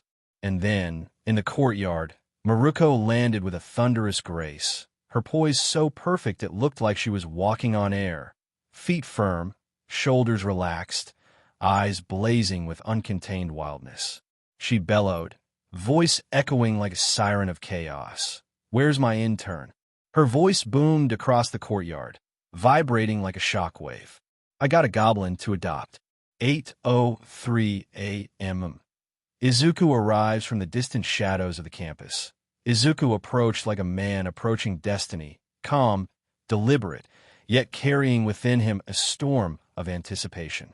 His footsteps echoed softly against the paved pathway, the faint scent of mint and herbal tea lingering around him, an odd contrast to the chaos erupting behind him. He walked into the courtyard without hesitation, shoulders squared, eyes steady, as if he were already seeing the future unfold. "Aye," he said, voice gentle, but carrying an undercurrent of resolve. Miruko grinned, sharp and chaotic, like a blade wrapped in a smile. Her eyes sparkled with reckless delight. "So you're the reality-warping, mouthy gremlin everyone's been whining about." Izuku nodded, a faint smile curling his lips. "I am." She leaned in slightly, eyes gleaming with mischief. "You bite." "Usually," he replied, voice almost amused. Her grin widened, sharp and dangerous. "Perfect," she said, offering a high five, an invitation into the chaos.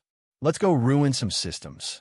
The air around them crackled with anticipation, an unspoken promise of mayhem, rebellion, and the appealing, reckless chaos that only they could create together. 8:10 a.m. Faculty group chat has a meltdown Twilight Sparkle. Miruko is here Twilight Sparkle, and she brought Vibes Power Loader. She drifted through the lawn Power Loader. "I just fixed that #1 big op." "Okay, but like, what if we let her have joint custody? Like weekends." "Recovery girl, Izuku deserves a rabbit Aunt Cementos. That child is going to learn parkour through glass windows Nizu. Paw Prince, I support her. Paw Prince, 8:15 a.m. Aizawa sees the chaos. He stepped into the courtyard, sipping tea. Eyes half-lidded. Hair a mess. Voice rough. "Miruko," he said. "Aizawa," she replied, nodding. "Here to kidnap my student." "Not kidnap. Co-parent." "What?" She pulled out her phone and typed something fast. Ping. Aizawa's phone buzzed. Private text conversation. Aizawa and Miruko. "Miruko, I want the gremlin on the weekends." "Miruko, I promise to return him in, mostly, functional condition." "Miruko, he needs exposure to chaos in healthy, punchable ways." "Miruko, you're too soft on him." "Miruko, let me take him to illegal rooftops and teach him how to scream constructively." Aizawa. 1. How did you get this number, Aizawa? And 2. We're going to launch him out of cannon. Aren't you, Miruko? Only if he asks nicely. Aizawa. 1 Sunday a month. Aizawa. If he gets any more injuries than normal, I'll sue for full custody. Miruko. 2 hearts. See you at the custody exchange. 2 hearts. Aizawa stared at his phone, sighed deeply, and sent a final text to the faculty group chat. Feral Dad. She has him 1 Sunday a month. Feral Dad. I don't want to hear anything. 9 a.m. First training session, they were gone for 6 hours. No one knew what they did. But when Izuku returned, his cloak was torn in a cool new way. He had 2 knives, a band-aid on his cheek, and a file marked corrupt local law enforcement patterns. Phase 1. He was humming Flight of the Valkyries. A squirrel was wearing aviator goggles. He sat down in the lounge, drank an entire bottle of electrolyte juice, and muttered, "I've seen heaven. It's a rooftop where she taught me to uppercut a man's soul." 10 p.m.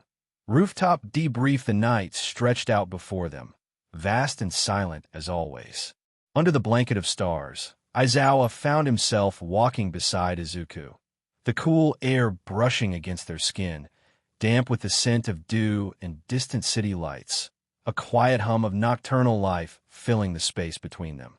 They settled onto a patch of grass, the ground soft beneath them, the faint rustle of leaves whispering in the breeze. The sky above shimmered with countless constellations, cold and distant, yet somehow NTMT in its eternal silence. Aizawa's voice broke the calm, low and steady, carrying a quiet concern. "You alive?" Izuku looked up at the endless tapestry of stars, a faint smile on his face, soft, contemplative, almost amused. "I have transcended mortality," he replied, voice light with a strange, almost surreal confidence. Aizawa blinked, a flicker of disbelief crossing his face. "Miruko do anything dangerous?" Izuku tilted his head slightly, eyes reflecting the starlight.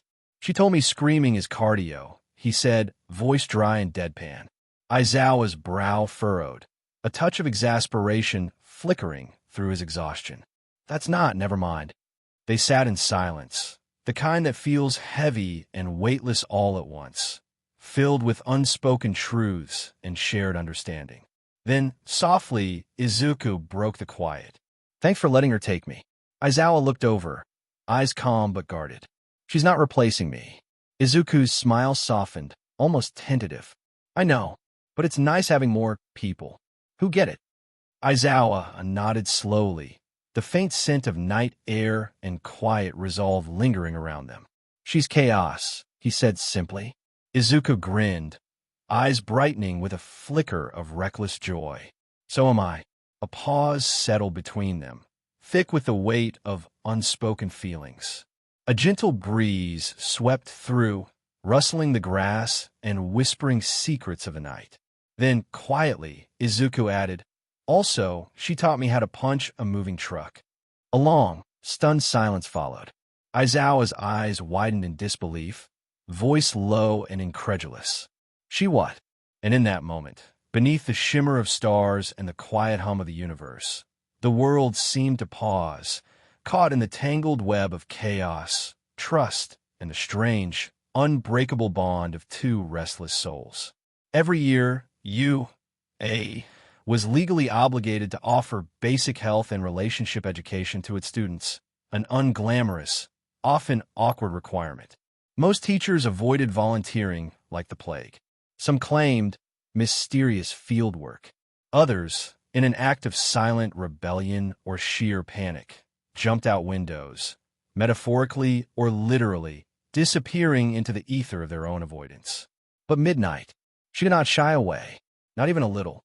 Instead, she signed up immediately with a flourish, bright glitter pen, shimmering ink, a mischievous sparkle in her eye as she scrawled her name on the sign-up sheet. The lesson was scheduled for 10 a.m., bright and early, and nobody, absolutely nobody, knew what she was planning. Izuku, blissfully unaware, went about his morning, the faint scent of herbal tea lingering in the air, the soft hum of the faculty lounge muffling the chaos of the day ahead. He wouldn't remain unaware for long. 9:47 a.m. Faculty lounge. Aizawa sat in a corner, sipping lukewarm tea, the steam curling lazily from his cup. His body language was relaxed, half pretending to sleep, eyes half-lidded, but his senses on high alert. He was not sleeping. Mike, pacing rapidly in tight circles, looked like he was about to hyperventilate. His voice, frantic and trembling, broke through the calm. "She's actually doing it.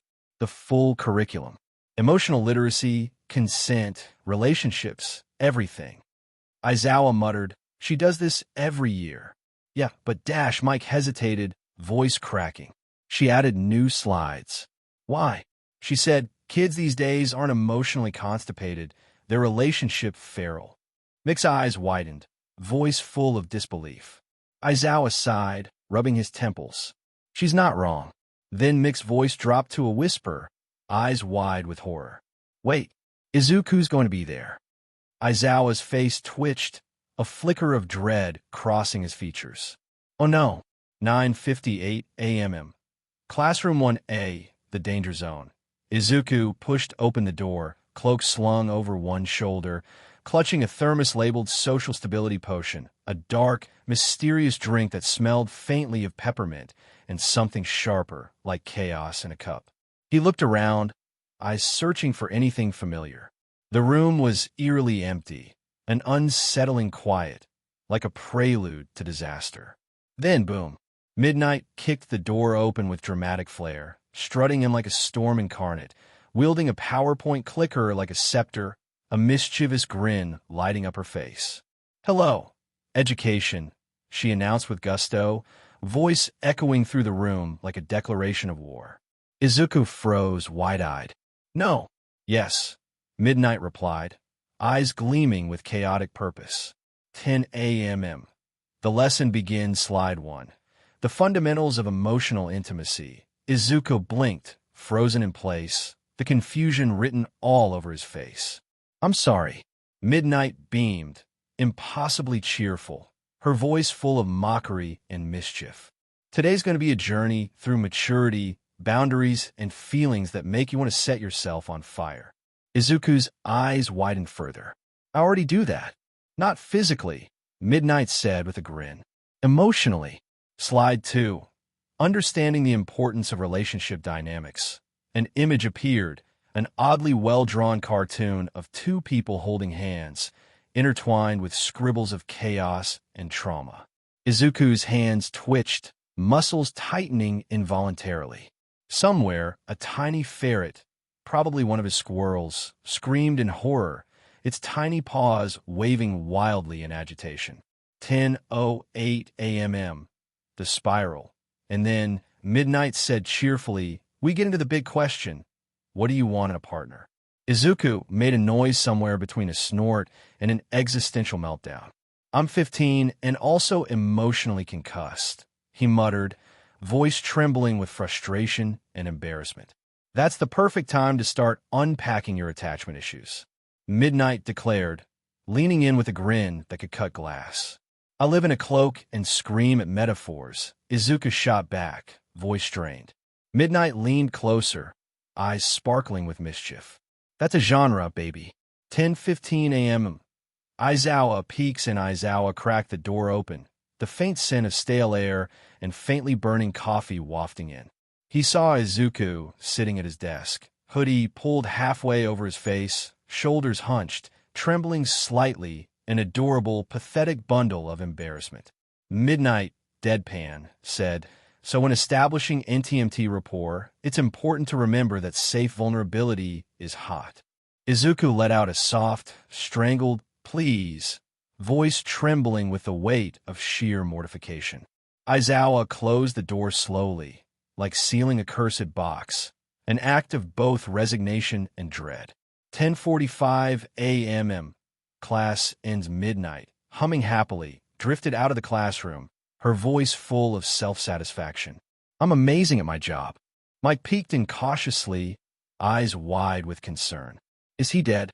Izuku was still slumped at his desk, hood fully up, forehead pressed against the cold surface of the desk. His voice was muffled and desperate, an echo of despair. "No one will ever love me again," he muttered, voice trembling. "The squirrels know too much. I have no peace. Intimacy is a lie." Later that day, Rooftop recovery. Izuku sat curled under his cloak, knees pulled to his chest, staring blankly at the vast, darkening sky. The stars twinkled faintly above, distant, cold, yet somehow comforting in their indifference. Aizawa joined him quietly, sitting beside him with a steaming cup of tea. The faint scent of mint and earth mingled in the cool night air. "I heard you survived," Aizawa said softly, voice rough but gentle. "Barely," Izuku whispered, voice trembling. "I feel violated by knowledge." A beat of silence. The wind brushed past, carrying the faint scent of damp grass and distant city lights. "She didn't talk about, Izuku asked softly, eyes cast downward. "She used you as a case study for emotionally unavailable men who are black and need therapy," Aizawa replied evenly, voice calm, but with a flicker of dry humor. Aizawa paused, then nodded, accepting the strange, chaotic, and strangely comforting chaos of their world. Meanwhile, Aizawa's office. Aizawa opened a file drawer with deliberate, slow precision, the faint squeak of the metal echoing in the quiet. He pulled out a form, the paper rough under his fingers. Application for legal guardianship. Minor, Midoriya, Izuku. He stared at it for a long moment, the weight of responsibility pressing down like a physical force. Then, he pulled out his phone and hesitated, fingers hovering over the screen. Finally, he typed, "You're grounded. Come home," and pressed send, the faint glow of the screen illuminating his face, an act of quiet resolve amid the chaos of their lives. Aizawa, Sakachi, Shoyuta. Hey Shoyuta, how complicated is the process to adopt a teenager? Shoyuta. Hypothetically, Sakachi. Is the teenager green and emotionally stabby? Shoyuta. Maybe Sakachi. Bring snacks to the office. We'll talk paperwork. Sakachi. Also tell him to stop hacking city surveillance. Shoyuta. No promises. Back at Dorm 1, Izuku curled deeper into his cloak. The air was calm again. Then, ding. A message from the faculty group chat. Vulnerability is hot. Orange Heart, great job today, Izuku. Very healthy vulnerability, Orange Heart, beverage box, problem_child. I'm leaving the country. Nizu. Smiling face with smiling eyes. No, you're not. Smiling face with smiling eyes. Hashtag one big up. Bro, she only used you as a metaphor 3 times. Power loader. Can we erase memories with a Quirk power loader? Asking for friend, beverage box, problem_child. You can erase memories with blunt force head trauma recovery girl. No, love, Cementos. I dropped my coffee during reciprocal emotional intimacy. Beverage box, problem_child. I'm gonna live in a forest and scream at owls. Feral dad. You're fine, feral dad. Also feral dad. Clear your Sunday next week. Beverage box, problem_child. Feral dad. Custody paperwork stuff. Beverage box, problem_child. Beverage box, problem_child. Beverage box, problem_child. Custody what? Beverage box, problem_child. I'm gonna cry into my cloak now. Nizu. Paw Prints, we love a healthy parental arc. Paw Prints. Nizu had called it a low-pressure, emotionally restorative bonding experience over food. Everyone else knew better. They called it what it truly was, a disaster waiting to happen with chopsticks. The faculty hadn't eaten together in one room since the last time Midnight brought moonshine to a potluck, and Mike had launched into emotionally repressed karaoke at 11 p.m., singing through tears and alcohol. Izuku, for all his eagerness, had never shared a meal with all of them at once. He was both thrilled, eyes shining with anticipation, and deeply concerned, heart pounding with apprehension.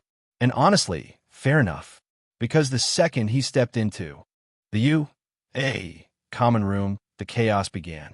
Power Loader, sitting near the window, was already crying over burnt gyoza, his face red, eyes streaked with tears, trembling as he stared at the blackened mess on his plate. 6:12 p.m. Operation. Family dinner begins. The table was long. So long it seemed to stretch into infinity, and the atmosphere was thick with tension, like a storm about to break. Aizawa sat at the head, shoulders slumped, eyes half-lidded, as if he'd been king of a kingdom of exhaustion. His scarf was loosely wrapped around his neck, and his expression was a silent plea for patience. Mike had a playlist titled Emotional Soft Bops for Dads and Disasters, queued up, the soft melodies contrasting sharply with the chaos in the room. Midnight was suspiciously eyeing the wine substitute Nizu provided, tilting the cup slightly, trying to determine if it was psychologically effective or just another prank. Izuku, apron tied around his waist, was attempting to stir-fry without using his quirk, his brow furrowed in concentration, cheeks flushed with effort. The rice, meanwhile, was already on fire. Sparks flew, and the smell of burnt grains filled the air, sharp, acrid, and unmistakably chaotic. "Why is it crackling?" Izuku shouted, voice cracking with panic and confusion, arms flailing. From the hallway, Cementos called out, voice calm but exasperated, "You put sugar in it." "I thought it was salt." I panicked. Izuku yelled back, eyes wide with frantic embarrassment, face flushed with heat and horror. The room was a whirlwind of chaos, clattering dishes, stifled giggles, and a faint scent of burnt rice mingling with a nervous energy. 6:25 p.m. The group chat explodes again. Power Loader. Who gave the Chaos Goblin a stovetop recovery girl? He said, "I got this," and made direct eye contact child supporter. The rice just hissed at me loud. New playlist idea. Burnt carbs and unresolved trauma. Nizu. Paw Prints, let him learn Paw Prints. Beverage box the child. I didn't know rice could feel shame. Father. Apparently stop texting and eat. Beverage box the child. Father, it's crunchy. Father. Apparently that's your fault. Beverage box the child. You let me cook. Father. Apparently. Mistake noted. 6:40 p.m. The food, surprisingly, doesn't kill anyone. They sat together, the quiet hum of the room settling like a fragile piece. They chewed, each bite a small act of defiance against the chaos that had just erupted. Mixed noodles were surprisingly good, warm, slightly spicy, the kind of comfort that sneaks into your bones. Cementas made dumplings that felt unexpectedly comforting, soft, tender, like a gentle embrace that momentarily eased the tension. Izuku's rice, on the other hand, was chewy, and somehow it seemed to have achieved a faint, almost imperceptible self-awareness, resisting like a stubborn little thing that refused to be ignored.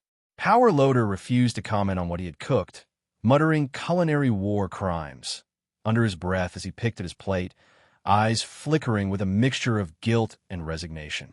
Everyone was desperately trying to act normal, clinging to civility, to composure, to the fragile veneer of calm. Until, that is, Izuku broke the silence with a question, far too casual, yet carrying an undertone of something deeper. So, he asked, voice even, what was everyone's worst trauma moment in the field? A fork clattered loudly onto a plate. A chair creaked with the sound of tense flashbacks, an audible shudder that seemed to ripple through the room. Mike, choking on his drink, sputtered, eyes wide with shock. You can't just dash. Full vulnerability is vital to healing. Izuku interrupted, voice calm but unwavering, eyes soft with genuine curiosity. You sound like midnight, Power Loader muttered, a faint, tired smile flickering on his face. I'm just asking so I don't feel weird about my own breakdowns, Izuku added, voice trembling just slightly with honesty. A heavy silence settled again, thick with unspoken truths. 7 p.m. The trauma starts pouring out. Midnight was the first to speak, voice steady but carrying the weight of years. I once had to emotionally coach a 6-year-old with a destruction quirk, she said softly, taking a slow sip of her soda substitute. No one else wanted to touch the case. He drew me a picture before disappearing into the system. The room fell into silence, each person digesting her words, haunted and pathetic. Cementas cleared his throat, voice low but steady. I watched my first rescue victim die. I was 17. I didn't eat solid food for 5 days. Another pause. Heavy, suffocating. Mick's voice was softer than usual, trembling with vulnerability. I let a friend get hurt on my watch once. I didn't visit him in the hospital. Told myself he needed space. I think I was just afraid he didn't want to see me. Aizawa flinched slightly, the faint scent of regret and old pain lingering in the air. Izuku blinked, eyes wide, absorbing everything. He stared at Mike for a long moment, processing, and then, almost whispering, said, "You're here now." Mick's smile was small, broken but real, a little grateful, a little hopeful. "Yeah," he whispered. "Guess I am." 7:15 p.m. Aizawa's turn. Everyone's gaze shifted to him, the unspoken expectation hanging in the air like a thick fog. He blinked slowly, sighing, then spoke quietly, voice rough with emotion. "I wanted to save someone who didn't want to be saved. Thought I knew better. Pushed too hard. They vanished. I never found out what happened to them." The room was still.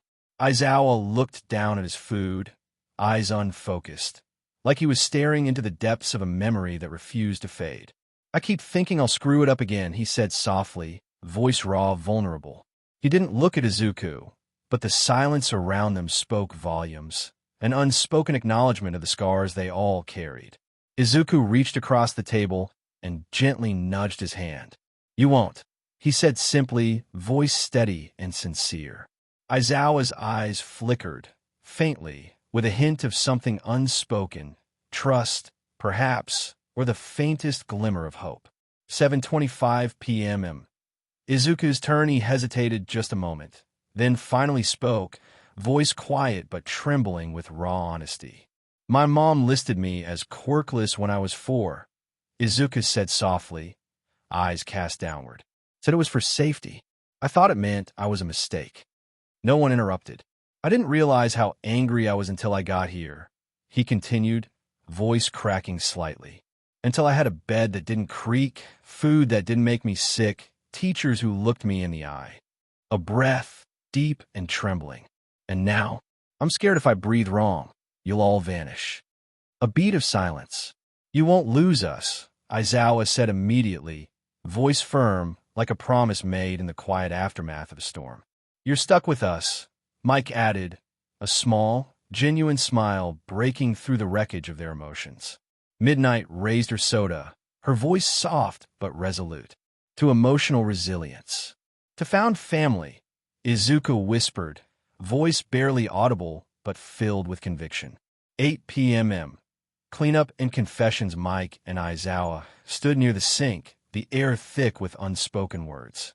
A long pause. Then Mike finally said, softly, voice tinged with nostalgia, you still have that scarf I gave you in high school. Aizawa's eyes flickered with a faint, distant smile. You still have my mixtape. A beat. We're disasters, Mike said quietly, the words heavy with meaning. Aizawa nodded slowly, eyes distant but warm. Yeah, but we are disasters. From the hallway, Izuku whispered to a squirrel, a faint, secret smile curling his lips. Phase 2 realized, we're almost there. In that moment, amid the flickering shadows and quiet breaths, they found something fragile, something resilient, wrapped in chaos, pain, and the unbreakable threads of found family. 10 p.m. Post in her group chat. Nizu. Paw Prints. The dinner was a success. Paw Prints loud. I haven't cried in a noodle since 2011, father. Apparently, Hizashi, you weren't even a thought in 2011, let alone a breathing organism. Child supporter. Izuku made a rice elemental. It blinked at me. Power loader. He also added counseling dinner to the club calendar. Recovery girl. Next time I'm bringing actual wine cementos. Did Aizawa smile? Beverage box. The child. He smiled. I saw it. Father. Apparently no, I didn't beverage box the child. I'm filing it under evidence of love. Nizu. Next week. Game night. Paw Prints. Father. Apparently I'm busy. Beverage box the child. You're coming. I'll bring the tea. Father. Apparently I'm not coming. Loud. I'm coming. Father. Apparently I'm coming. Beverage box the child. Uneasy face. Beverage box the child. Simp. It all began with a clipboard and an innocent, well-meaning suggestion. Recovery girl presented her idea with a bright, hopeful smile. I'm running a campus-wide sleep health survey. Simple stuff. Hours slept. Dream quality. Nightmare frequency. Basic teen well-being. What she failed to account for was that Izuku Midoriya slept like a haunted Roomba, erratic, unpredictable, and haunted by shadows only he could see. 7:45 a.m. Faculty lounge. Recovery girl. Ever the optimist dropped a manila folder onto the table with a soft thud, like it was radioactive or carrying the secrets of the universe. Label. Midoriya. Izuku. Sleep report. The staff gathered around cautiously, the air thick with curiosity and dread. Aizawa, ever the calm observer, reached out and flipped open the folder with deliberate care. His eyes widened, and he blinked slowly as if trying to process a nightmare made real. This can't be real, he muttered, voice flat, yet filled with disbelief. Hizashi leaned in, squinting. What is it? Blank. Aizawa shook his head, eyes scanning the pages with a growing sense of horror. No, it says his average REM cycle is 27 minutes. He slept more in stairwells than in beds.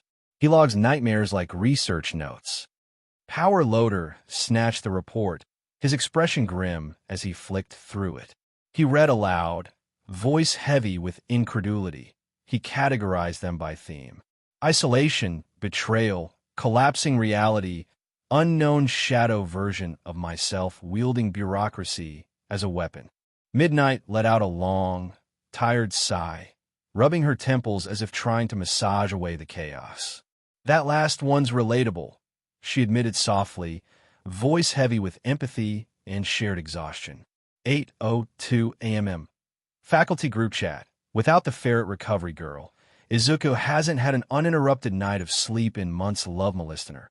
He has scheduled night terrors mid-NOIGHD. He's sleep-deprived and still smarter than me power loader. How is his brain not melting Nizu? Smiling face with smiling eyes, I added a neural monitoring patch to his pillow, smiling face with smiling eyes Cementos. Wait, what Nizu? Emotional dream analytics. Laptop computer brain crescent moon Dizoa. I'm going to fix this hackers infinite core like has joined the chat mid-NOIGHD. How power loader. How do you keep doing that hackers underscore like? You can't fix what is already a lifestyle Dizoa. Watch me 8:30 p.m. Izuku's dorm, the sleep ambush Aizawa appeared suddenly, unannounced, like a shadow, slipping through the door. He carried an armful of everything.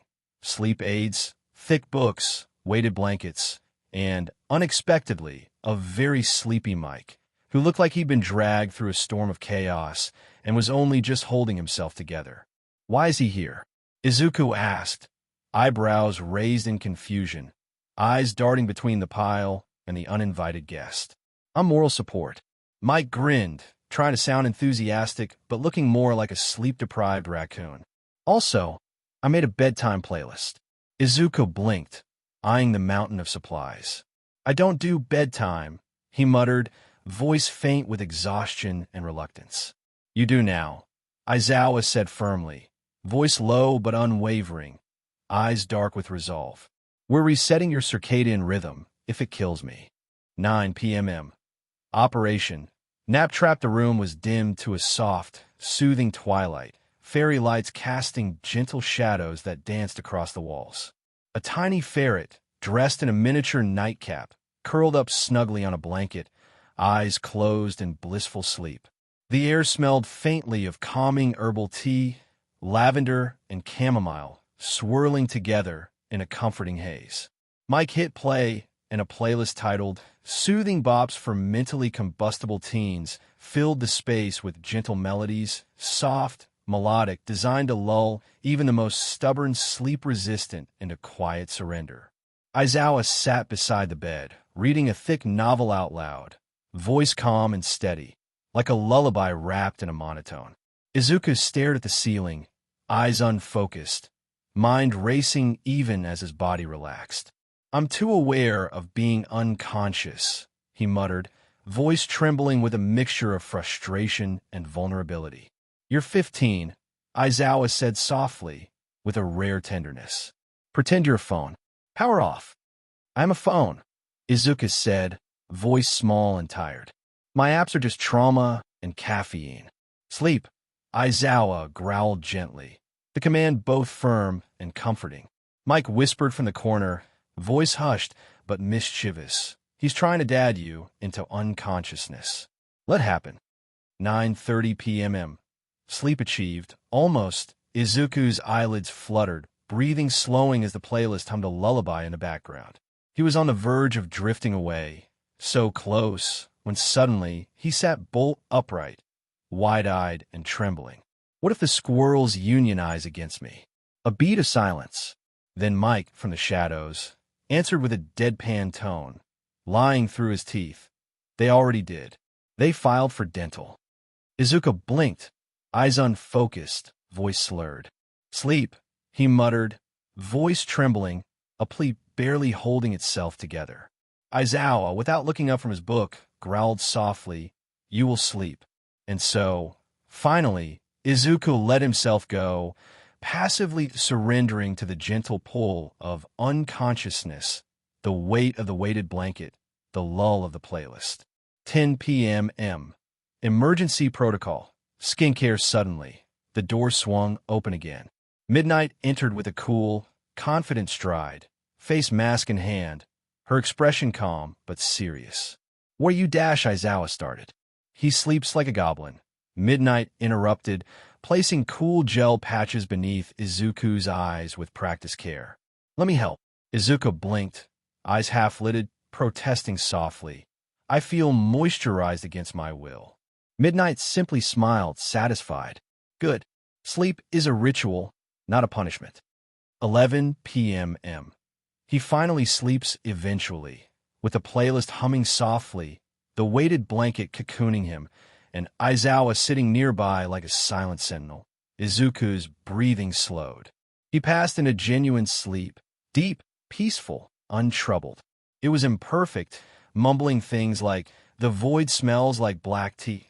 Don't trust the vending machine, it knows things, Dad. Don't give the cloak sentience again." But it was sleep. Real sleep, free of chaos, free of chaos's ghostly whispers. 3 a.m. Dream Analytics ping, a quiet alert from Nizu's system gently flickered on the dashboard. He checked it, eyes softening as he read the data. Subject: Midoriya, Izuku dream phase. Deep sleep achieved emotional tags. Safety: familiar presence. Diminished threat index. Anomaly detected. Maybe this is what being home feels like. Nizu's tiny face curled into a gentle smile. He let the system rest, the quiet hum of peace settling over the night. Next morning, faculty lounge Aizawa entered quietly, bleary-eyed but triumphant, shoulders relaxed. "Kid slept for 7 hours straight," he said, voice rough but proud. There was a beat of silence. Then applause. Midnight raised her coffee mug, grinning. "To found family and skincare." Mike nodded, a proud smile on his face. "To bedtime bangers and legal guardianship." Nizu, ever the quiet observer, simply grinned, content in the chaos, and calm, coexisting in perfect harmony. 9 a.m. Faculty group chat Epi-san. "I slept, Epi-san. It was weird, good night. Welcome to the world of hydrated REM, love listener." Next up, fixing your caffeine addiction, Epi-san. Block Dizoa. "We'll try again tonight, Epi-san." "Are you tucking me in again, Dizoa?" "Do you want that, Epi-san?" "Maybe Dizoa." "Then yes, Dizoa. They'll tuck you in the same way they do at funeral homes, Dizoa. So the zombies can't get out during the apocalypse, love listener." "I'm crying in the hallway, Epi." "Son, Sai power loader." "Did you just say Sai?" "Epi-san. Sai, the Provisional Hero License exam was designed with a specific purpose in mind. Test teamwork, strategic thinking, restraint, and the ability to function under high-pressure, real-world scenarios. It was built under the assumption that most students were normal, or at least had a semblance of cooperation and social awareness. But Izuku Midoriya was not most students. He was a solo act, a one-man chaos machine who regularly battled the government with nothing but Google slides and once, in a moment of frustration, emotionally dismantled a vending machine for overcharging him. 6 a.m. Morning of the exam, Aizawa handed Izuku a set of stern instructions, voice low and serious, as the boy adjusted his cloak's buckles. "Remember," Aizawa said, eyes narrowing, "don't antagonize anyone unless they start it." "I would never," Izuku replied, sporting a smile that was too innocent, too bright. "Midoriya, I'm a beacon of diplomacy," Izuku said, shoulders squared, voice unwavering. Aizawa stared, unimpressed, but said nothing, only giving a faint nod. Behind them, a squirrel dropped a tiny flashbang, its tiny paws holding a miniature detonator. Neither of them reacted. 7:15 a.m. Provisional Exam Center, the testing site, was a sprawling arena designed to look like a collapsed cityscape, ruined buildings, debris, and crumbling streets. Over 1,500 examinees gathered in groups, clad in vibrant uniforms, whispering strategies, nerves tangling in the air like static. And then Izuku entered. Alone, cloaked, calm, almost unnervingly composed. The room's energy shifted instantly, an undercurrent of tension rippling through the crowd. Someone whispered, "Is that the you?" A cryptid. Another muttered, "He made a boy cry," by quoting his therapy records verbatim. A third, more incredulous, said, "I heard he domesticated a raccoon mid-battle." Izuku sneezed into his elbow, loud enough to cut through the whispers. A bird, startled by the sudden noise, dropped out of the sky and flapped wildly, adding to the chaos. 7:35 a.m. Exam begins Phase 1. Target tag. Each examinee had 3 targets, color markers, or tags attached to their bodies. If all 3 were hit, they were disqualified. The goal was to survive, eliminate other teams, and avoid becoming a target. Izuku had no team. He didn't need one. When a signal sounded, he vanished, disappeared into the chaos like a ghost in the wreckage, moving with purpose, calculating every step with cold precision. 7:40 a.m.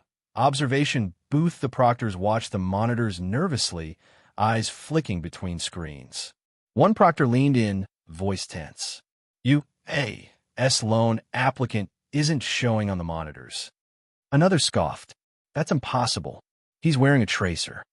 The screens flickered briefly, then showed a pile of eliminated targets arranged in a haphazard pattern spelling out, "I was never here." The proctors exchanged nervous glances. Is he really just not here? One asked, voice whispering with awe and concern. 8:02 a.m. Field. Chaos unleashed. While most examinees used brute force or straightforward tactics, Izuku employed psychological warfare, an art form he was rapidly mastering. A team rounded a corner, only to find the words, "Your greatest fear lives here," scrawled in BL red marker on the wall, causing them to freeze and retreat. Another team encountered a looping hologram of their captain reading their diary out loud, voice echoing eerily through the ruins, causing chaos and panic. One terrified student sat down mid-run, trembling, whispering, "I don't want to live like this." Izuku emerged from a collapsing wall, a squirrel perched on his shoulder, whispering softly, "You've already lost. You just don't know it yet." The screams and frantic fleeing echoed across the battlefield as teams tumbled into chaos, unable to match his calculated psychological assault. 8:10 a.m. Official proctor feed Proctor 1, eyes wide, voice hushed in awe. He's eliminated 13 teams. Proctor 2, voice tinged with disbelief, without touching a single person. Proctor 3, voice skeptical. Are we sure he's a hero candidate? Proctor 1, nodding slowly. You have filed him under tactical gremlin. I think it's legit. 8:30 a.m. Final phase. Rescue simulation. The scenario was standard protocol. Fake civilians, obstacle hazards, timed evacuations. But Izuku's mind was already working in overdrive. He scanned the zone, calculated the structural integrity of 3 buildings, then, with a calm, almost polite tone, requested the simulation AI to shift the terrain based on trauma index mapping. It listened. "Sir," a proctor said, watching the screen, "the student has gained command access to the scenario AI." Another whispered, "Just let him cook," as Izuku reprogrammed drones from a broken vending machine, organizing a rescue effort with precision. He carried a simulated civilian in his arms, directing others through comms, his focus sharp and unyielding. At one point, he paused to comfort a crying NPC, who later tried to give him a quest reward. 9:15 a.m. End of exam. Izuku exited the battlefield, cloak pristine, expression calm and composed, alone, as always. He passed a recovery zone where exhausted students limped, sweaty, tears SDRKNG their faces. He offered one a granola bar and said softly, "You did your best. That's more than most people ever try." The kid cried harder, overwhelmed by the kindness amid the chaos. 10 a.m. Observation room. Faculty lounge stream. The staff watched the recap, faces a mix of awe and disbelief. Midnight, eyes sparkling, said, "I think he accidentally made the simulation love him." Mike, voice incredulous, added, "The AI apologized to him. That's not supposed to happen." Cementas, nodding slowly, said, "He's a one-person emergency response unit."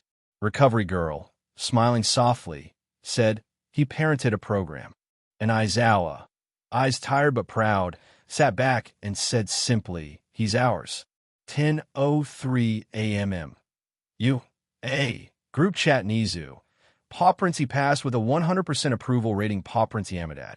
One of the other schools thinks he's a government test subject power loader. I think he is Mom Night. He sent me a thank you note in Latin, the underscore sickened rat god. Felt cute. Might destroy systemic injustice later, rat eraser dad. You made a kid from Shiketsu weep the underscore second for coming out of rat god.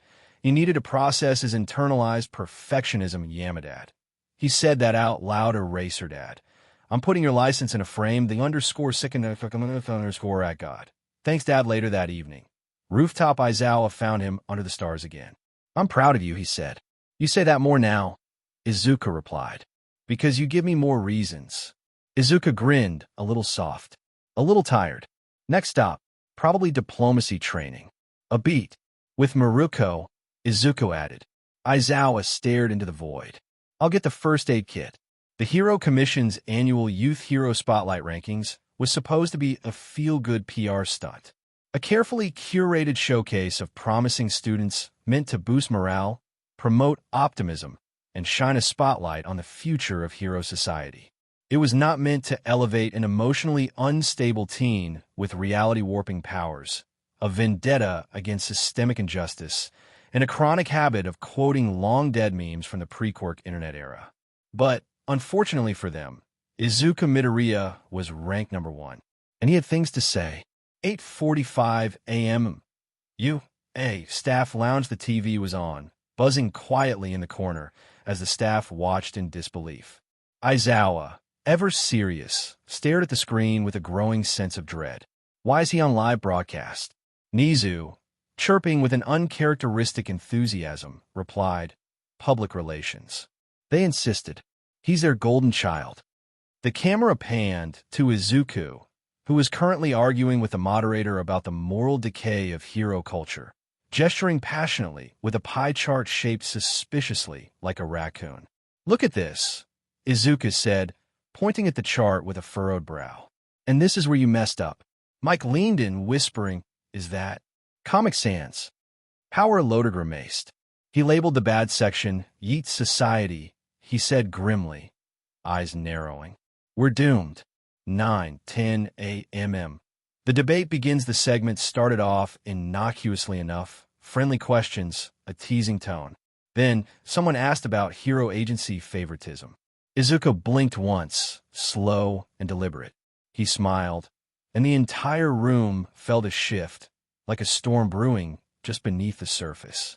And then, he unleashed it. If we keep feeding power into the same 10 agencies while ignoring the grassroots rescue groups risking everything for real community safety, he said, voice steady but fierce, then congratulations, you've played yourself. He paused, a beat of silence hanging heavy. Welcome to Chili's. A producer choked on her latte, eyes wide with shock. 9:15 a.m. Meme Annihilation moderator. Midoriya. What do you say to critics who claim your methods are unorthodox? Izuku. Road work ahead. Moderator. I what? Izuku. Yeah. I sure hope it does. A proctor, somewhere in the background, screamed, facepalm trembling. Back at you, Cementos whispered. Was that prophecy? The entire broadcast spiraled into chaos. 9:30 a.m. The internet erupts within minutes. Clips of Izuku's antics went viral. Headlines blared across screens.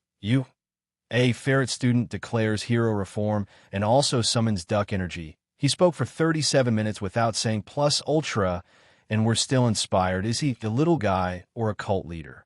A nation divided. Hashtags trended like wildfire. Hashtag Ferret uprising. Hashtag road work ahead. Hashtag let him do it. Hashtag spice it out energy. Izawa standing silently behind him like a silent mob boss. Nizu, seizing the moment, launched a merch line during the broadcast. Plushies sold out in 27 minutes, an instant household staple of chaos and adorable rebellion. 10 a.m. Backstage at the studio, Izawa found Izuku sitting cross-legged on the floor, a mug labeled too tired to be polite in hand, feeding a squirrel grapes with a gentle, almost amused expression. You hijacked a national broadcast, Izawa said, tone neutral but edged with exasperation. I gave the people truth and Vine references. Izuku replied, voice calm but with a glint of defiance. It's called education. Aizawa raised an eyebrow. You referenced a Vine so old. The host had to Google it mid-debate. Then I made them learn, Izuku said with a small, proud smile. That's growth. A pause. Aizawa sighed, then reached into his pocket and handed Izuku a granola bar. You stress me out. You signed up for this. Izuku shot back, crumbs falling from his mouth. Technically, I didn't dash. You filled out the guardianship form. That's called consequences, father, Aizawa said deadpan. A beat of silence. Aizawa cracked the faintest, almost imperceptible smile. You little gremlin. 10:15 a.m. Faculty group chat. Meltdown Redux. Yamadad. Did he just say it's free real estate? In response to a policy question mom night. He said empathy is CC, and the entire panel nodded power loader. He quoted, this be asterisk to seach empty, Waiti, while tossing a proposal cementos. He built a platform and then lit on fire Nizu. Smiling face with smiling eyes, we love a revolutionary paw prints eraser dad. He is absolutely grounded child of vines. You can't ground me if I'm emotionally elevated sparkles Yamadad. He's meme jumping dimensions 11 a.m. Rooftop wind down the air was still. The world was loud. Izuku sat under the sky, mask hooked on his belt, hair fluffed from a storm of camera flashes. Aizawa joined him. They didn't talk for a while. Then, was I too much? A pause. No, Aizawa said. You were you. Loud, honest, exhausting, and right. Izuku leaned on his shoulder. I know no one else gets it. The jokes, the vibe, the language. I sound insane. You sound like a kid who grew up reading about the past and decided to make a better future. Izuku snorted. I'm going to put that on a mug. Or a t-shirt.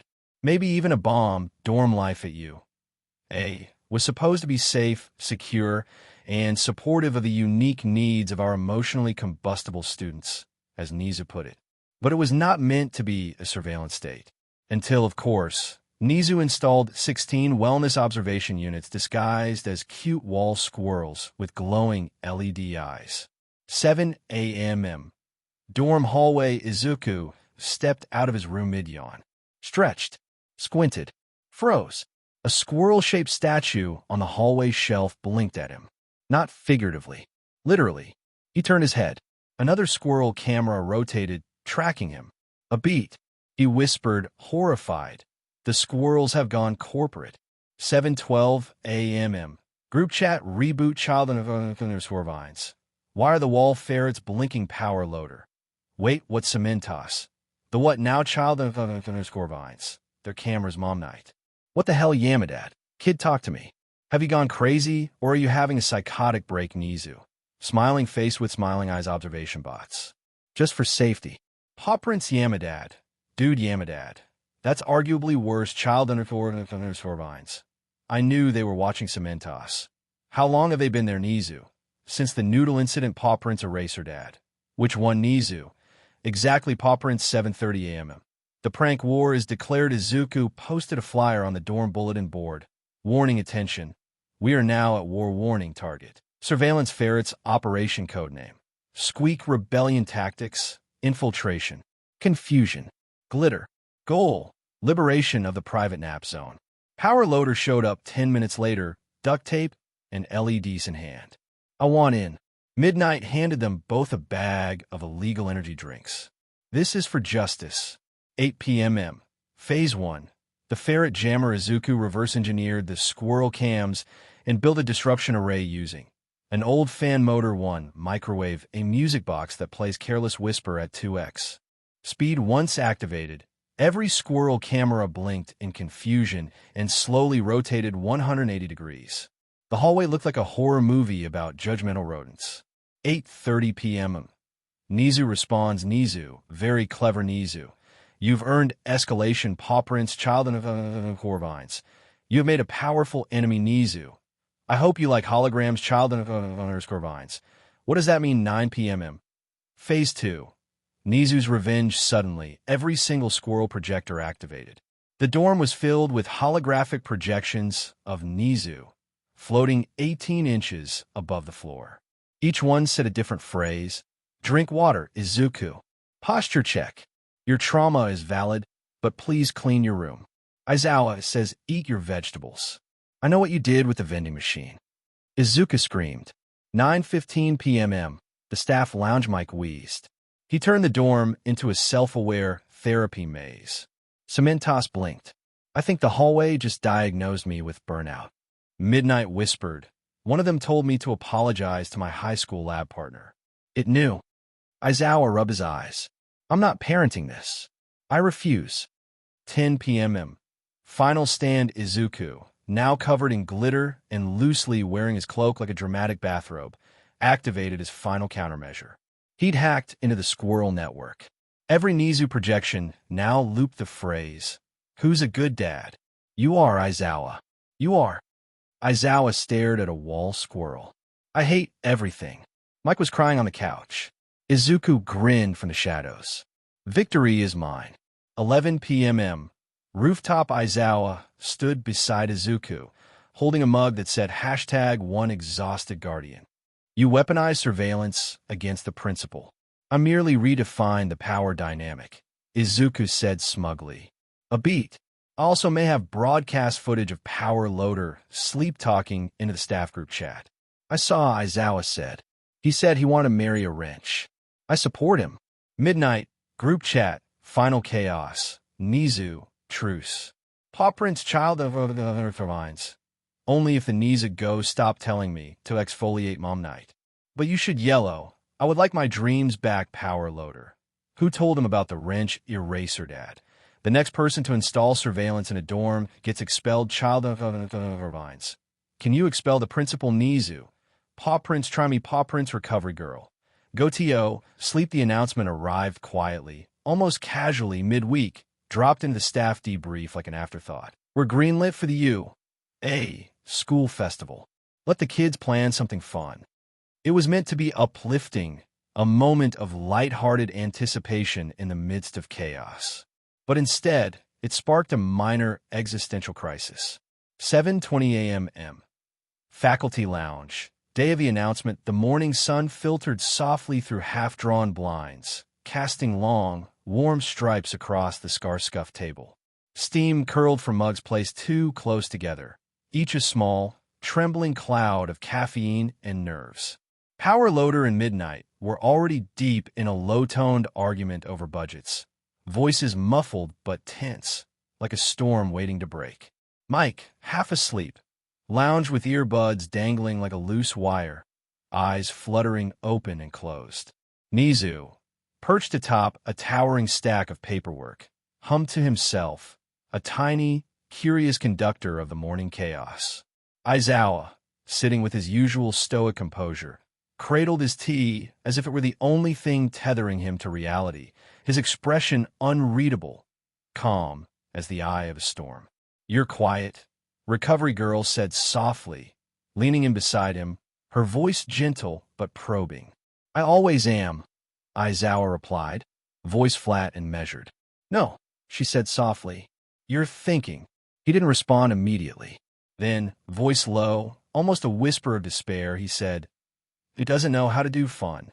The words hung heavy in the air, an unspoken truth that made the room pause.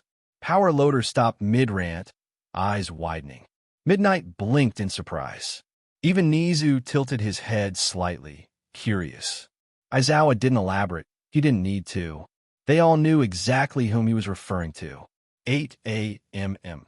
Dorm 1, Izuku stood in front of the common room bulletin board, eyes narrowed, concentration etched into every line of his face. The words U.A. School Festival gleamed in glittery font, taped neatly to the center of the poster, bright, cheerful, almost mocking in its cheerful innocence. Below it, someone, probably Nizu, had scrawled in hurried handwriting, mandatory joy participation. Izuku's brow furrowed deeply, as if the very concept of fun physically hurt. Behind him, a squirrel wearing a paper hat slowly peeled off the wall and skittered across the floor, adding a tiny, chaotic mess to the scene. He muttered, almost to himself, fun, like it was a foreign word, something unfamiliar, perhaps even dangerous. He pulled out his notebook, flipping to entry 342. Fun. He scrawled carefully, then added, possible emotional performance. Observed commonly in non-haunted students. Should investigate further. Check caffeine correlation. His pen moved with meticulous focus, eyes dark with suspicion and curiosity. The room's atmosphere was thick with unspoken questions, an awkward mixture of anticipation, dread, and a faint suspicion that this fun might be more complicated than it seemed. 8:35 a.m. Faculty group chat Ferret. Requesting clarification on fun. Is this mandatory emotional output or optional moral performance? Why not? It's literally a school festival, kid. Just enjoy it, Ferret. Define enjoy, yellow. Oh boy. He's worse than show power loader. We broke him, recovery girl. This isn't new. He doesn't know how to be a child. Number 1, Dad. I'm handling it, Nizu. Smiling face with smiling eyes, let's give him a starring role. Smiling face with smiling eyes, Ferret. I'm filing a psychological restraining order against Glitter 10 a.m. Intervention. Attempt number 1, Izawa knocked once, slow and deliberate, before entering dorm 1 as common room. He didn't need a knock. There was only one student likely to be there, one who'd already known he was coming. Izuku sat cross-legged on the couch, surrounded by notes, diagrams, and scribbled plans. His cloak pooled around him like smoke, dark, swirling, almost alive in the faint light. 3 squirrels, noses twitching with curiosity, carefully examined a blueprint that looked suspiciously like a haunted carnival booth, tiny paws pointing at the suspiciously crooked angles and exaggerated decorations. Izawa settled into the seat beside him, shoulders relaxed but attentive. Festival planning, he asked, voice low, almost curious. Izuku didn't look up. I'm trying to calculate the statistically safest version of fun, Izuku said softly, voice tinged with a strange mix of determination and vulnerability. Something that won't trigger social panic or unexpected fireworks. Izawa's brow twitched. You're not supposed to calculate it. Izuku frowned, eyes still fixed on the chaotic plans. Then how do I avoid being disappointed? A pause, heavy with unspoken fears. Izawa reached over carefully, closing the notebook with precise tenderness, like handling something fragile. You don't, he said quietly, voice steady but kind. Izuku blinked at him, confusion flickering across his face, wariness, like someone who'd been handed a gift with no warning and suspected it was a trap. Izawa leaned forward, elbows on knees, eyes gentle but unwavering. You're allowed to be a little disappointed. It means you were hoping for something. Izuku's mouth opened, then closed again. His hands clenched slightly in his lap, knuckles white. I don't know how to hope, casually, whispered, voice barely more than a breath. Izawa exhaled slowly, a soft sound like release. Then we'll practice, he said softly, a quiet promise. 1 p.m. Intervention.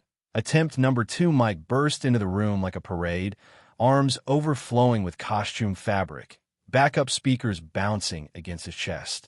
Midnight followed, carrying a makeup kit and a bag of illicit lollipops, her eyes bright with mischief. Power loader dragged in a cart labeled structurally questionable stage pieces, like a treasure trove of chaos. Izuku looked up from where he was now testing traffic flow with squirrels, arranging toothpicks and yarn, trying to map out the chaos. Midnight beamed, radiating enthusiasm. We're doing a performance, she announced, voice full of excitement. No, Izuku said, voice flat, almost overwhelmed. Yes, Midnight shot back, grin wide. I don't perform, he muttered, eyes flickering with anxiety. You publicly dismantled a national institution with bullet points, Midnight said, waving her hand dismissively. You'll be fine. Izuku opened his mouth, unsure, hesitant. Mike moved a microphone into his hands. Your lead vocals, he said confidently. I am. Midnight winked. You scream in philosophical metaphors.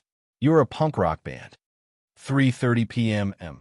The fun, rehearsal. Izawa sat in the corner of the auditorium, scarf wrapped snugly around his neck, watching as Izuku, hood up, eyes narrow, tried to sing into the mic without panicking.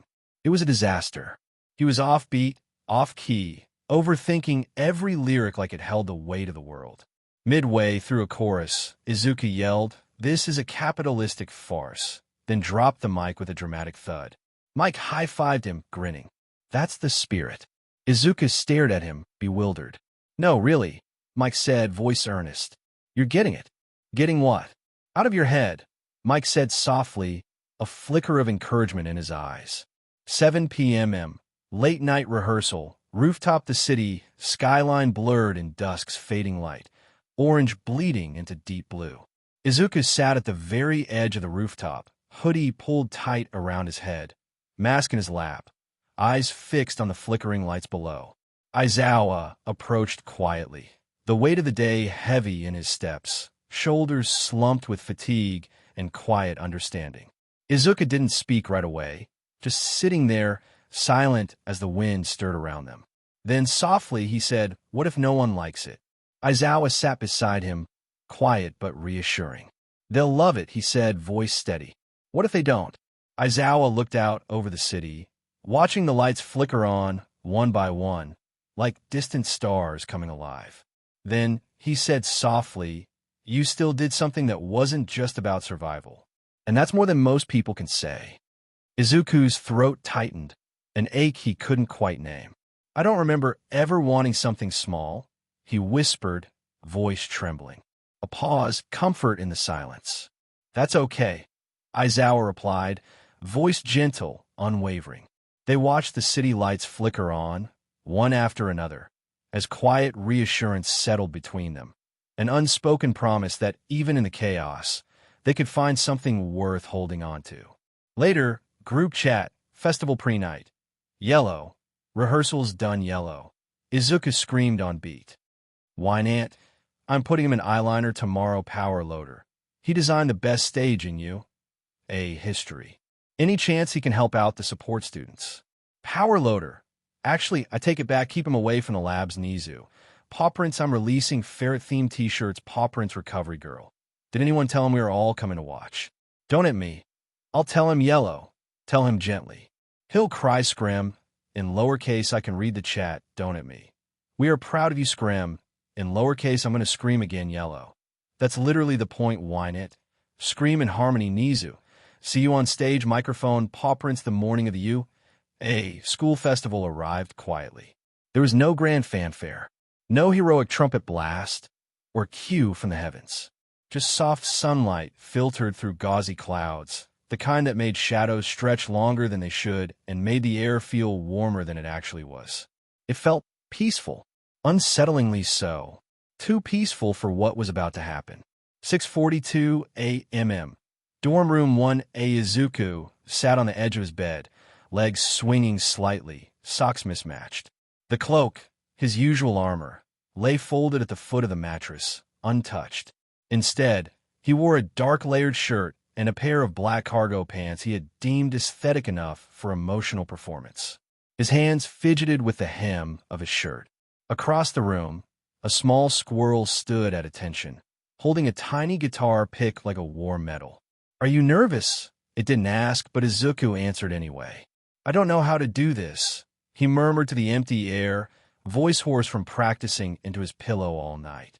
There were no villains today, no tests, no ranking systems, no speeches to the world or breakdowns in front of national cameras. Just people, watching. And, somehow, that was infinitely more terrifying. 7:30 a.m. The courtyard transformed the campus had been reworked overnight into a patchwork festival of food stalls, art exhibits, and student-built madness. Colorful lights dangled from trees like captured fireflies. Stages had sprung up on every corner like mushrooms after a storm.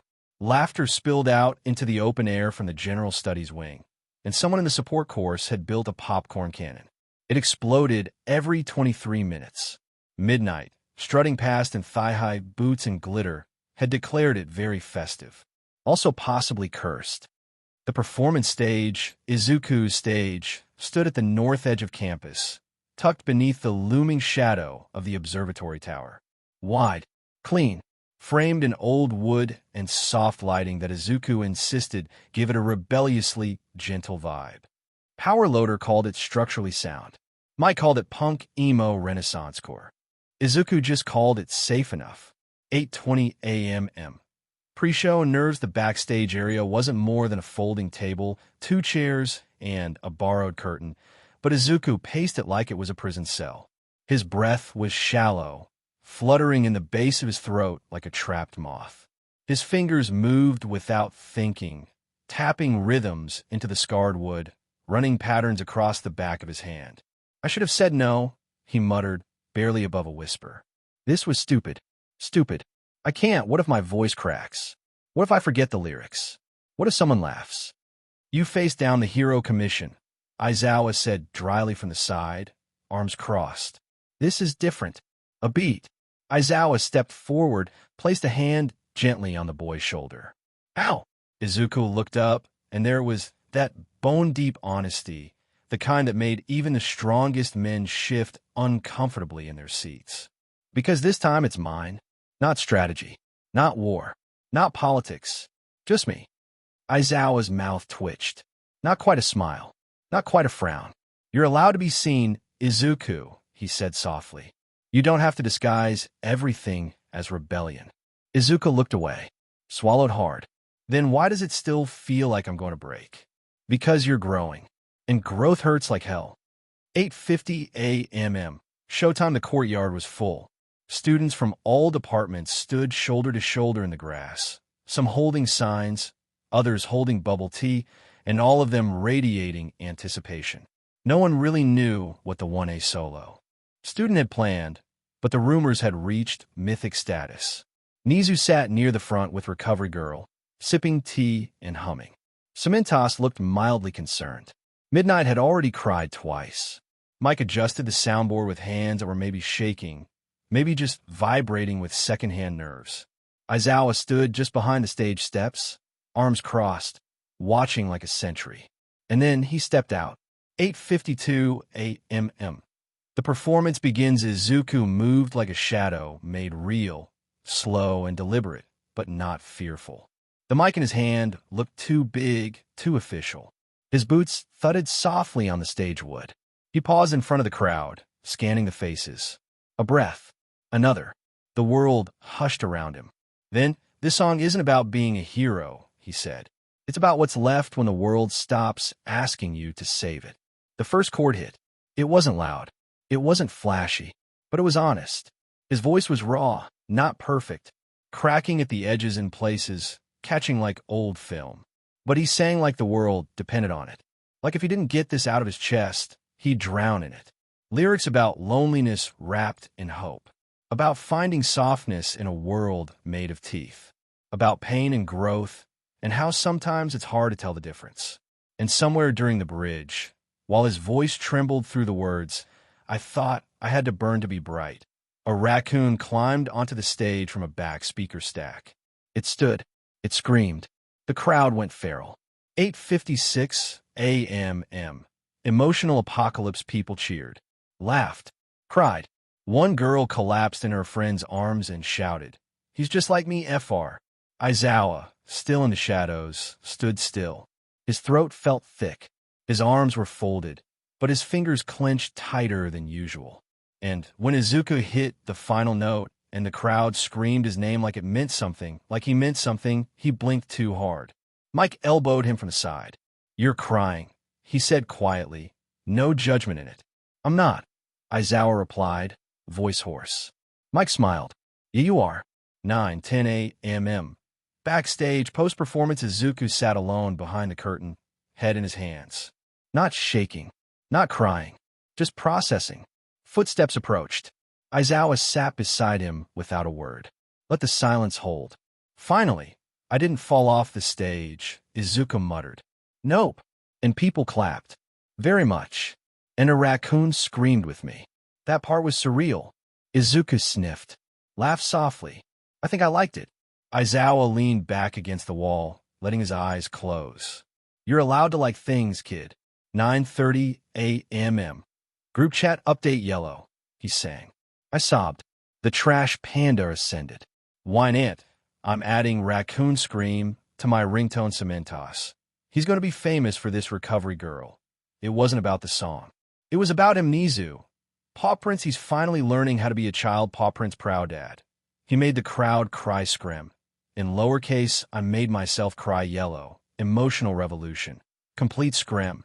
In lowercase, thanks for not letting me run, proud dad. Thanks for staying the first thing Katsuki Bakugo noticed as he stepped through the gates of you. A. Wasn't the soaring architecture, nor the armed gate turrets, nor even the faint scent of concrete mingled with caffeine and despair. It was the silence. Not a peaceful, calming silence, no. That would be too easy. This was a tension-heavy, trauma-coated silence, an oppressive weight that pressed against his chest, whispering that something unholy had happened here, and the ground itself was still struggling to decide whether to remember or forget. A breeze stirred the flag overhead, tattered, flapping weakly in the overcast sky, like a warning fluttering on the edge of fading memory. The sky was a dull gray, clouds thick and heavy, casting the grounds in a muted pallor. A passing upperclassman glanced at him, eyes widening, and then flinched, instinctively retreating from the unspoken weight hanging in the air. Katsuki took one step forward, voice rough and uncertain, muttering, "What the hell did I just walk into?" 8:03 a.m. Faculty lounge, heaving a sigh that was almost like a gust of wind. Aizawa sat in the corner, arms crossed, clutching his mug of steaming tea as if it were the only thing anchoring him to reality. "He's here," Aizawa said without looking up, voice flat. "Bakugo?" Mike asked, adjusting his headphones, eyes wide with a mixture of surprise and anticipation. Didn't think he'd actually show. "He's too proud not to," Aizawa muttered, voice low and tired. Midnight raised an eyebrow, leaning back in her chair. "And how exactly are we planning to explain this to him?" No one answered, because there was nothing to explain. Katsuki Bakugo had returned to you. With expectations of Dems, of rising above everyone else, of putting all the weaklings in their place. He was not prepared for Izuku Midoriya to already be a legend, not a rumor, not a footnote in the history books, but a legend. And that legend didn't even seem to notice him. 8:30 a.m.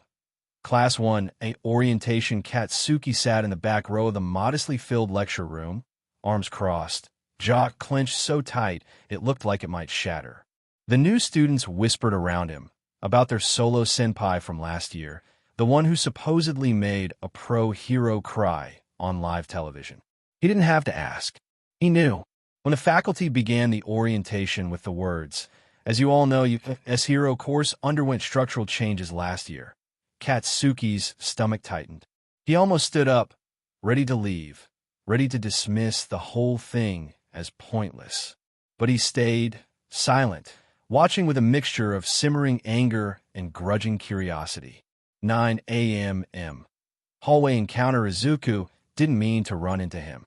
He was walking back from a meeting with Nizu about restructuring student advocacy outreach when he turned the corner and froze.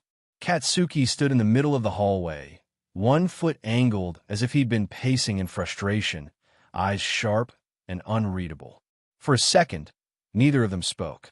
Izuku's eyes narrowed slightly, but he looked calmer than Katsuki remembered.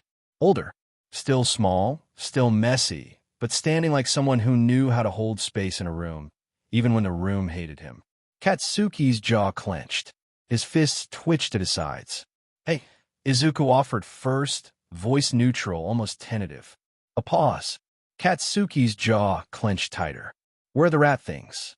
Izuku blinked once, then nodded, calm, composed. "The local government made me give up my squirrels for health and safety compliance," Izuku said softly, voice even. "So no, I'm mourning." Katsuki stared. "What?" Izuku sighed, running a hand through his hair, tired. "Long story. I'll send you the petition." 9:05 a.m. Aftermath. Katsuki didn't follow. He didn't yell. He didn't explode. He just watched Izuku walk away, calm, unhurried, unbothered. He wasn't sure what he hated more, that Izuku didn't seem surprised to see him again, or that he didn't seem angry. There was no need for rage anymore. Izuku had moved on. 12 p.m. Staff lounge. So, how'd the reunion go? Mike asked, halfway through a bag of seaweed chips, eyes twinkling with mischief. Could have been louder, Midnight said softly, sipping her tea. Aizawa, watching the security feed from the hallway, murmured, he didn't even flinch. On screen, Izuku sat alone outside by the courtyard wall. No squirrels, no cloak today, just a worn hoodie and the wind softly ruffling his hair. He looked tired, not exhausted, just tired. His shoulders were heavy with unspoken stories. He looks, Recovery Girl started, voice gentle. Tired. Aizawa finished, voice equally quiet. Nizu chimed in, voice bright with deadpan humor. The local council band is emotional support wildlife units. He's coping by planning an underground movement. Mike blinked, processing. You mean emotionally? No, Nizu said cheerfully. Literally. 1 p.m. Group chat Fallout power loader. How many raccoons was he really training? Shocked. None. They found him. Scared. We need a replacement outlet for his chaos. Nizu. Paw prints, perhaps a student-run covert debate club. Paw prints done. No ferrets. No squirrels. No semi-legal animal militia. Cryptid. How do you feel about pigeons? Done. Izuku cryptid. You get your cockatoo. Tho scared. Hey cryptid. Fine cryptid. No birds cryptid. I'll be normal cryptid. For now, 3:30 p.m. Training observation deck. Katsuki stood beside the viewing window, arms crossed. He watched as Izuku took the field alone, stretching with the slow fluidity of someone who had long since accepted he was the only one watching his back. The test began. Izuku didn't flash or shout. He moved through the mock villain maze like a shadow, with purpose, fluid, surgical, terrifying. He didn't smile. But when the last trap fell, when the data ticked up on the board, when the system voice quietly announced, scenario complete. Time, 3 minutes, 18 seconds. Katsuki whispered, holy sh**t. 4 p.m. Rooftop. Izuku sat at his usual corner, wind tugging at his hoodie. His phone buzzed once, an unread message from a number he'd long since memorized. He didn't answer it. Instead, he stared up at the sky and whispered, like it wasn't meant to be heard, funerals don't always come with coffins. Behind him, Aizawa stepped up. Was that a poem or a threat? Yes. A pause. No ferrets, Aizawa said. Izuku smirked. Not even one. Don't push your luck. The U.A. Counseling initiative began as a joke. It ended as an institutional policy. 7 a.m. Faculty lounge. Nizu stood on the table, tiny paws folded behind his back, tail swishing with authority. I have reviewed this semester's emotional volatility reports, he said brightly, and I've reached a conclusion. Expel them all. Power loader asked hopefully. No, Nizu said. Put tranquilizers in the vending machines. Midnight offered. No. Mandatory meditation. Recovery Girl tried. Nizu smiled. We're launching the Emotional Regulation and Reflective Support Club. ERRS, for short. A beat of silence. Mike choked on his coffee. You're making kids do group therapy as an extracurricular. Nizu beamed. Exactly. 7:03 a.m. Private chat. Aizawa to Nizu. Done. Tell me you're not putting Izuku and Bakugo in the same group. Nizu. Smiling face with smiling eyes. Of course, not smiling face with smiling eyes. Done. Good. Nizu. I'm putting them in the same room. 10 a.m. Room 3C now. Emotional Regulation Club. The room had been rearranged. Beanbags. Soft lighting. Calming music. Windows half open to let in real air. At the front, Midnight, co-chair of Therapeutic Chaos. Beside her, Recovery Girl, seated with a clipboard and peppermint tea. Mike had contributed a playlist called Feel Your Feelings, Coward. And in the center, Izuku, Bakugo, 2 beanbags apart. No squirrels. No explosives. Just tension that could slice concrete. 10:03 a.m. Opening activity. The emotional wheel. Midnight clapped her hands. Okay, babies. We're doing feelings mapping. Bakugo visibly twitched. You're kidding. Nope, she chirped, handing him a laminated sheet covered in color-coded emotions. Point to what you're feeling right now. He stared at it like it had insulted his mother. Across from him, Izuku pointed without hesitation. Tired, frustrated, underestimated, and something that might be melancholy, but I haven't diagnosed it yet. Midnight blinked. Okay, overachiever. 10:15 a.m. The sharing circle. You're both here because you've been flagged as high emotional volatility with unresolved peer conflict, Recovery Girl said kindly. Katsuki rolled his eyes. We grew up together. That's not conflict, that's just unprocessed rage and lifelong emotional neglect, Izuku said without looking up from his notes. Katsuki turned to him, bristling. I will fight you. Izuku didn't flinch. I know. That's the problem. 10:23 a.m. A moment that shouldn't have been a moment, it happened suddenly. Izuku was reading his self-assigned worksheet aloud, voice calm and impersonal. I tend to dissociate in group settings, often triggered by the sensation that my presence is excessive or inappropriate. A pause. Katsuki spoke, not loudly. You never were. The room went silent. Izuku blinked once, like he wasn't sure he'd heard right. I always said you were, Katsuki muttered, looking down, jaw tight. But you weren't. A pause. Izuku didn't respond. He didn't have to. Something shifted. Subtle, but dangerous. 11 a.m. After club, Aizawa stood outside the door. Midnight joined him, quiet for once. That looked like progress, she said. Aizawa exhaled through his nose. No, he said. That looked like alignment. Midnight raised an eyebrow. That's a good thing, right? It is, Aizawa said. Until it isn't. He opened the group chat. Protectao. Keep an eye on them, Protectao. If they ever start genuinely getting along, Protectao. Run 1:30 p.m. Rooftop. Izuku sat at his usual corner, hoodie over his head, knees drawn up. The wind pulled gently at his sleeves. The silence was soft, thoughtful. Then, footsteps. He looked up. Katsuki stood across from him, hands in his pockets. Eyes unreadable. I'm not apologizing, he said. Wasn't waiting for one. A beat. I meant it. I know. Another pause. You're still annoying. Izuku smiled faintly. You're still angry. Katsuki stepped closer. You always do that. Do what?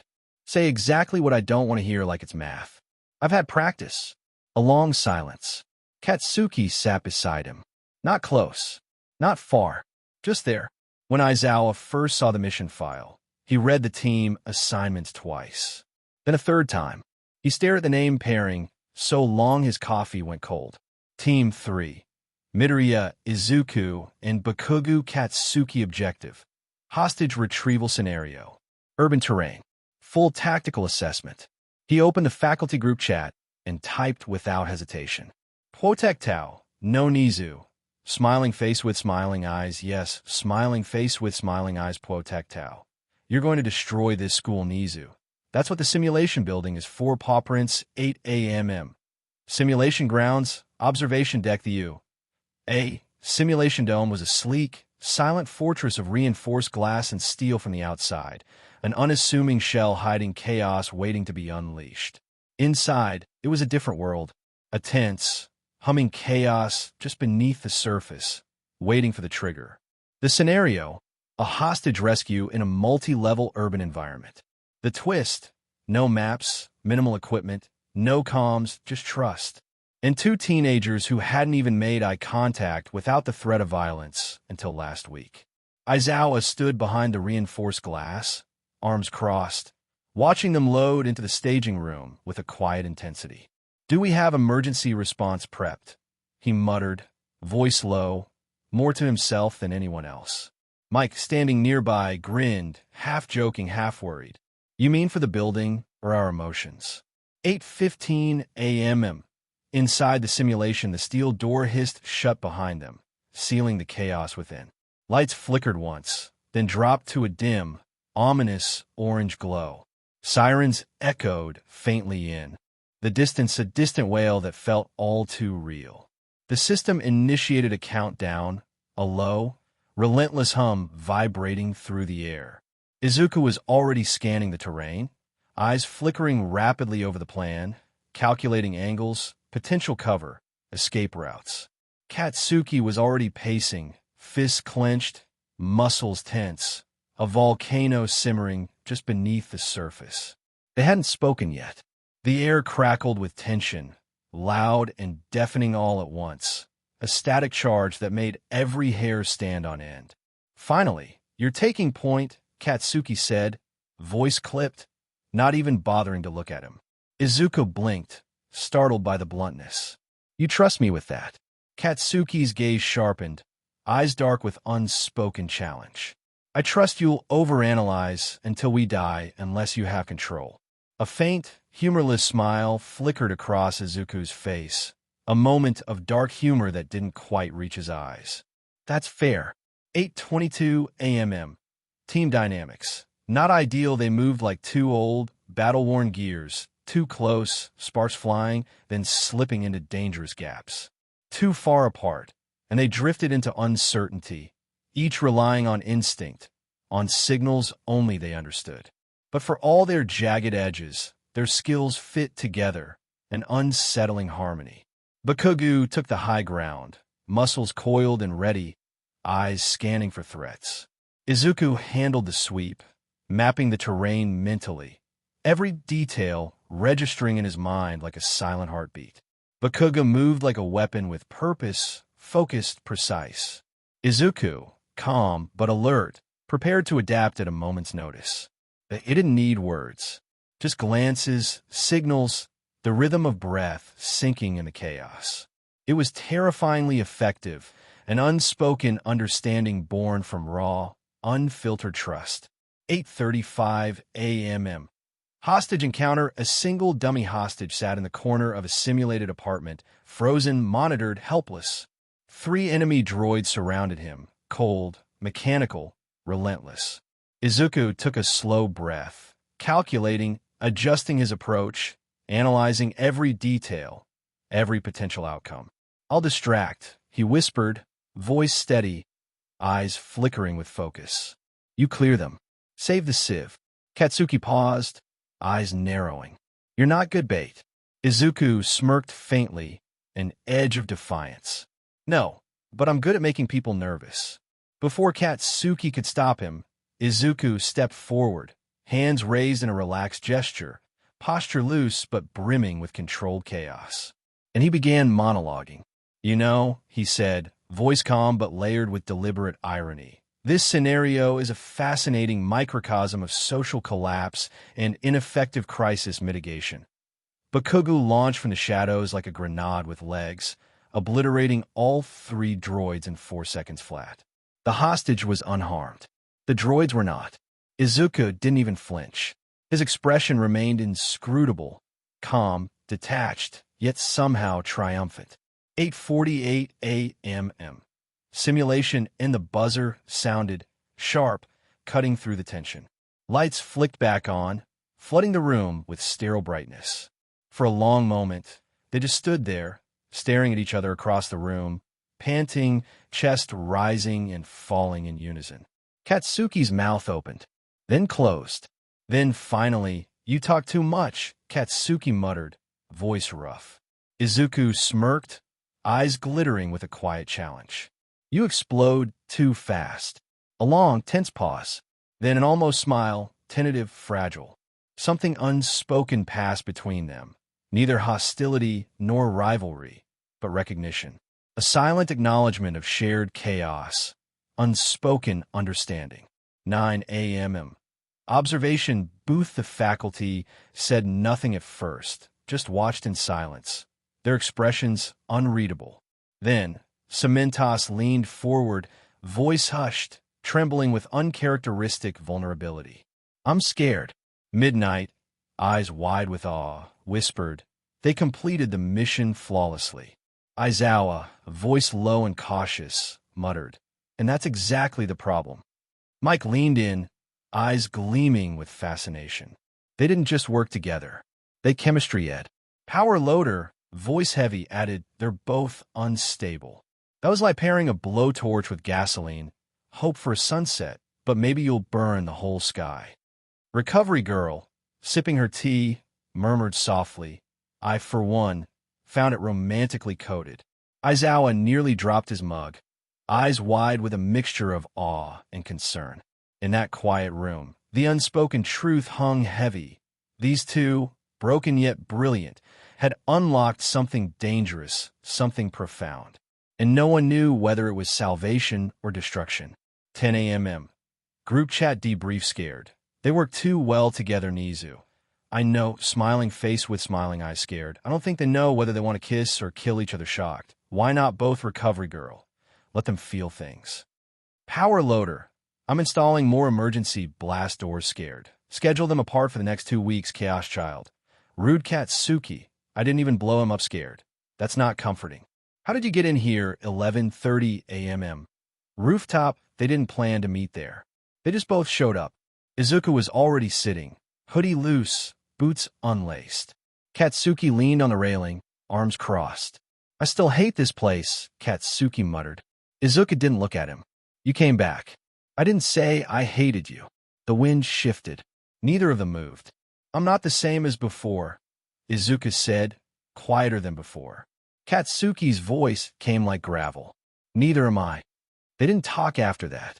They didn't need to. You, had many forms of DSBLN, each tailored to its colorful student body. Some were traditional, warnings, extra reports, suspension of field privileges. Others, more unique, like being made to lecture younger classes on why you shouldn't throw acid in a cafeteria, a lesson learned through chaos and chaos alone. But when it came to Izuku Midoriya and Katsuki Bakugo, who somehow managed to break 2 lockers and traumatize a vending machine during a debate about emergency response tactics, there was only one answer: detention. And not just any detention. It was together, under Aizawa's direct supervision. 3 p.m. Detention Room B. 6. The room was an echo of neglect, dim, old, thick with the scent of mothballs and bleach. Faint dust motes drifted lazily in the thin, pale afternoon light that seeped through the single, barred window, casting long, slow shadows that stretched across the cracked floors like a slow exhale. A bucket filled with cleaning supplies sat near the chalkboard, an unassuming reminder of the mundane chaos that had led to this moment. Izuku stood near the wall, examining a scuff mark with obsessive focus, as if it held the secrets of the universe. Bakugo leaned against a battered desk, arms crossed, his usual scowl softened, just a simmer, not a blowtorch. Aizawa sat nearby, coffee in hand, scarf wrapped around his shoulders like a stress blanket, eyes tired but sharp. You have 2 hours, he said, voice quiet but firm. Clean the room. Don't kill each other. A beat. He gave him a long, silent look. I mean it. 3:12 p.m. Mutual loathing and mopping. They didn't speak at first.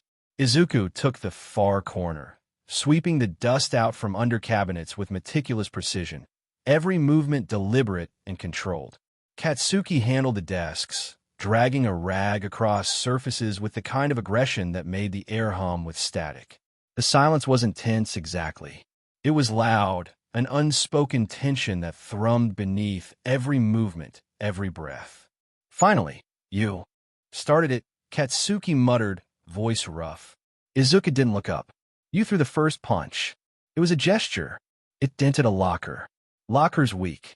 You yelled that I had tactical cowardice. Izuku shot back. You dodged my question, Katsuki replied, eyes narrowing. Izuku turned, raising an eyebrow. I didn't know, do you think you're better than me now? Was an actual question. Katsuki's face burned, an angry flush creeping up his neck, eyes flashing with unhidden irritation. Shut up, he snapped.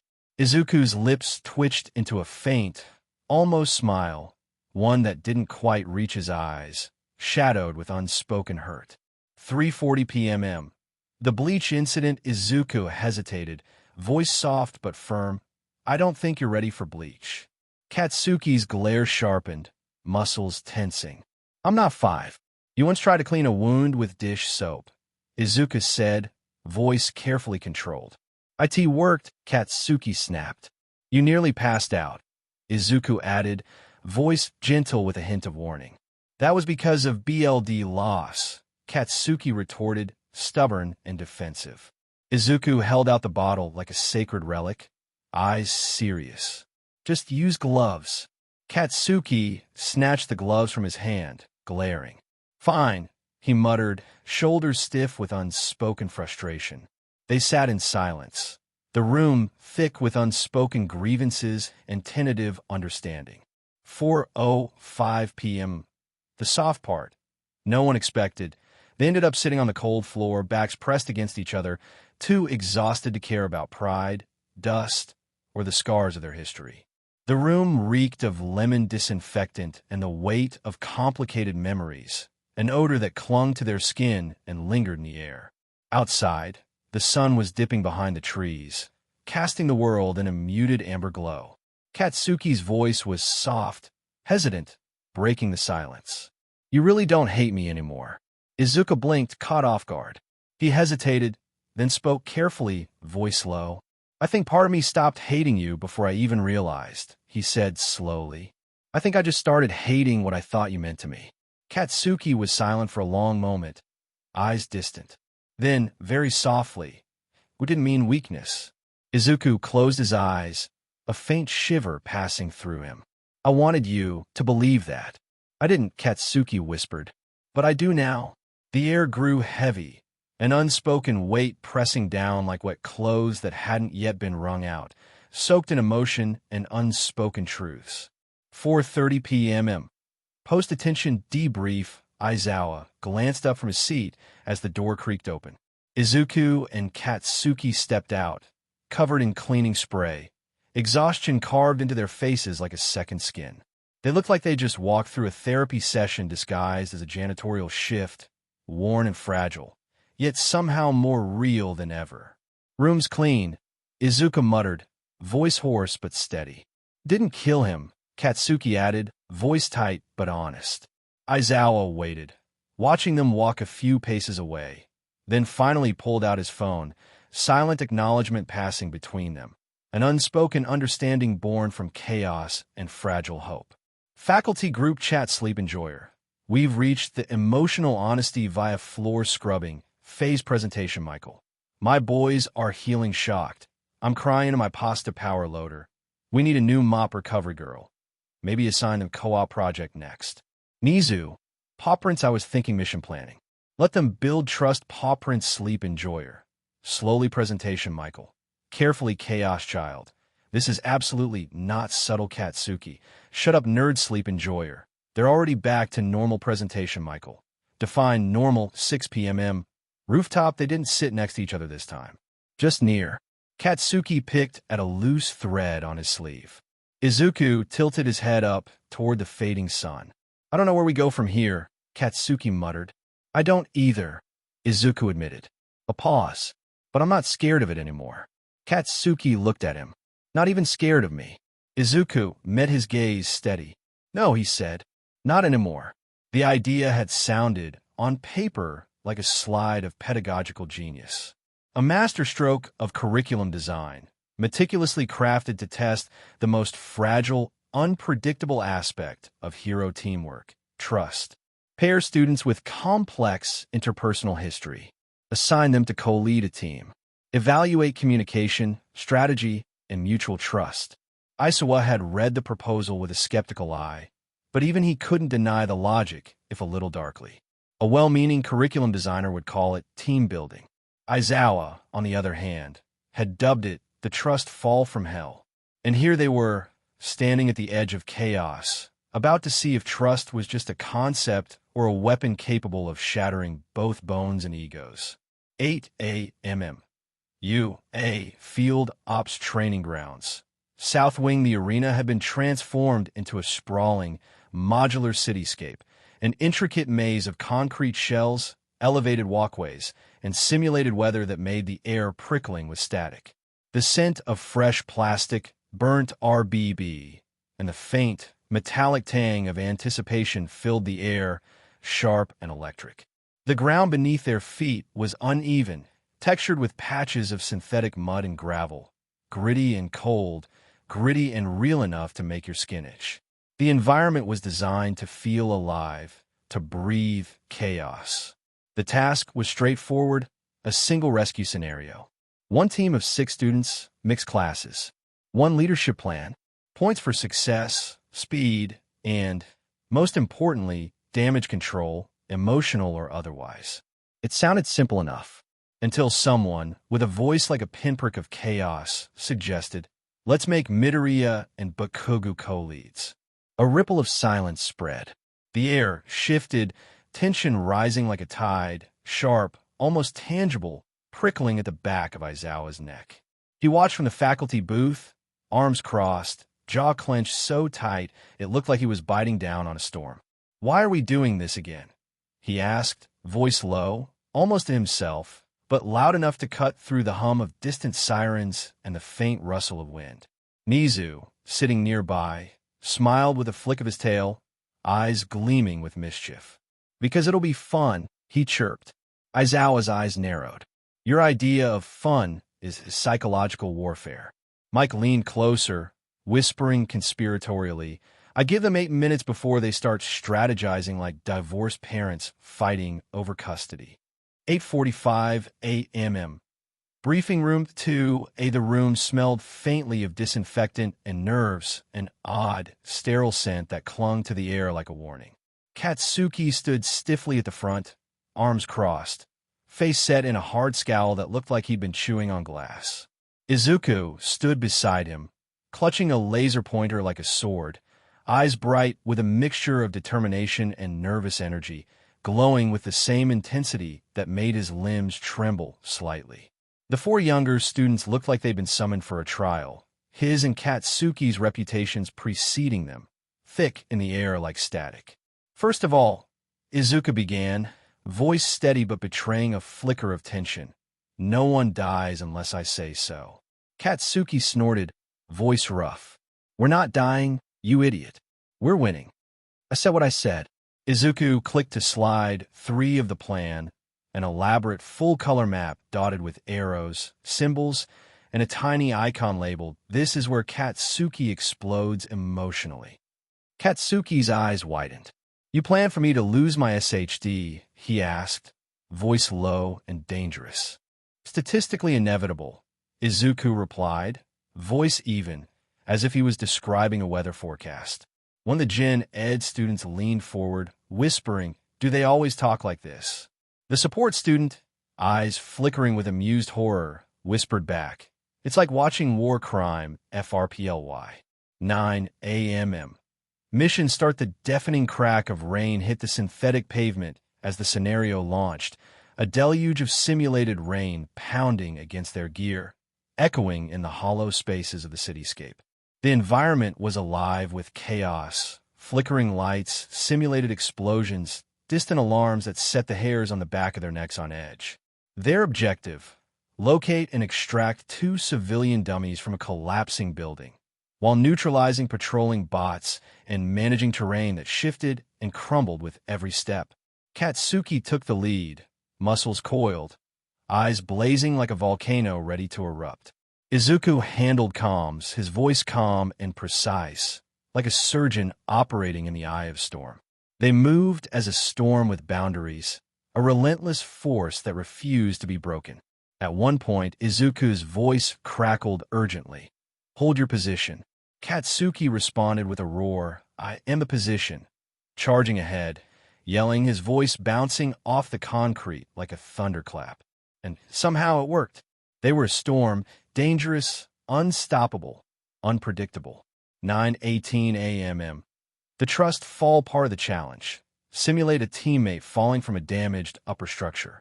A support drone nudged a 1B student toward the edge, an artificial fall designed to test their trust.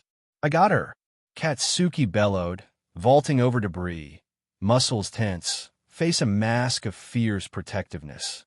"No time," Izuku called, scrambling up another side, eyes darting to intercept from below. In perfect silence, they met in the middle, an unspoken pact of trust. She slipped. Katsuki dove, faster than thought, instinct overriding reason. Izuku reached out, hands outstretched, desperate, driven by the same primal need to catch.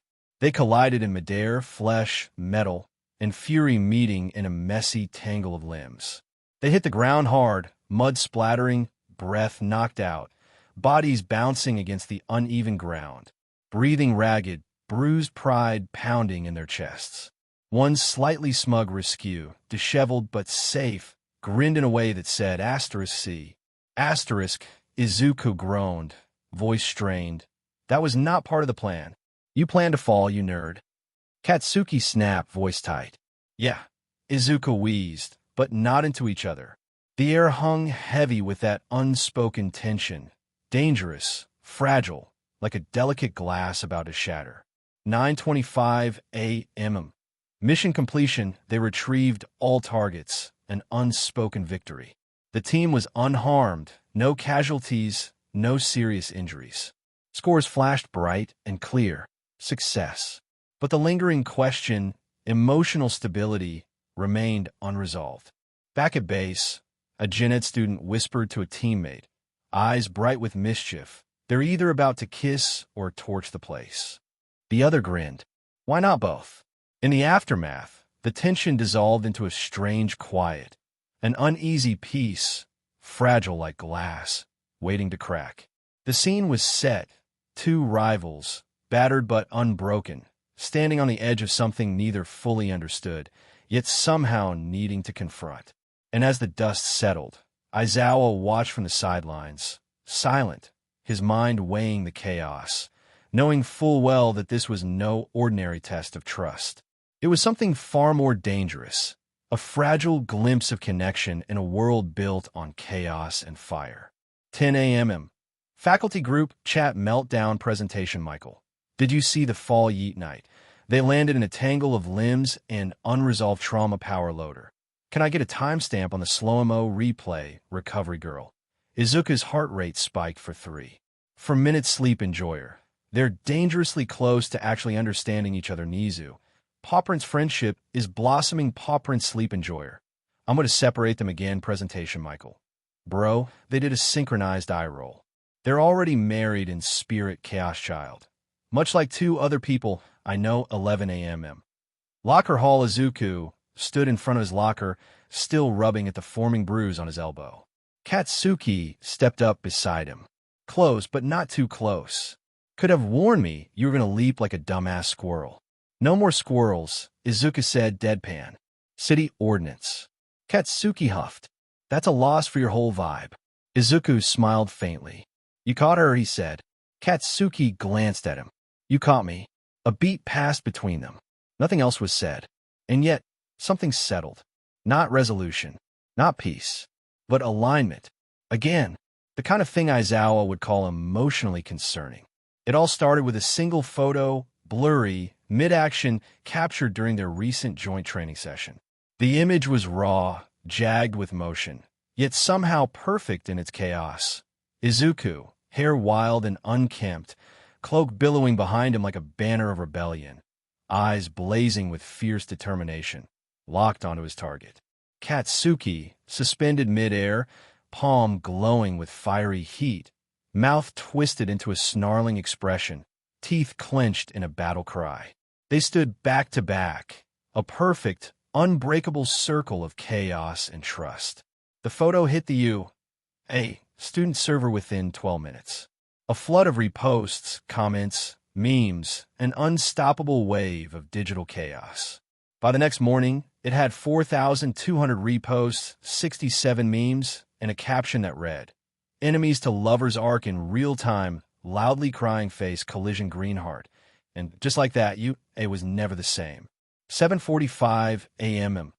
Staff lounge. Aizawa pushed open the door, mug in hand, expecting the familiar silence. Just the hum of coffee brewing, the faint rustling of papers, the quiet buzz of routine. What he was met with instead was chaos. Mike was cackling uncontrollably at his phone, eyes wide with glee.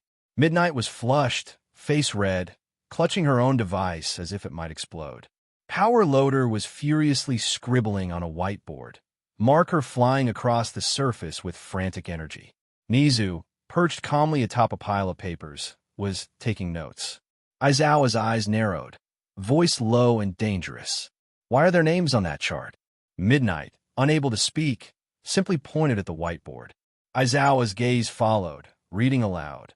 UA, Ship War, Midoriya / Bakugo bracket standings. He read it again, slower, then looked at Nizu, who remained unbothered, oblivious to the storm brewing beneath him. You're encouraging this, Aizawa muttered darkly, voice rough with exhaustion and irritation. Nizu, still scribbling, tilted his head. It's important to monitor team cohesion. Aizawa's jaw clenched so tight he thought it might shatter. He lowered himself slowly into a chair, muttering, I should have transferred to General Ed. 8 a.m. Class 1B lounge. The whispers started almost immediately, spreading like wildfire. I heard they ate lunch together, someone whispered, eyes wide.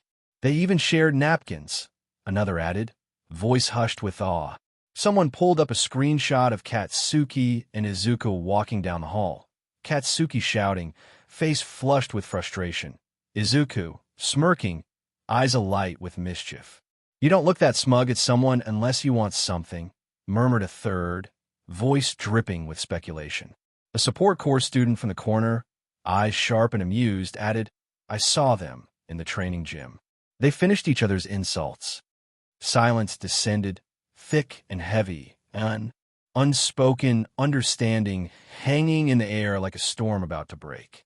And then someone, probably the most dramatic, whispered aloud, Oh my God, they're already married. The room erupted in a mixture of shock, laughter, and disbelief, as if this was the most hilarious, most terrifying thing to have happened all week. 9:05 a.m. Izuku's phone lit up like a beacon in the quiet space. He blinked, confused, then reached for it as the screen flashed. A message from May blinked into view. Bro, you and Boom Boy trending again. He scrolled, eyes narrowing. A second message. Please tell me you got divorced so I can stop seeing you in my feed.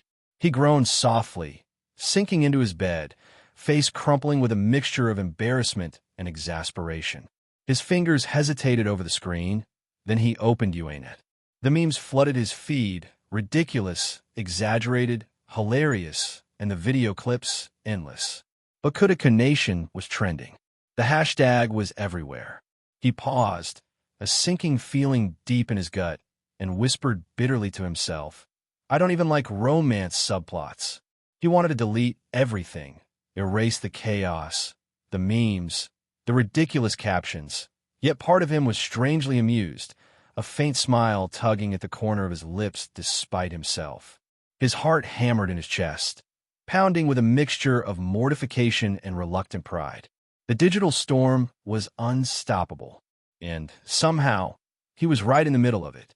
9:07 a.m. Group chat vent gremlin. I am not dating Kak and Katsuki. Who said we were thing number one? Hun, you two are emotionally codependent and touch-starved. It's giving something thing number two. Saw you walk side by side without yelling. That's marriage power loader. I'm not saying I made stickers recovery girl, but he does have merch dad mode. This ends now. No dating until you are 40 Nizu. Paw prints, it's in the curriculum, now paw prints vent gremlin. I hate this school, 10 a.m. Rooftop, the emergency debrief. Katsuki arrived first, pacing like he was trying to set the sky on fire. Izuku showed up 2 minutes later, hoodie up, eyes wild. They stood in silence for 5 long seconds. Then, in perfect sync, this is your fault. A beat. They blinked. You're saying the same words, said a voice from behind them. It was Aizawa, dead-eyed, mug in hand. If you two don't stop sinking like emotionally starved soulmates, I will separate you like divorced parents at a science fair. I don't even like him like that. Izuku shouted. Speak for yourself. Katsuki snapped. I don't even understand him. You shared 9 meals in the last week, Aizawa deadpanned. That's survival-based. Izuku argued.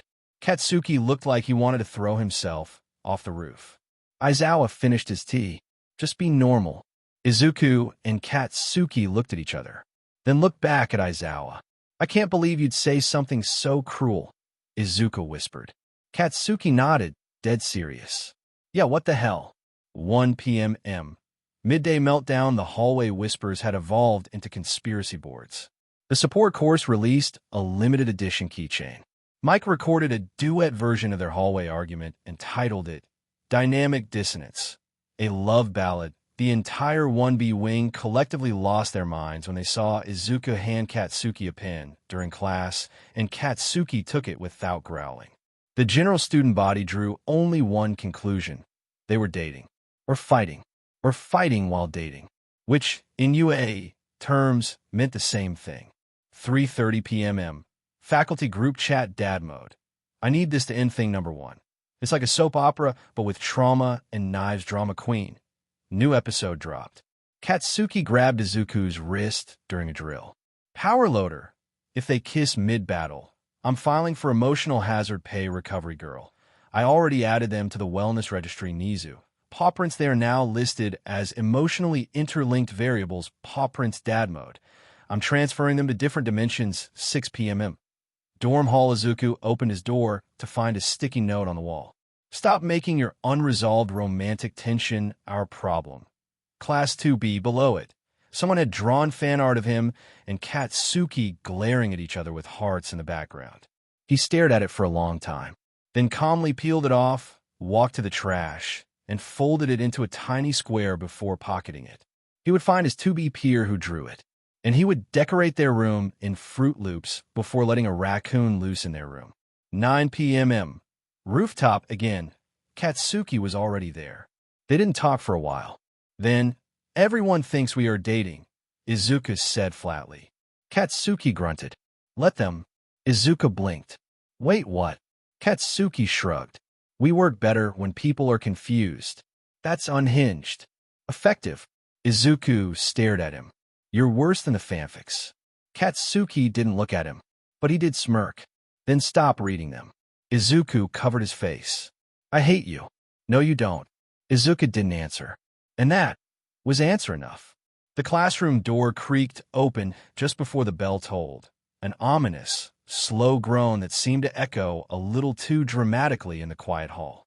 Aizawa was the first to step through, wrapped in sleep and his scarf, his usual armor against the world, like the day had personally insulted him and he was here to deliver a quiet, deadly warning. Behind him, a tall figure followed silently, hood pulled low over their face, steps soft and deliberate as if trying not to disturb the fragile calm. The room immediately fell into a hush. All eyes snapped toward the hooded figure, an unblinking, expectant silence. Who is this? Some students squinted, trying to decipher the shadowy silhouette. A few whispered, hushed, and hurried, as if breaking some sacred rule. One kid in the back, overwhelmed by the sight, dropped their pen, clattering to the floor as if it had been cursed. Aizawa didn't need to say anything. He simply stepped aside, and the hood dropped. There stood Izuku Midoriya, in all his chaotic, awkward glory. Class 1A1, chaos, a gasp, rippled through the room, sharp, almost involuntary. Wait, the Midoriya. Like, the one from the hero recommendation rankings. The one who yelled at the hero commission on live TV. Didn't he break an AI with emotional logic? A girl at the front leaned forward, eyes wide, whispering conspiratorially. I thought he was a cryptid. Izuku blinked slowly, a little thrown by the attention. But he kept his expression carefully neutral, like a scientist observing a rare specimen. I'm a second year, he said, voice slightly awkward, voice echoing softly in the suddenly too quiet room. I'm not enrolled in this class. I'm just attending homeroom for logistical reasons. Someone in the back raised their hand, voice trembling with barely concealed excitement. Is it true you used to command squirrels? Izuku deadpanned, dead serious. That information is sealed by the city council. The class erupted into a mixture of stunned silence, muffled laughter, and bewildered glances. And then, from the back row, Bakugo slammed his hand on the desk with a thunderous bang that echoed through the room, standing up like he was reclaiming land in a war zone. Oh, great, he barked, voice rough and full of disdain. Here we go. Izuku turned slowly, calm as a priest at a funeral, face serene but eyes sharp with mischief. Hi, Kakin, he said softly, a faint smile curling at the corners of his mouth. Don't hi me, "You deranged forest cryptid," Bakugo shot back, voice dripping with disdain. Yet his eyes darted with a flicker of curiosity. A beat of silence. Bakugo's gaze swept across the room like a predator preparing for attack, sizing everyone up. "All right, listen up. Extras," he bellowed, pointing sharply at Izuku like he was unveiling a monster to the village. "This here is Deku." Izuku sighed deeply, rubbing his temple. "We talked about the nickname," he muttered. Bakugo ignored him, voice rising in a mockery of grandeur. "He's got a god complex, an actual complex, trauma deep enough to swim in, and if you let him start monologuing, you will cry and question your moral compass." "Why does he have a cloak?" someone whispered, voice tinged with curiosity and mild suspicion. "Because he thinks he's Batman with a therapist," Bakugo snapped, eyes gleaming with mischief. Izuku tilted his head deadpan. "I'm a therapist. Legally. In some countries." Bakugo stabbed a finger in Izuku's direction, like he'd discovered a new species. "See, that?" He turned back to the class, clearly reveling in his role as the chaos instigator. "He might look like a feral librarian, but this nerd will make you do emotional inventory in the middle of combat. Do not let him trick you into talking about your feelings. He feeds off it." "I don't feed," Izuku corrected, voice soft but deliberate. "I just collect." Bakugo's grin widened. "Worse," he said simply, relishing the chaos. By the time Aizawa finally collapsed into his desk with a deep sigh, the class was already teetering on the brink of mental disarray.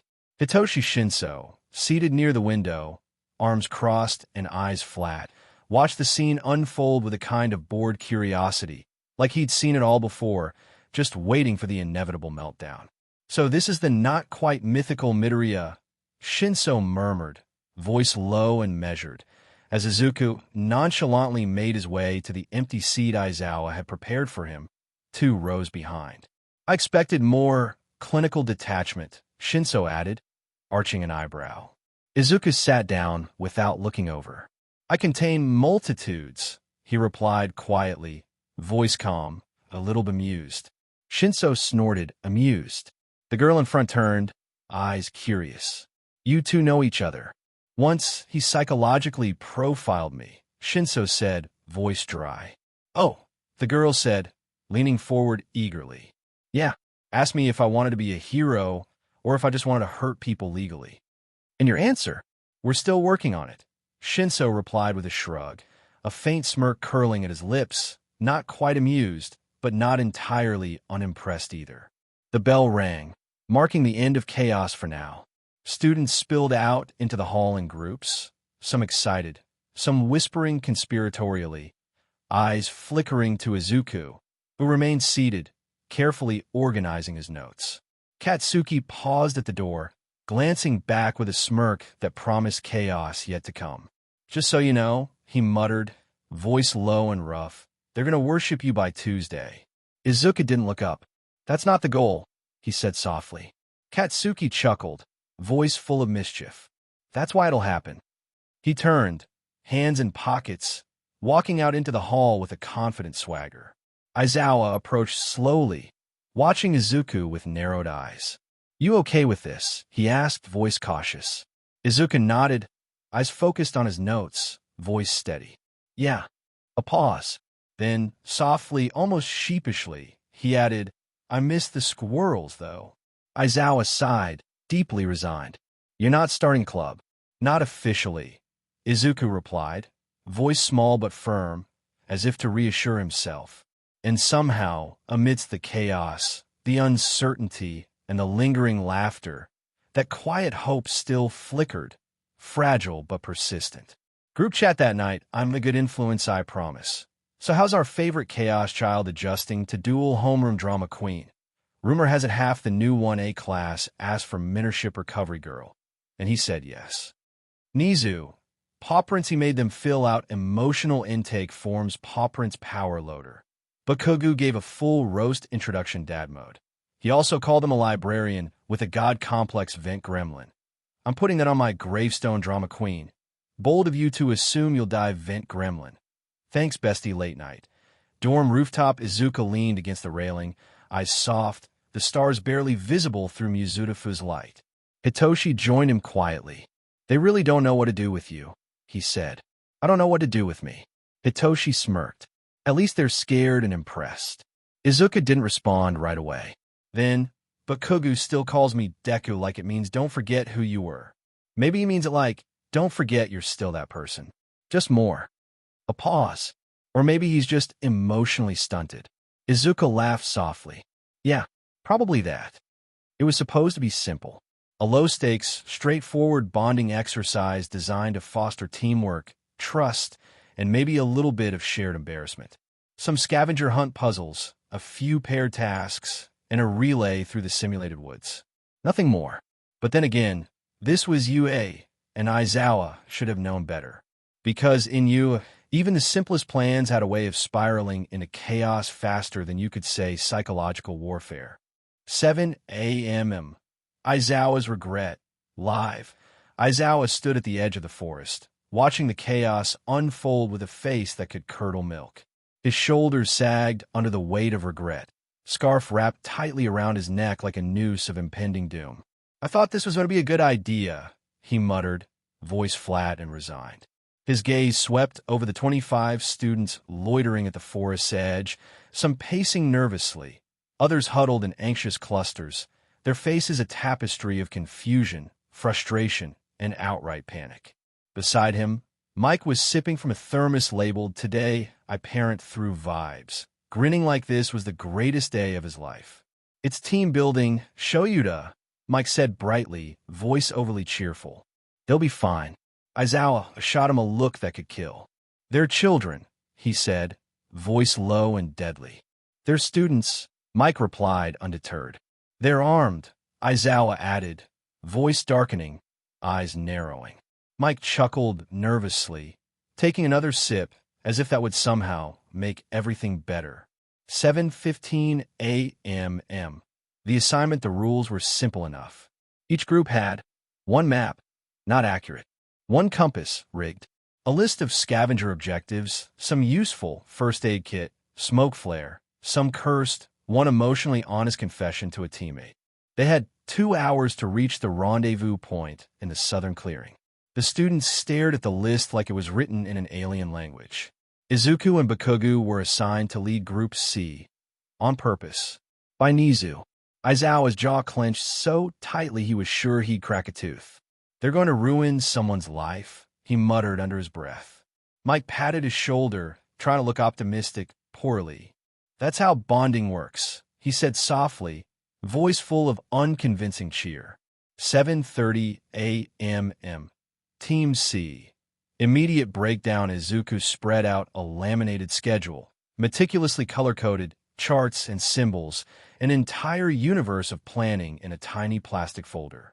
Bakugo snorted loudly, snatching the laminated sheet like it was contaminated. "If there's laminate involved," he sneered, "it's already too complicated." "Don't mock the system," Izuku said calmly, voice even and precise. "It's built on decades of theoretical structure and data. Your data has a category called potential betrayal risk," Bakugo snapped, eyes narrowing. "Which you score highest in, by the way," Izuku shot back deadpan. Their teammates, a trio of younger students from Class 1A and 1-2A observer, watched this exchange with a wide-eyed horror of soldiers about to be sent into a war zone. "Can we just start walking?" one of them asked nervously, voice trembling. "Fine," Bakugo grunted, crossing his arms. "Just follow the color system," Izuku added, pointing at the laminated chart like it was a sacred scroll. Bakugo snatched it and, with a furious glare, shredded it in half. Izuku stared. Unnecessary aggression, he muttered, pulling out a backup copy. 8:15 a.m. Wrong turn, right vibe somehow. They ended up deep in the overgrown southeast quadrant, an area Shinso had earlier described as entirely haunted by mosquitoes and disappointment. Izuku pulled out a marker and was now drawing new path lines on the back of someone's arm, an improvised, makeshift map.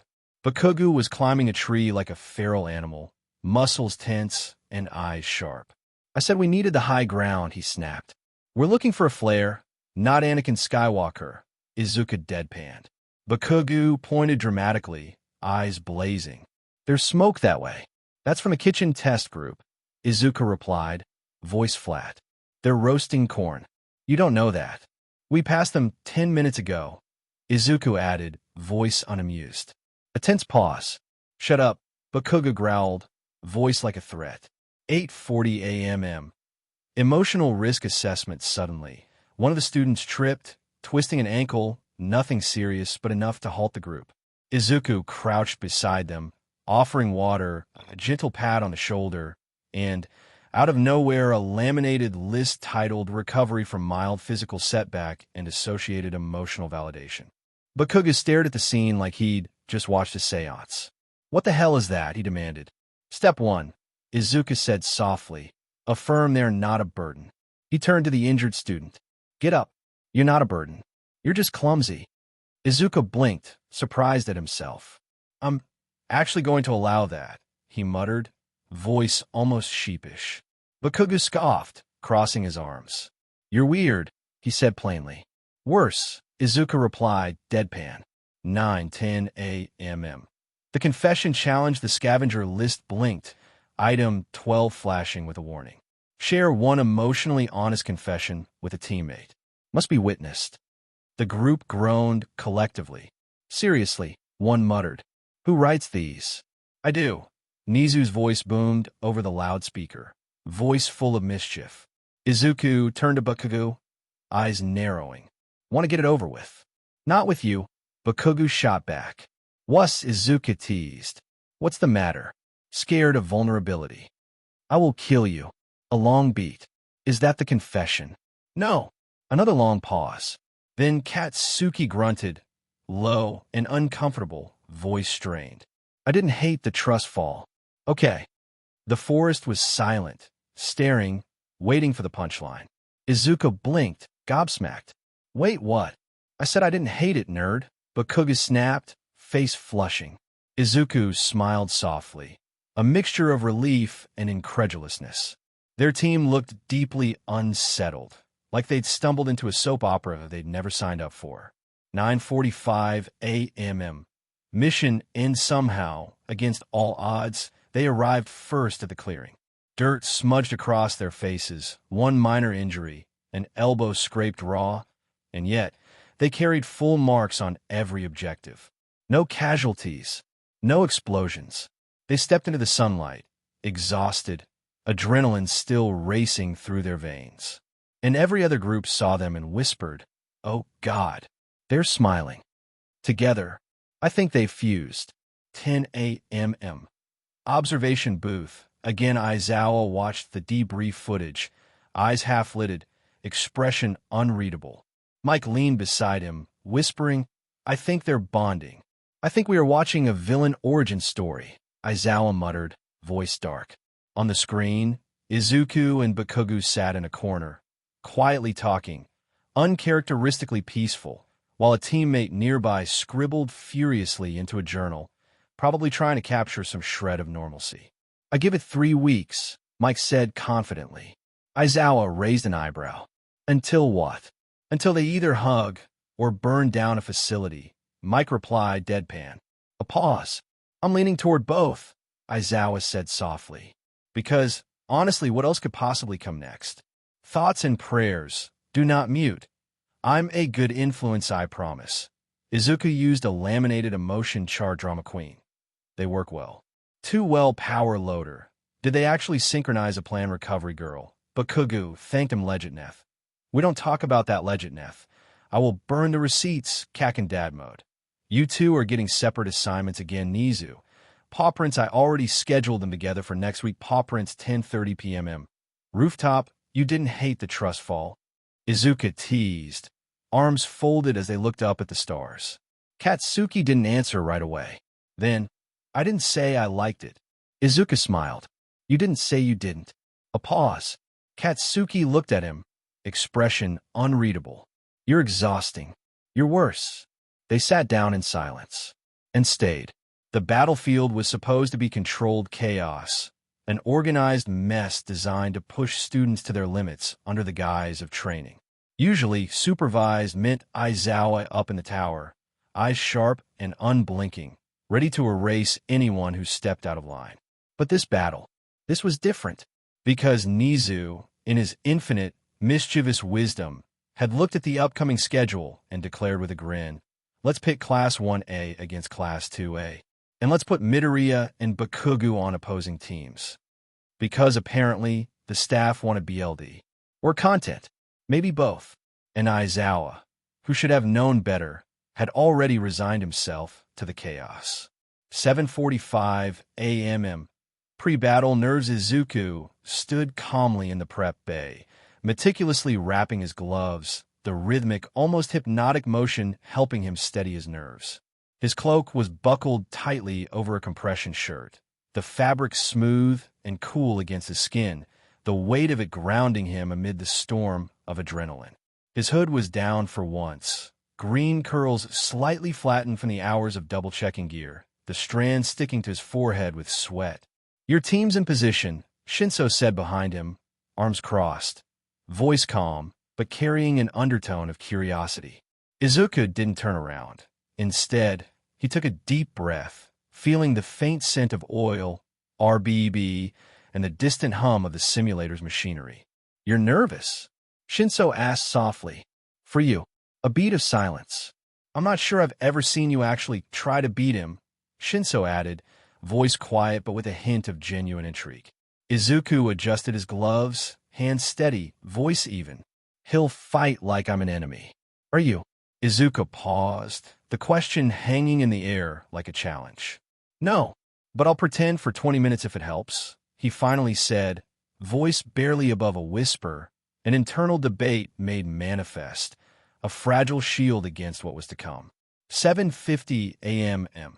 On the other side, Bakugo cracked his neck and stomped across the tarmac of his team's launch zone, each step heavy and deliberate, like he was stamping out doubt.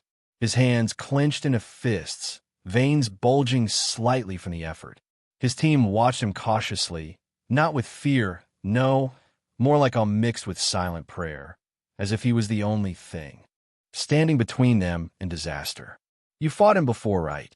Shitty Hair asked, voice hushed but tinged with curiosity. Bakugo grunted. More than anyone. Tape Face, the quiet support, chimed in with a nervous grin. "So what's the plan?" He looked out across the fogged-up field, where the eerie glow of the fog machines was just starting to creep into the landscape. "Hope to God you're not in his way," Bakugo muttered, voice low and dangerous. 8 a.m. The battle begins. The field was a mock urban layout, abandoned buildings, narrow alleyways, broken power lines sagging like the remnants of a dying world. Weather, programmed fog drifting lazily over the terrain, light rain beginning to fall, making everything slick and treacherous. Visibility was near zero. Morale, worse. A loudspeaker crackled to life. "Begin." And just like that, they vanished. Izuku disappeared into the smoke, his cloak billowing like a ghost. Bakugo launched into the sky with a roar, the glow of his explosions lighting up the fog. In the control booth above, Aizawa pinched the bridge of his nose, already regretting every decision leading to this moment. "They're going to read each other's plays like it's a romance novel," Mike said, voice tinged with amused dread. "I give them 5 minutes before they start mirroring movement," Recovery Girl added softly, eyes fixed on a monitor.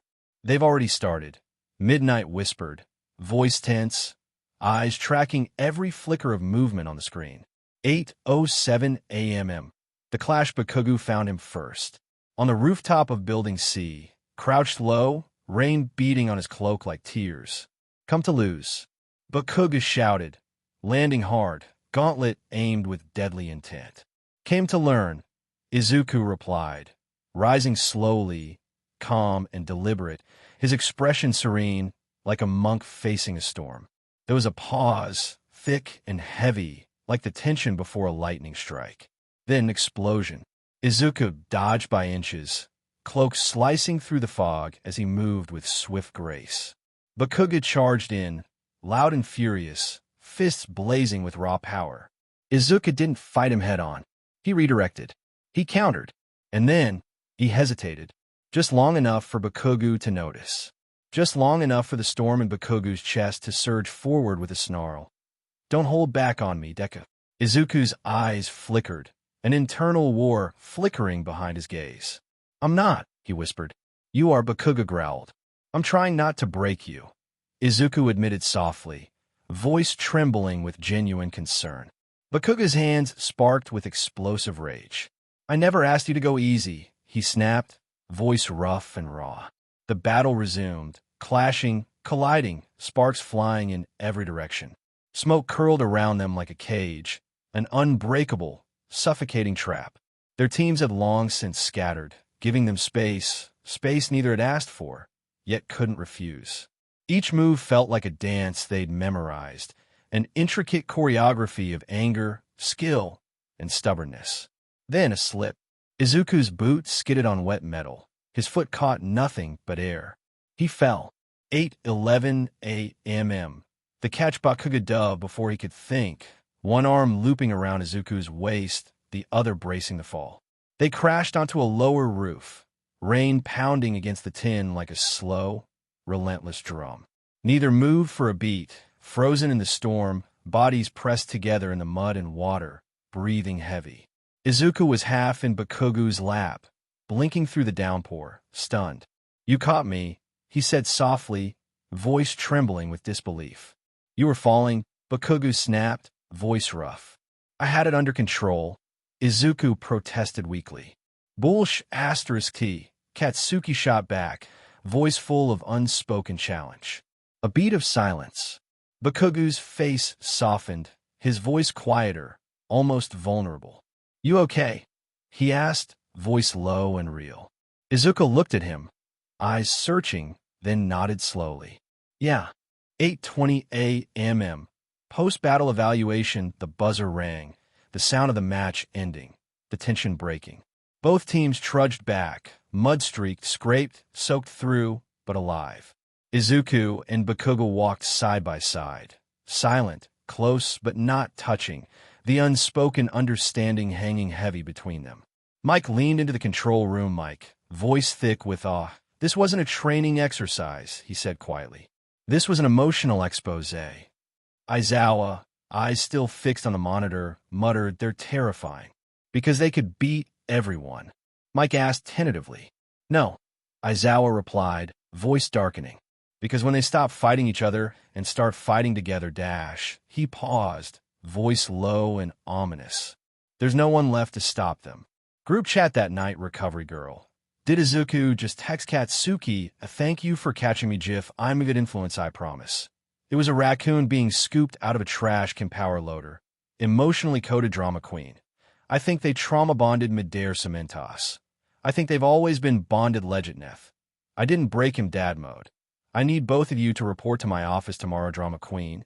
Legendneth. I didn't do anything dad mode. And that's exactly why you're coming 11 p.m. Rooftop, they didn't speak for a long time. Then, "You were going to catch me even if I wasn't falling." Katsuki didn't answer immediately. But eventually, he muttered, "Shut up, nerd." Izuku smiled into the dark. "Yeah, that's what I thought. It started with a spreadsheet. Well, technically, it started with a rooftop catch and a training match that left half the teachers whispering power couple or war crime. But officially, it started with a spreadsheet labeled Midoriya / Bakugo, Mutual Destruction Risk Index compiled by Shoyuta Aizawa, with regret, column Tactical Compatibility column B, Emotional Instability column C, Instances of Mutual Soft Eye Contact followed by Physical Violence. The final cell simply read, "I'm too old for this SHD." 9 a.m. Aizawa's office, the blinds were half drawn. The light slanted in like guilt. Katsuki and Izuku sat in separate chairs like this was a courtroom, and they were both the defendant. Across the desk sat Aizawa, arms crossed, and Hisashi Yamada. Grinning like this was great television. "This isn't a punishment," Aizawa said flatly. Izuku, silently, raised his hand, murmuring a quiet, I have evidence that says otherwise. Katsuki narrowed his eyes. You made a PowerPoint. I made 3. Mike clicked a remote. Slide 1 appeared behind them. Dangerous chemistry in you. How to navigate a partnership that might end society. Izuku blinked. Did you use the U.S. Department of Energy font? Shut up, Aizawa muttered. 9:12 a.m. The actual talk. You two are evolving, Aizawa said carefully, as if trying not to provoke an explosion or a hug. Katsuki huffed. We're not doing anything. Exactly, Aizawa said. And that's the problem. You're not fighting like usual. You're vibing. Mike nodded solemnly. You're synced emotionally and tactically. It's unsettling. It's fine, Katsuki growled. Is it? Aizawa said. You caught him. Izuku raised a hand. I'd like the record to reflect I have not committed any emotional crimes. Yet Aizawa added. Slide 2 flashed up behind them. Signs your students are bonding, and why that's potentially horrifying, Mike snorted. He had charts. 10 a.m. Group chat, faculty only. Ikenji career paths. They've entered the finish each other's tactical analysis phase. You have velocity ourself to madness. God help us, Uzedo be doctordo. They use the same metaphor. Mid-battle. Unprompted. Recovery girl. I'm not saying it's love, but it's trauma-adjacent intimacy power loader. They're off the chat now, right, Nizu? Paw prints, yes. Permanently. Paw prints, Ikenji career paths. Never again, Uzedo be doctordo. Izuku keeps sending me memes directly anyway, Ikenji career paths. That's your problem? Now problem_child has joined the chat, Ikenji career paths. F. 11:30 a.m. Homeroom with one. Izuku sat in the back row of the classroom now, not out of disinterest, but out of habit. He liked seeing everything, every movement, every flicker of expression, the subtle shifts in atmosphere that told more than words ever could. Today's lesson was on civilian triage during multi-threat disasters, an exercise in chaos management, chaos that Izuku watched unfold with quiet focus. Halfway through Aizawa's demonstration, one of the newest a student leaned over, voice low but curious. You're Deku, right? Izuku paused ever so slightly, then nodded. The kid's eyes sparkled with a mixture of admiration and intrigue. My brother said you once argued a villain into a moral breakdown, he said softly, almost in awe. Izuku blinked, a little caught off guard, thoughtful, careful, choosing his words. Technically, he replied calmly. He was a bureaucrat with a knife. But yes. Another hand shot up, eager, hungry for attention. Did you really tell off the hero commission during the sports festival? Yes, Izuku said simply, voice even. Why? He hesitated, then answered softly. I had time between matches. The room fell into a brief, stunned silence. Kirishima turned around in his seat, eyes wide with admiration, voice full of respect. You've got this weird chill minor thing going, he said softly. I was raised in the ashes of DSFN Seaton. Izuku replied, voice quiet but firm, a strange sort of humility thick in his tone. Kaminari nodded solemnly. Respect. 12:15 p.m. Minetta's mistake lunch in the cafeteria was open seating, an endless sea of tables, filled with students either relaxing, chatting, or nervously eyeing their plates. It was the kind of room where you could either unwind or make the worst decision of your life. And Minoru, Minetta, chose the latter. He slid onto the bench next to Izuku like he belonged there, an uninvited, unwelcome guest, smiling with all the subtlety of a grenade. So, Minetta drawled, voice syrupy and fake. What's it like being the reason people think Hero School is a soap opera? I mean, what was the goal? Girls. Or are you a F****************T? Izuku looked up slowly, eyes calm, voice even, utterly unbothered. Behind him, Kaminari audibly whispered, abort. Izuku's expression didn't change. Instead, he carefully set down his water bottle, voice soft but edged with icy precision. You're talking about the Bakugo thing. Minetta nodded, smirking, feeling confident. Everyone knows you're basically trauma flirting, he said, voice dripping with mockery. There was a tense pause, an unspoken challenge hanging in the air. Then Izuku, still smiling, pulled a folder from his bag, smooth and deliberate. He opened it to a tab labeled Mineta. Mineta's eyes widened in horror. Wait, what? I've written a detailed psychological profile on you, Izuku said, tone flat and clinical. It's titled The Tragedy of an Unchecked Ego When Insecurity Meets Sexism. Mineta's face paled. His mouth opened and closed like a fish out of water. I also made a color-coded timeline of every inappropriate comment you've made in a shared space, Izuku continued, sliding the first chart across the table. You peaked at 8:36 a.m. last Thursday. Mineta was visibly sweating now, eyes darting around as if the walls might close in. Okay, I'm leaving, he stammered, voice trembling. Do that, Izuku said softly, watching him with quiet amusement. Mineta scrambled away, nearly knocking over his drink in the process. Kaminari, watching from across the table, choked on his own soda. Dude, he said, voice breathless, you scarred him.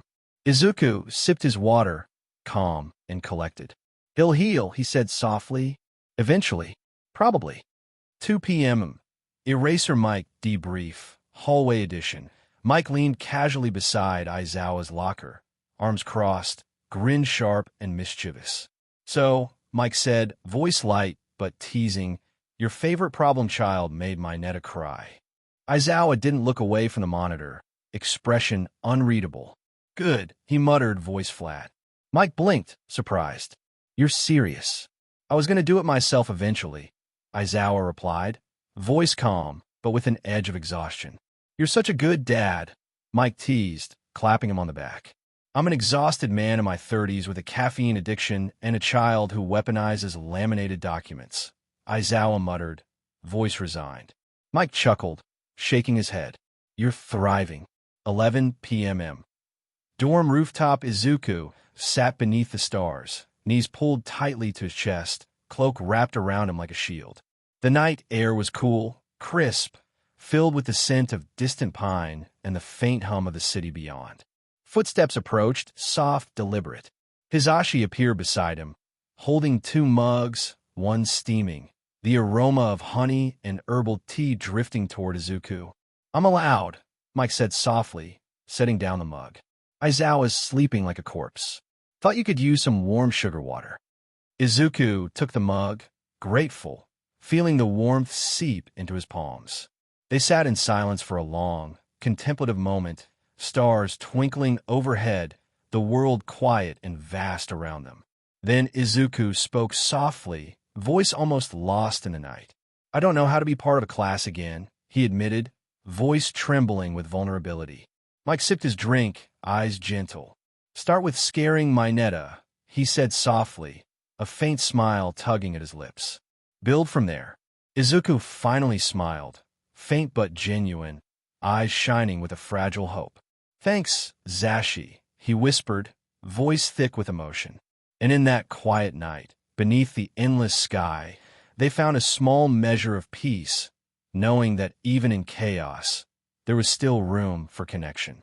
The new policy at UA was something, a bright, shiny label plastered across the schedule, courtesy of Principal Nizu's latest brainchild, Cross-Year Communication and Growth Initiative. Translation: group projects that paired upperclassmen with first years to promote mentorship, morale, and controlled chaos. Aizawa didn't fight it. He simply muttered under his breath, "This is going to be a disaster," and handed Izuku a clipboard, an ominous, unwieldy thing that looked like it contained the secrets to the universe. He already knew this was going to be a mess. 10 a.m. Homeroom. Briefing. Aizawa tapped sharply on the whiteboard, silence falling like a curtain, and said, "Group presentation. 5 days. Class morale topic. You're presenting to the faculty. Try not to make us question your emotional stability." He pointed at the assignment list with a sharp, deliberate gesture. Izuku's group was listed as Midoriya, 2A, Kaminari, Mineta. Mike leaned into Aizawa, whispering with a mischievous grin, "That's the Chaos Core." Aizawa shot him a look that could freeze fire. "I know," he whispered back, voice tight. "I put them there." Izuku stared at the list, then at the class, then back at Aizawa, eyes wide, trying to parse the chaos. Aizawa's stare was cold and unwavering. "Good luck," he said, entirely without sincerity, voice flat and dead. The chaos begins with interviews. Denki Kaminari sat in the library, leaning over the table, bright-eyed and nervous, like a puppy on its first walk. "So, what's the vibe here? Like, are we doing a serious presentation? Or like a song?" Izuku handed him a form titled Group Dynamics and Unspoken Emotional Patterns, a thick sheet of paper, almost intimidating in its detail. Kaminari blinked, eyes darting. "You made a personality inventory." Izuku nodded calmly. "I also brought snacks." Kaminari's eyes widened. "You're either a genius or a cult leader. I prefer to think of it as strategic planning," Izuku said, shrugging, voice measured. He slid the folder across the table, highlighted, color-coded, filled with charts and notes. Kaminari stared, mouth opening and closing like a fish, overwhelmed. "I also included a section," Izuku added softly, "about how to handle emotional overload in high-pressure situations."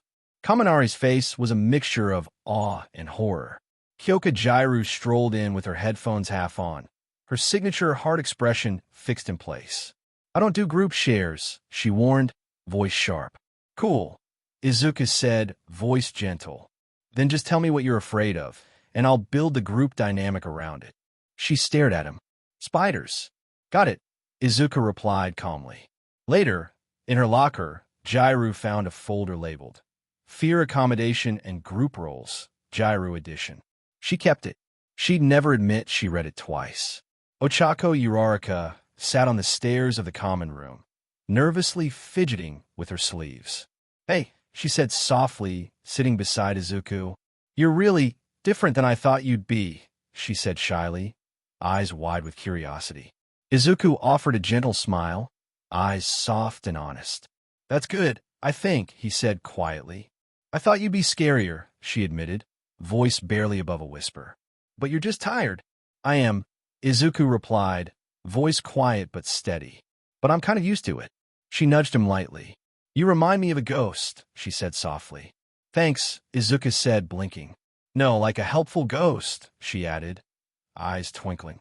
"Who gives you tea and emotional feedback." Izuku blinked, caught off guard, then nodded slowly. "I can work with that," he said softly. Tenya Ida stood at attention, clutching his notebook like a relic. "Midoriya senpai," Ida announced proudly. "I've reviewed your behavioral reports and your published tactical review of the sports festival. It is an honor to collaborate with you." Izuku looked overwhelmed, but nodded politely. "Thank you. Please sit." They spent an hour building a moral flowchart titled Heroic Integrity, from rule follower to moral revolutionary. It was decorated with stickers, stars, smiley faces, and tiny banners that read justice. Ida cried softly when Izuku said, "I like that you care so hard." Minoru Mineta met Izuku in a hallway, trying to muster his usual bravado. He leaned in close, trying to flirt, eyes gleaming with mischief. Izuku handed him a laminated pamphlet titled Respecting Boundaries, a primer on existing without being a menace. Mineta blinked, stunned, then spun around and did not try again. Later, Jairu found Mineta muttering, "I fear him," while staring at a wall, trembling slightly. The presentation, an emotional collapse. The faculty sat in the front row, faces a mixture of anticipation and dread. Mike had popcorn. Midnight brought tissues, just in case. Aizawa looked like he regretted every decision he'd made since becoming a teacher. Izuku began with a slideshow titled Vulnerability, Validation, and Why We Don't Eat Our Feelings Alone. Each student took a turn. Kaminari spoke about hiding burnout behind jokes, voice trembling as he admitted to feeling invisible behind his own humor. Jairu played a haunting melody, sounds I never let out loud, a raw, emotional piece that made some students tear up. Uraraka softly shared her struggles with pretending things don't hurt when they really do, voice trembling but resilient. Ida nearly broke the projector, talking about the pressure to always be perfect, voice cracking with emotion. Mineta stood up, looked around, and said, I learned something, then immediately sat down, eyes wide and nervous. And Izuku. He closed the presentation with a quiet, powerful message. You're not weak if you cry. You're not broken if you're scared. And you're not alone unless you refuse to reach. The room went silent. 7 seconds of stunned, heavy silence. Then Mike stood up, voice thick with emotion. I would die for these kids. And Midnight, overwhelmed, sobbed quietly into her hand. Aftermath, faculty, Misty sobbed. Still sobbing. They presented their pain scrum. Izuku made my Netta introspect recovery girl. I'm gonna bake them all cookies power loader. Did I cry? Shut up, Nizu. Paw prints this is what growth looks like paw prints problem underscore dad. Izuku is still grounded innocent. I did nothing wrong problem underscore dad. And yet I suffer 9 p.m.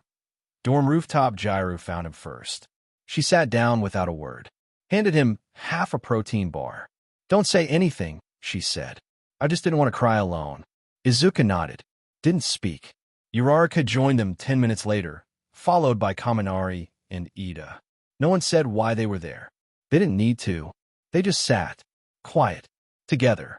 And somehow that was enough. UA's Hero Society Observation Program had one core objective: expose students to real-world agencies to better understand hero structure, media narrative, and field ethics. It was meant to inspire hope, to show that heroes weren't just fighting villains, but navigating a complex web of public perception, bureaucracy, and moral gray areas. But somehow, it always ended in chaos. A chief agency analyst crying in a break room. Kaminari somehow getting mistaken for a public nuisance again. And Aizawa muttering under his breath, I will never send Midoriya into a civilian-facing role unsupervised again. 8 a.m.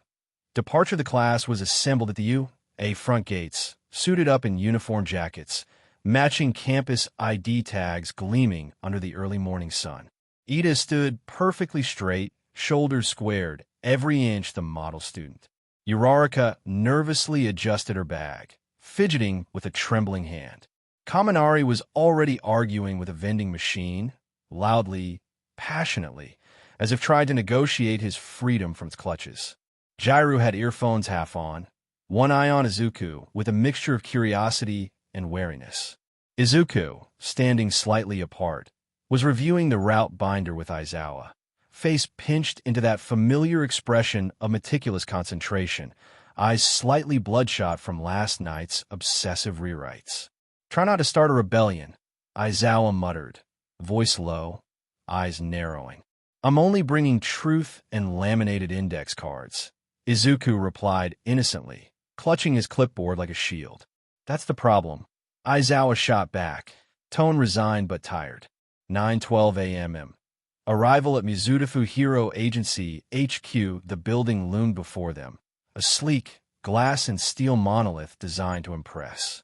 The reflective facade shimmered under the morning sun, a modern monument to PR efficiency. Inside, hero posters decorated the walls, pristine, heroic, yet somehow sterile, like images carefully curated to hide the chaos behind the scenes. The reception staff smiled just a little too hard, their faces fixed in expressions that seemed to say, we care, but don't ask too many questions. Izuku adjusted his strap and leaned toward Kaminari, whispering, this place smells like lawsuits. Kaminari grinned, eyes darting. I think that's just the citrus floor cleaner, he whispered back, voice full of mischief. They were greeted by a woman in a blazer, so sharp it looked like it could file reports itself. Ms. Nakashima, the agency's public liaison, smiling brightly, as if this was the start of a pleasant day. We're thrilled to welcome young heroes like you, she said, voice cheerfully rehearsed. Today's itinerary includes a lecture on field reports, media briefings, and a controlled Q&A. Izuku blinked, raising an eyebrow. No ethics seminar. She faltered, eyes flickering. No, that's typically third-year curriculum. He smiled politely. Well, that changes now. 10 a.m. Lecture hall, debacle. The agency's PR lead clicked through his slideshow with the confidence of someone who'd done this 100 times. Public perception, he said, gesturing broadly, is as vital as physical strength in hero work. He pointed to a graph, the Public Trust Index, a jagged line that looked like it belonged more in a horror movie than a hero briefing. Izuku raised a hand. Yes, the PR lead asked, eyes glittering with anticipation. That data's over a year old, Izuku said gently. And during the April press pivot, it was partially falsified. That's misleading. A beat of silence. The room seemed to hold its breath. Would you like to take over? The man asked, half joking, voice strained. Izuku stood slowly, calm as a professor preparing to grade a final exam. He pulled a USB from his jacket, the metallic click echoing in the tense silence. Oh my God, Jiru whispered, eyes wide. She exchanged glances with Uraraka, who looked genuinely impressed and a little scared. 10:07 a.m. The speech Izuku took the podium with the poise of someone who knew the world was burning and was just about to grade everyone on their contribution to it. Hero trust isn't just a statistic, he began, voice measured, every word carefully chosen. It's a reflection of who gets protected and who doesn't. He clicked to a slide titled, Institutional Heroism, Benevolence or Bureaucracy. By slide 7, Uraraka looked like she might cry, eyes glistening with unshed emotion. By slide 11, an intern had excused herself and did not return. By slide 15, the agency analyst was openly weeping, tissues clutched in trembling hands. Midoriya, calm and steady. You're not the villain. The system is. But if you work for it without question, then maybe you're not the hero either. Someone in the back whispered, This child is terrifying. The room was silent, thick, heavy silence, until Mike broke it by clapping, slow and deliberate, standing up and declaring, I would die for these kids. And Midnight, overwhelmed, softly sobbed into her sleeve. 12 p.m. Lunch break. Chaos ensues. The cafeteria was a sprawling mess of students, food, and awkward social interactions. Kaminari, inevitably, wandered off, disappearing into the crowd. Uraraka looked for him, eventually finding him outside, giving a surprise history of quirks, lecture to a small tour group, animatedly waving his hands as he explained the evolution of hero powers, loudly, passionately, as if he was the main event. I said don't wander, Ida snapped, running up, face flushed with exasperation. They had questions. Kaminari shot back, arms wide. You're not even on staff. I had the vest. He had stolen a staff vest, somehow, an accidental badge of authority. Meanwhile, Jiru's face turned ghostly pale as a crowd of passers-by clustered around her, pointing and whispering. Wait, aren't you that singer? She froze, lips trembling, eyes darting. One girl pulled out her phone. Can you sign my... Jiru turned, flustered, about to protest, then nearly collided with a reporter pressing a camera in her face. Izuku was instantly there, smooth and quick. She's underage, he said calmly, voice firm. You need parental clearance for recorded interaction, and she's not performing. The reporter hesitated, confused, as Izuku pulled out a folded legal pamphlet, an impressively organized stack of documents. Uraraka whispered, Does he carry those everywhere? Ida whispered back, Yes. I've seen the filing system. 2 p.m. Aizawa's quiet despair. The report hit his desk mid-lunch, an avalanche of chaos. Midoriya had caused a spontaneous ethics seminar. Kaminari had created a flash tour of hero history. Jiru had to be extracted from a crowd. Mineta was scolded for misusing the word branding. The PR lead was so overwhelmed he took stress leave. And somehow, Ida had filed a 12-page report on field integrity that made Midnight cry. Tears of pride, this time. Aizawa sat silently, staring at the mountain of documents, his face blank, every ounce of exhaustion etched into his features. He didn't speak. He just forwarded the email to Mike and sent a quick text. Your son broke capitalism again. Please advise. Faculty, Scrome. Izuku went off script again, her recovery girl. I say we let him teach ethics, Misty. Ida called him Professor Midoriya in his notes power loader. And you let this happen, Nizu. Paw Print Society deserves to be restructured. Paw Print's problemers for dad. He's grounded Scrum. Again. Problemers score dad. Permanently 10 p.m. Dorm Rooftop. The wind carried a bit of chill. Izuku sat alone for a moment. Then Jiraiya joined. Then Ida. Then Kaminari. Then Uraraka. They didn't say much. Then Uraraka broke the silence. You really hit them hard today.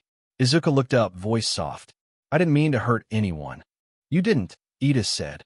You reminded them of what they're supposed to be. Jiraiya passed him her playlist for the week. Next time you get invited to speak truth to power, I'm writing you a theme song. Kaminari threw an arm over his shoulders. Next time I get a mic too. Izuku just smiled. And in that moment, under the quiet stars, he felt, for once, not alone. Thank you for joining us on this journey through What If Deku Had Reality Warping Quirk. We hope you found it as captivating as we did. A big thank you to Whispic for creating such an engaging story. Don't forget to visit their profile on archiveofourown.org for more fantastic works. The link is in the description below. If you enjoyed this video, please give it a thumbs up, share it with your friends, and subscribe to Zenin Fanfics for more intriguing explorations into fanfiction and fantasy. Your support helps us create more content like this, and we love hearing your thoughts and suggestions in the comment section. See you soon in the next video.